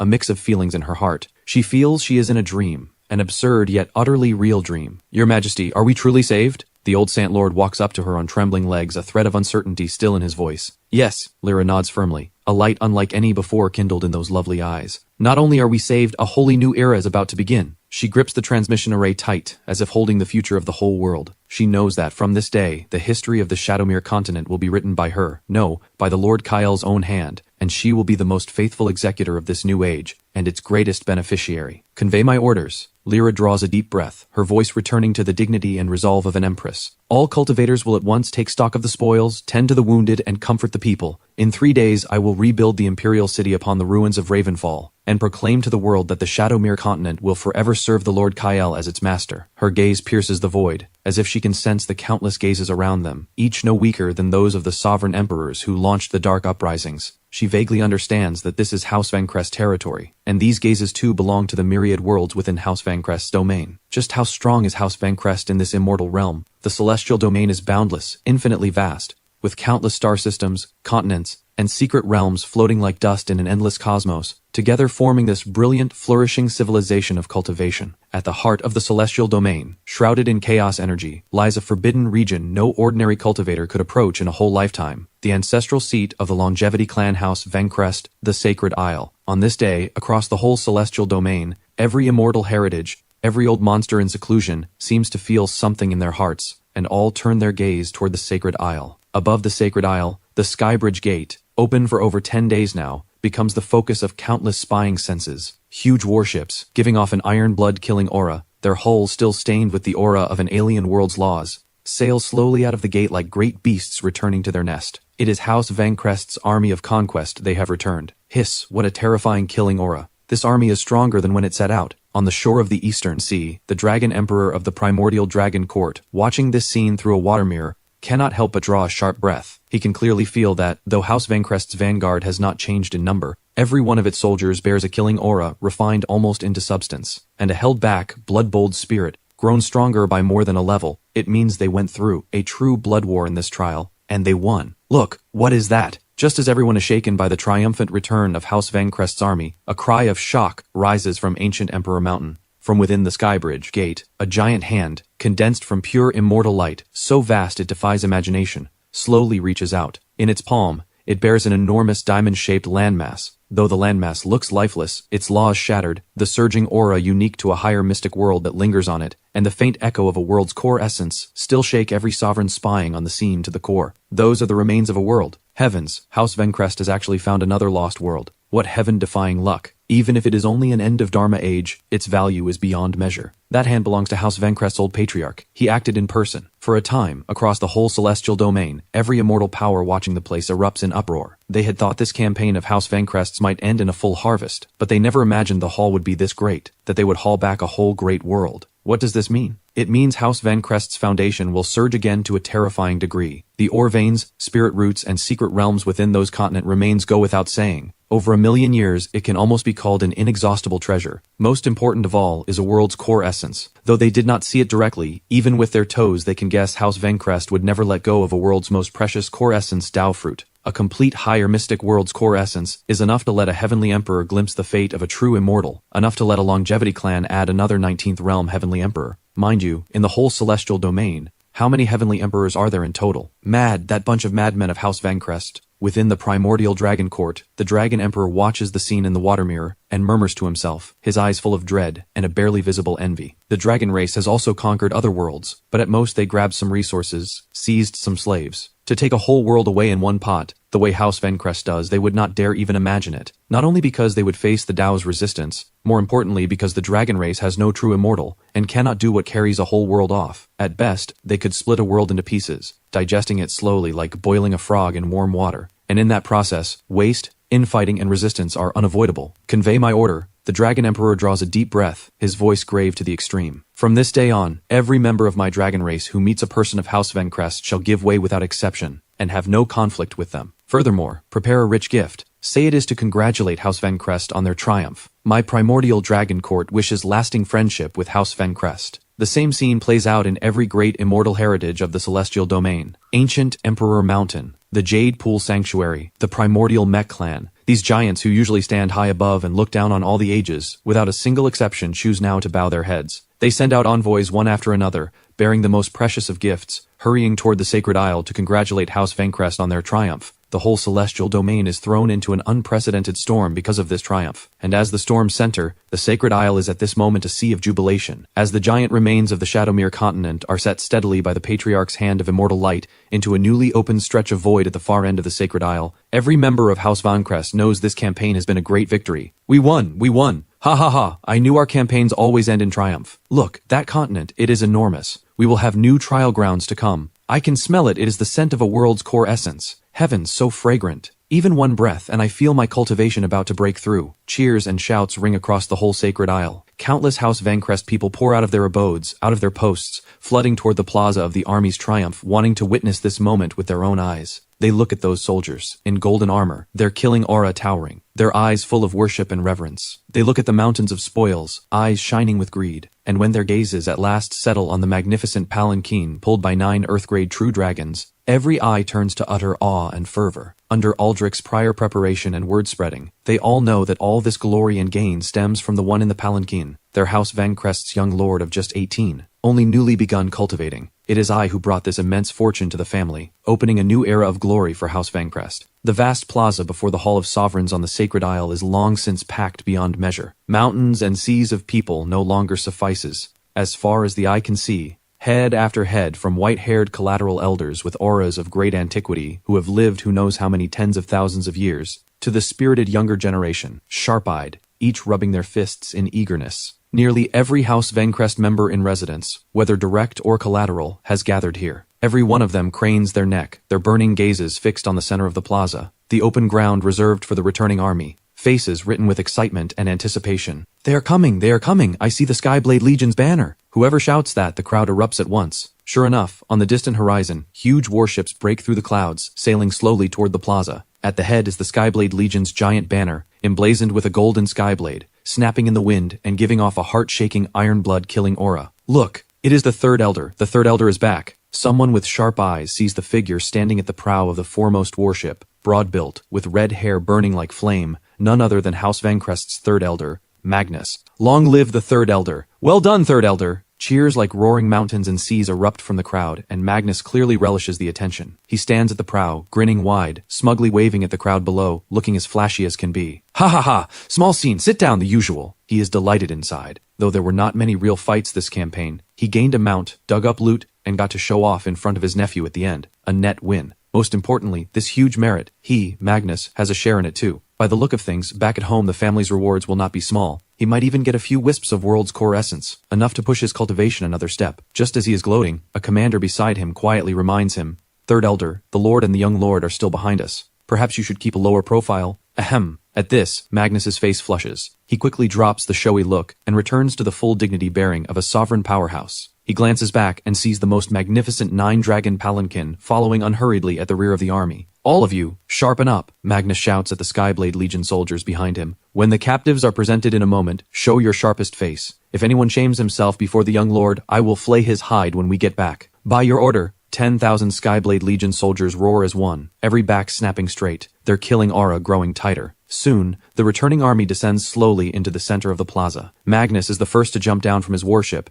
striding to the foot of the high platform at the very front. Upon the platform, the family Lord Aldrich and the Grand Elder Theron, along with the rest of House Vencrest's core leadership, have long been waiting. Reporting to the Lord, Grand Elder. Magnus drops to one knee, his voice ringing like a bell. The Skyblade Legion's vanguard has not failed in its mission, and has swept clean an otherworld's uprising, expanding the territory of House Vencrest. Good. Aldrich looks at this third brother of his, a touch reckless yet ferocious in combat, with a satisfied smile. Magnus, well done. Rise. Thank you, Lord. Magnus stands up, barely able to hide his pride, and in this moment, every gaze in the plaza has already passed beyond him. Turning to the slowly descending nine-dragon palanquin, everyone holds their breath. They know the true star of today is about to appear. Roar! The 9 Saint Realm True Dragons let out a sky-shaking roar, drawing the palanquin to a steady halt in the center of the plaza. But what catches everyone off guard and shocked is that, in front of the 9-dragon palanquin, there even trails a fierce beast they have never seen before. The beast is massive as a mountain, covered head to foot in ink-black scales, with a single horn on his head and twin wings on his back, black flames burning beneath his 4 hooves, and a terrifying dark aura billowing from him, making every cultivator below the Saint Realm tremble in their hearts. What is that thing? What a terrifying aura. I feel my very soul shaking. This beast's strength is surely above the Saint Realm. Wait, look at his neck. It looks like he is wearing a collar. From the crowd, a sharp-eyed young man cries out. At the words, the others quickly focus their gaze. And indeed, around the dark beast's terrifying neck, there is a collar forged of divine metal, the other end of which is, of all things, tied to the shaft of the 9-dragon palanquin. Boom! This sight detonates like a heavy bomb in everyone's mind. A terrifying beast at the Saint Realm or above used as a draft animal? Though House Vencrest is an immortal clan of longevity, even so, using a beast at the immortal path tier as a draft animal for the young lord, is that not too extravagant? Upon the platform, the Grand Elder Theron and the other sovereign elders see the dark beast, and their pupils shrink sharply. That is a 17th realm Sant-tier Dark Kirin. Was this thing not extinct in the celestial domain long ago? Where did Magnus get hold of one? These sovereign powerhouses have keen eyes indeed, and they see through the Dark Kirin's nature at one glance. Precisely because they see through it, they are more shocked still. A 17th realm saint in any immortal heritage of the celestial domain would be a being of patriarch rank. And yet now, he has fallen so far as to be a draft mount. Would he accept that? At first the Dark Kirin would surely not, but I revealed a peerless background, and avenged him too. What is there left to refuse? To clasp such a thick thigh, how many beg for it and cannot? Just as the crowd is shaken and abuzz with talk, the beaded curtain of the 9-dragon palanquin is slowly drawn aside by a slender, fair hand, and a figure in white robes, of striking handsome bearing, steps slowly out of the palanquin. It is me. The instant I appear, the entire bustling plaza falls dead silent. Every gaze focuses on me. Awe, fervor, worship, curiosity. I meet the tens of thousands of gazes, my face calm, even a little inclined to yawn. I step down from the palanquin, and the Dark Kirin, who had a moment ago worn a look of dead resignation, the instant he sees me step down, drops obediently to the ground, his huge head bowed in respect, as if welcoming his master. Your son Kyle greets you, father, greets the Grand Elder, and the elders. I walk to the foot of the platform and bow respectfully to the elders above. My bearing is humble and proper, with not a trace of arrogance from the world-shaking merit I have earned. Good, good, good. Aldrich looks at his perfect son and says the word 3 times in excitement. He steps down from the platform himself and lifts me up, clapping my shoulder firmly, his pride and joy not hidden in the least. My fine son, worthy of being the prodigy son of House Vencrest, in this campaign, yours is the first merit. Today, before the whole clan, I will reward you well. Aldrich's resounding, joy-filled voice echoes across the whole plaza. The word reward makes every House Vencrest member present perk up at once. Every one of them cranes their neck, eyes wide and round, watching the Lord and the young Lord on the platform with curiosity. They all want to know what reward the Lord will give to this heaven-blessed young Lord, who has earned an unmatched merit and brought a whole new world to the family. Will it be a legendary immortal scripture, a supreme method, a great emperor weapon, or an immortal artifact? Or will Aldrich name me directly as the sole heir, the next family lord, and proclaim it to the whole clan? Big brother, this time you had better be generous. Kyle has earned a heaven-shaking merit. The third elder Magnus joins in beside them, never one to let things stay quiet, calling out, "That is right, Lord. The young lord's merit deserves a reward, a great reward." Indeed, House Vencrest has always been clear in reward and punishment, never stingy with those of merit. Several of the other sovereign elders chime in too. Their gazes upon me are full of goodwill and appreciation. This nephew has truly done them proud. Aldrich laughs aloud. He raises a hand in a calming gesture, signaling for quiet. Be at ease, all of you. I, Aldrich, am not a stingy man. He turns around, his gaze falling on me, full of doting. Kyle, whatever you want, just tell father. Whatever father has, whatever House Vencrest has, even if it is a star in the sky, father will pluck it down for you. The moment these words come out, the whole crowd erupts again. My heavens, what kind of doting is this? The Lord truly dotes on the young lord to the skies. As long as you want it, as long as I have it. Is that not the most extreme favoritism? Countless younger House Vencrest members look at me with envy, jealousy, and resentment. Comparison drives a man mad. They're still fighting bloody over a few divine stones, a few bottles of pills, while this one has the whole family treasury, his to pick from. Is this the gap between the direct line and the collateral? No, this is no longer the gap between direct and collateral. This is the gap between a mortal and a god. I hear my father's words, and though I already know what I will be given, the show still has to be played in full. On the surface, I keep up the humility. I bow once more to Aldrich and say, steady and composed, Father's grace is deep, and I am grateful beyond words. But I believe the merit of this campaign was not mine alone. It was Grandfather's supreme might, Father's strategic command, Uncle Magnus's and the soldiers' valiant fighting, the result of the whole clan working as one. I only happened upon it, and would feel guilty taking credit. As for rewards, I have only just stepped onto the path of cultivation. My foundation is not yet steady. I dare not ask for too much. Everything is for Father to decide. This is said without a single seam, sound and well-reasoned. It lifts up the patriarch in my father, praises Uncle Magnus and the soldiers, and places me in the position of a humble student of the Tao. Upon the platform, the Grand Elder Theron listens to the end, a flash of golden light in his cloudy eyes. He strokes his beard and nods in satisfaction. Good, well said. Neither proud nor reckless, neither greedy for credit nor arrogant, a steady disposition with an eye for the whole picture. Lord, you have raised a fine son. House Vencrest will have its heir. To receive such high praise from the Grand Elder is, among the younger generation of House Vencrest, a singular honor. The smile on Aldrich's face grows brighter still. He looks at this perfect son of his fondness growing. You little rascal, your tongue is sharp. Aldrich chides with a laugh. But merit is merit, fault is fault. What you said is right. In this campaign, no one's contribution is to be ignored. He turns around, facing the whole clan, his voice turning grave and stern. By the Lord's order, every soldier who took part in this campaign, regardless of rank, will be promoted one level, with rewards doubled. Their direct kin for the next 3 generations will have their cultivation resources fully supplied by the family. Boom. The moment this order falls, the army ranks below erupt with sky-shaking cheers. The returning soldiers are flushed with joy. Promotion by 1 level, rewards doubled. That alone is a great reward. More importantly, 3 generations of direct kin covered for all cultivation needs. It means their descendants will have a starting line far above everyone else's. When one rises in the Tao, even the chickens and dogs ascend with him. Thank you, Lord. Long live the Lord. We will die for House Vencrest, die for the young Lord. Countless soldiers drop to one knee as one, their voices full of fervor and loyalty from the heart. Aldrich nods in satisfaction. His gaze falls again on the Grand Elder, the Third Elder, and the other top ranks. The Grand Elder, the Third Elder, and every elder who took part in this plan of distinguished merit may all enter House Vencrest's treasury and choose 3 treasures each. Each is also granted 1 wisp of world's core essence to use in comprehending the Tao. The moment this reward is announced, even the sovereign elders, who have seen many great occasions, cannot help but draw a sharp breath. 3 treasures from the treasury. That alone is the highest honor, to say nothing of a wisp of world's core essence. That is a new world's core essence. Every world has something uniquely its own. Though only a wisp, the cosmic laws it holds, to these old fellows stuck at the sovereign realm for tens of thousands of years, are no less than a guiding lamp. They may yet glimpse a chance at breakthrough from it. We thank the Lord for this rich grant. Led by the Grand Elder Theron, all the elders bow deeply to Aldrich. Their hearts are filled with reverence for this Lord. Clear in reward and punishment, balanced in grace and might, rewarding every merit, punishing every fault. This is what makes a worthy family leader. With everyone's reward settled, the atmosphere in the plaza rises to its peak, and every gaze settles on me once again. If the soldiers and elders are receiving such rich rewards, then what kind of earth-shaking reward will the young lord, the holder of the first merit, be given? Under everyone's expectant gaze, Aldrich draws a deep breath and slowly extends a hand. A crystal the size of a human head, chaos-colored all over,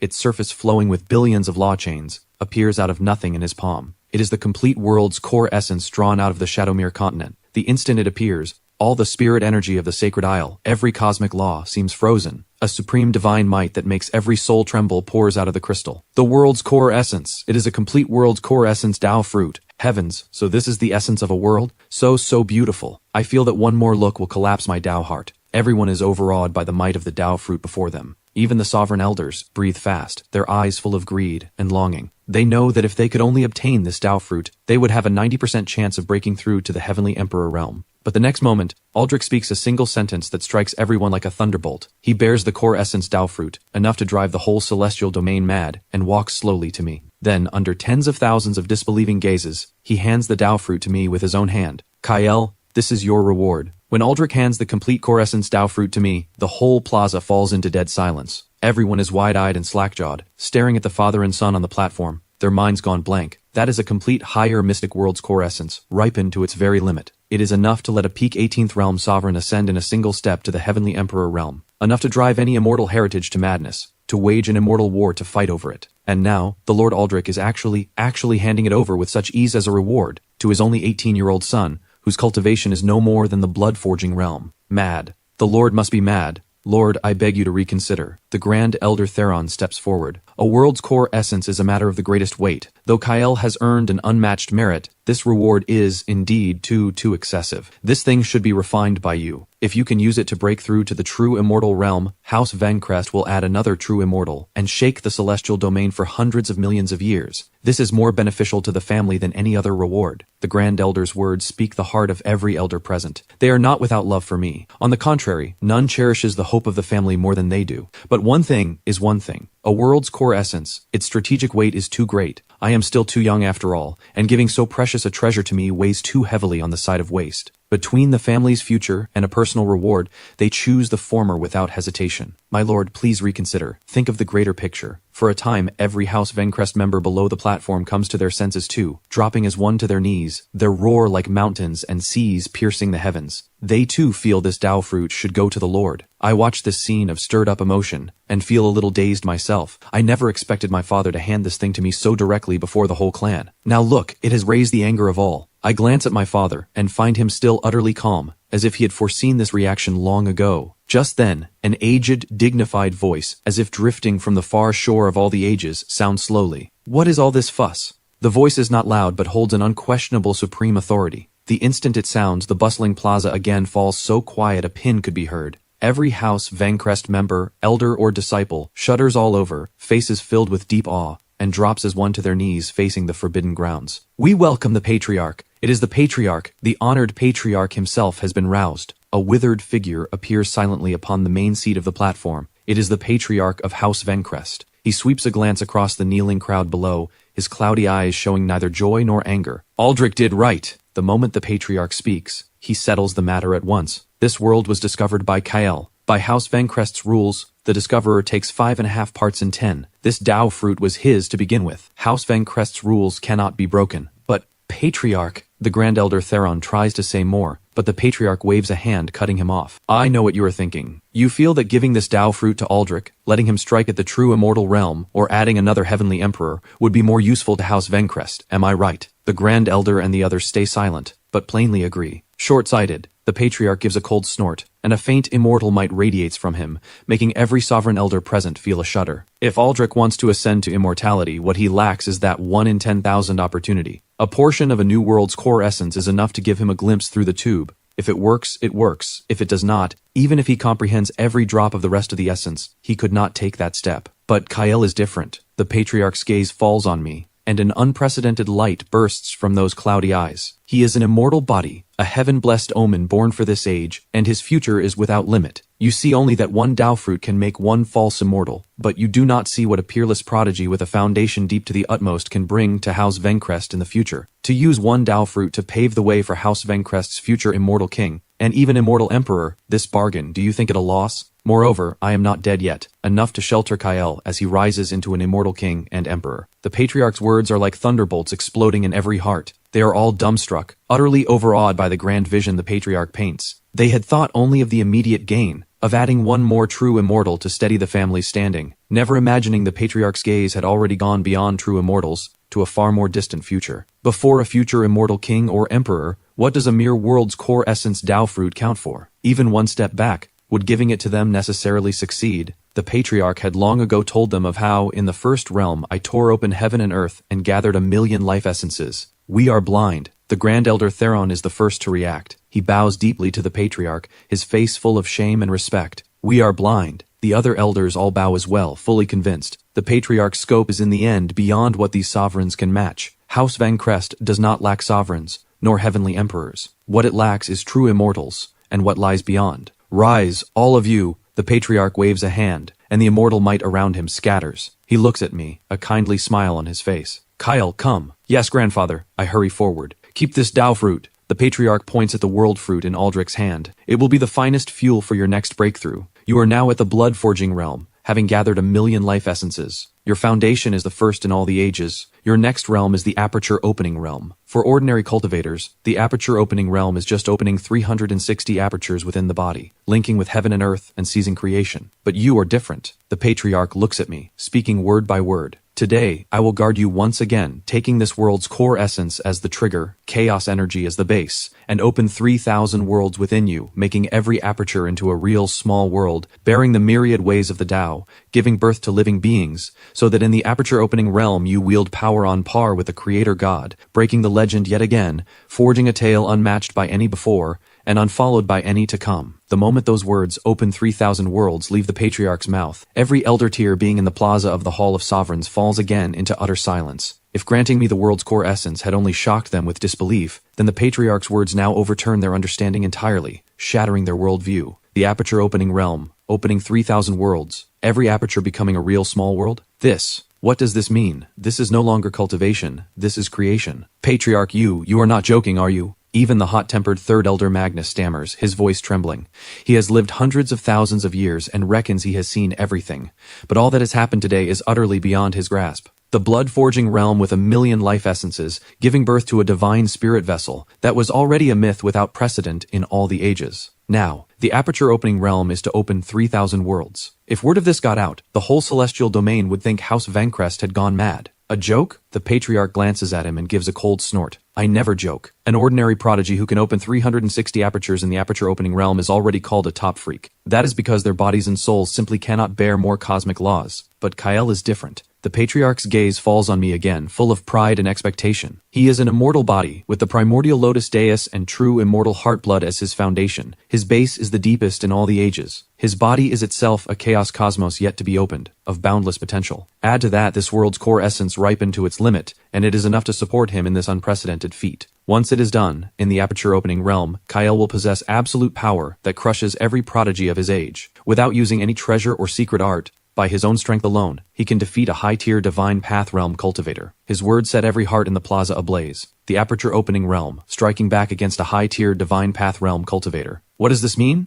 It is the second realm beating the 7th, 8th, even the 13th realm. If I were allowed to use family treasures, ultimate emperor weapons, pseudo-emperor weapons, then that step would not be hard. But did you not hear the Patriarch? Without using any means at all, by his own foundation alone. What a terrifying combat power. The word prodigy no longer suffices. This is simply a young god incarnate. House Vancrest is about to bring forth a true legend. The Grand Elder Theron looks at me, trembling all over with excitement. He seems already to see the scene of the near future, where I sweep through the ages, suppress a whole era, and lead House Vancrest into glory unlike any before. All right, enough talk. The Patriarch waves a hand, his expression turning grave. This matter is no small thing. It needs an absolutely quiet environment, free of all disturbance. Aldrich, Magnus, the two of you guard us. The other sovereign elders will lock down the whole sacred isle. No one may leave nor approach the forbidden grounds by half a step. By your order, Aldrich and Magnus answer as one. The elders' expressions all turn extremely grave. They know what comes next will bear on House Vancrest's fortune for ages, and not the slightest mistake can be made. Kyle, come with me. The Patriarch beckons to me, and his figure flickers, vanishing with me from the spot in an instant. The next moment, the two of us are back deep in the forbidden grounds, within that universe where the bronze immortal coffin lies. Grandfather, we are breaking through here? I look at the familiar starscape around me and ask with some curiosity. That is right, the Patriarch nods. This is my inner realm, utterly sealed from the outside. Even a true immortal of equal rank could not possibly trace it without my consent. The safest place there is. He points at the bronze coffin hovering at the center of the universe. Go, like last time, sit on the primordial lotus dais. Yes, grandfather, I know the way well. I leap and spring into the immortal coffin, crossing my legs on that fragrant green lotus dais. Calm your mind and steady your breath. The Patriarch's voice rises in my mind. Fuse the divine spirit vessel in your Dantian fully with your soul, then contemplate the worlds. Hearing this, I close my eyes at once, sinking my mind into my Dantian. There the golden spirit vessel, formed from 1,000,000 life essences, sits in solemn majesty, identical to me. Driven by my will, the golden spirit vessel slowly opens its eyes, turning into a beam of light that bursts out of the Dantian and into my sea of consciousness, fusing perfectly with my already finely refined soul. At the instant of fusion, my soul seems to swell 100-fold, 1,000-fold. My senses stretch without limit, piercing the wall of the inner universe, seeing the endless chaos void beyond. I see chaos energy born and die. I see laws evolve, worlds born and destroyed. An understanding unlike any before wells up in my heart. Now, the Patriarch's voice strikes like a warning bell in my heart. Bring out the world's core essence. Use your soul as the trigger, refine it, and reopen heaven and earth within you. I do not hesitate. With a single thought, the core essence Tao fruit I had stored in my storage ring appears out of nothing, hovering before me.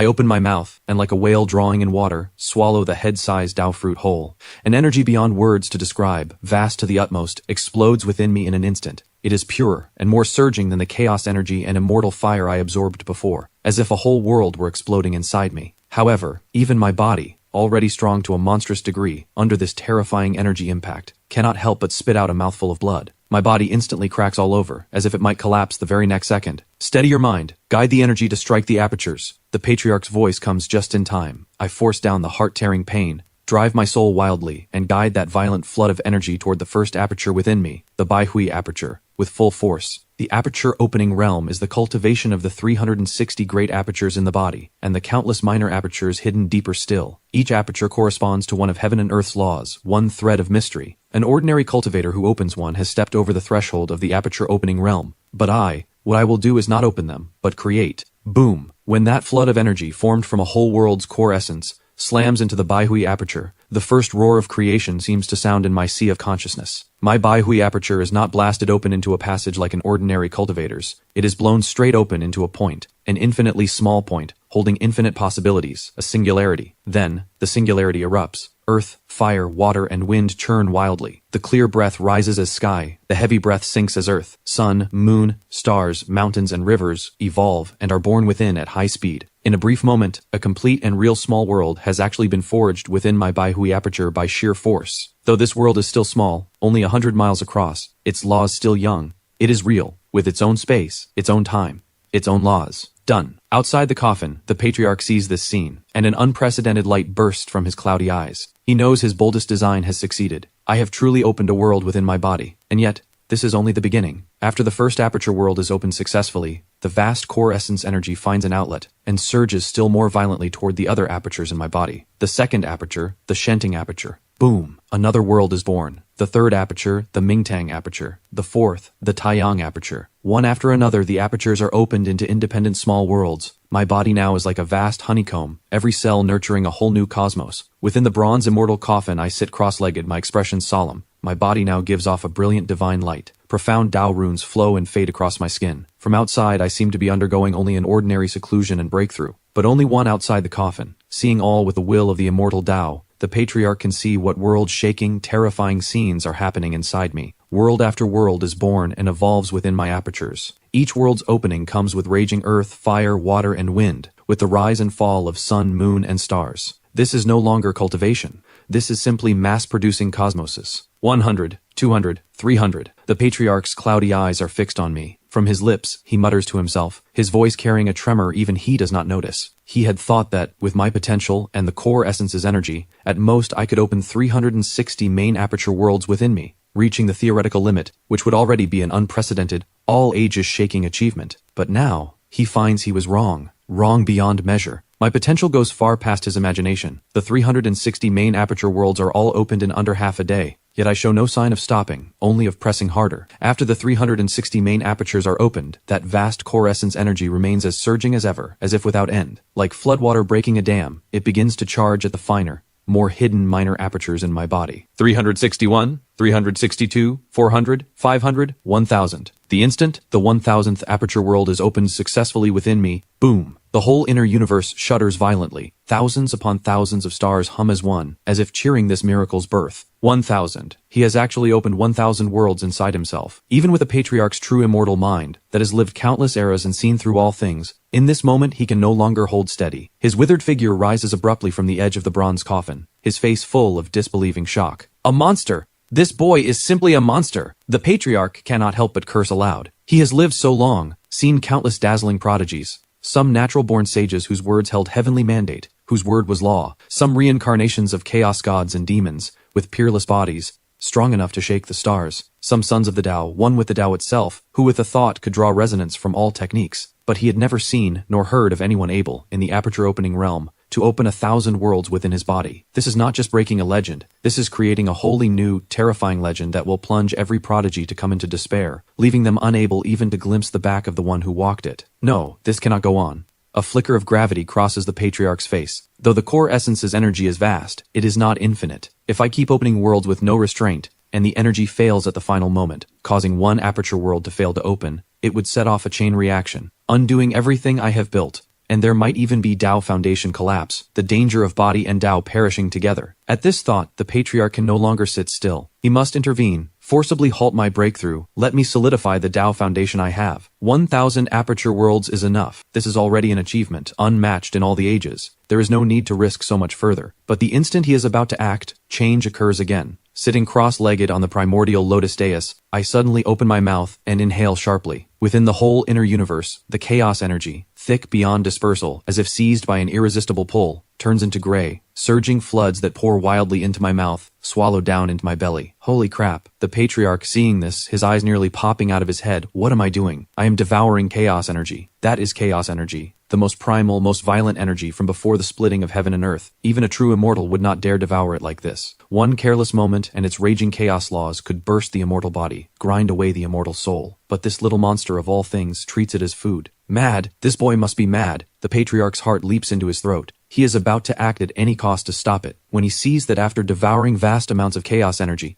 the core essence energy inside me, which had been starting to wane, now grows full and surging again, even purer, even vaster than before, and my pace of opening aperture worlds, far from slowing, grows faster. 1,100, 1,200, 1,500, 2,000. The patriarch stares blankly at this scene, no longer knowing what words could describe his feelings now. He feels that he, a true immortal who has lived countless eras, is, before this grandson of his, like a country bumpkin who has seen nothing of the world. His understanding is being mercilessly ground to dust again and again. Forget it, let him be. The patriarch lets out a long sigh and sits back down at the edge of the bronze coffin, a look of utter resignation on his face. This boy is just a freak, not to be judged by ordinary measure. Open as many as he likes, so long as he does not play himself to death. He has utterly given up trying to manage me. Within the immortal coffin, I know nothing of what is happening outside. I am sunk in an unprecedented, wondrous joy of creation. With each aperture world I open, my understanding of the cosmic Tao soars at a geometric pace. I feel as if I have truly become a creator god, that with a single thought I could give birth to a world, and with another thought wipe out a cosmos. This sense of holding and ruling all things steeps me utterly. Time seems to lose its meaning. I do not know how long passes, a day, a month, or a year. At the instant the last and 3,000th aperture world is opened within me, a tremor 1,000 times more terrifying than any before erupts from inside my body. The 3,000 aperture worlds, in this moment, as if drawn by some mysterious force, hum together, echoing one another. 3,000 utterly different yet single-rooted cosmic laws burst out of the 3,000 worlds, weaving and fusing within me, at last forming a being crowned with an imperial sky-flat crown, robed in a dragon robe of myriad ways, his face exactly my own.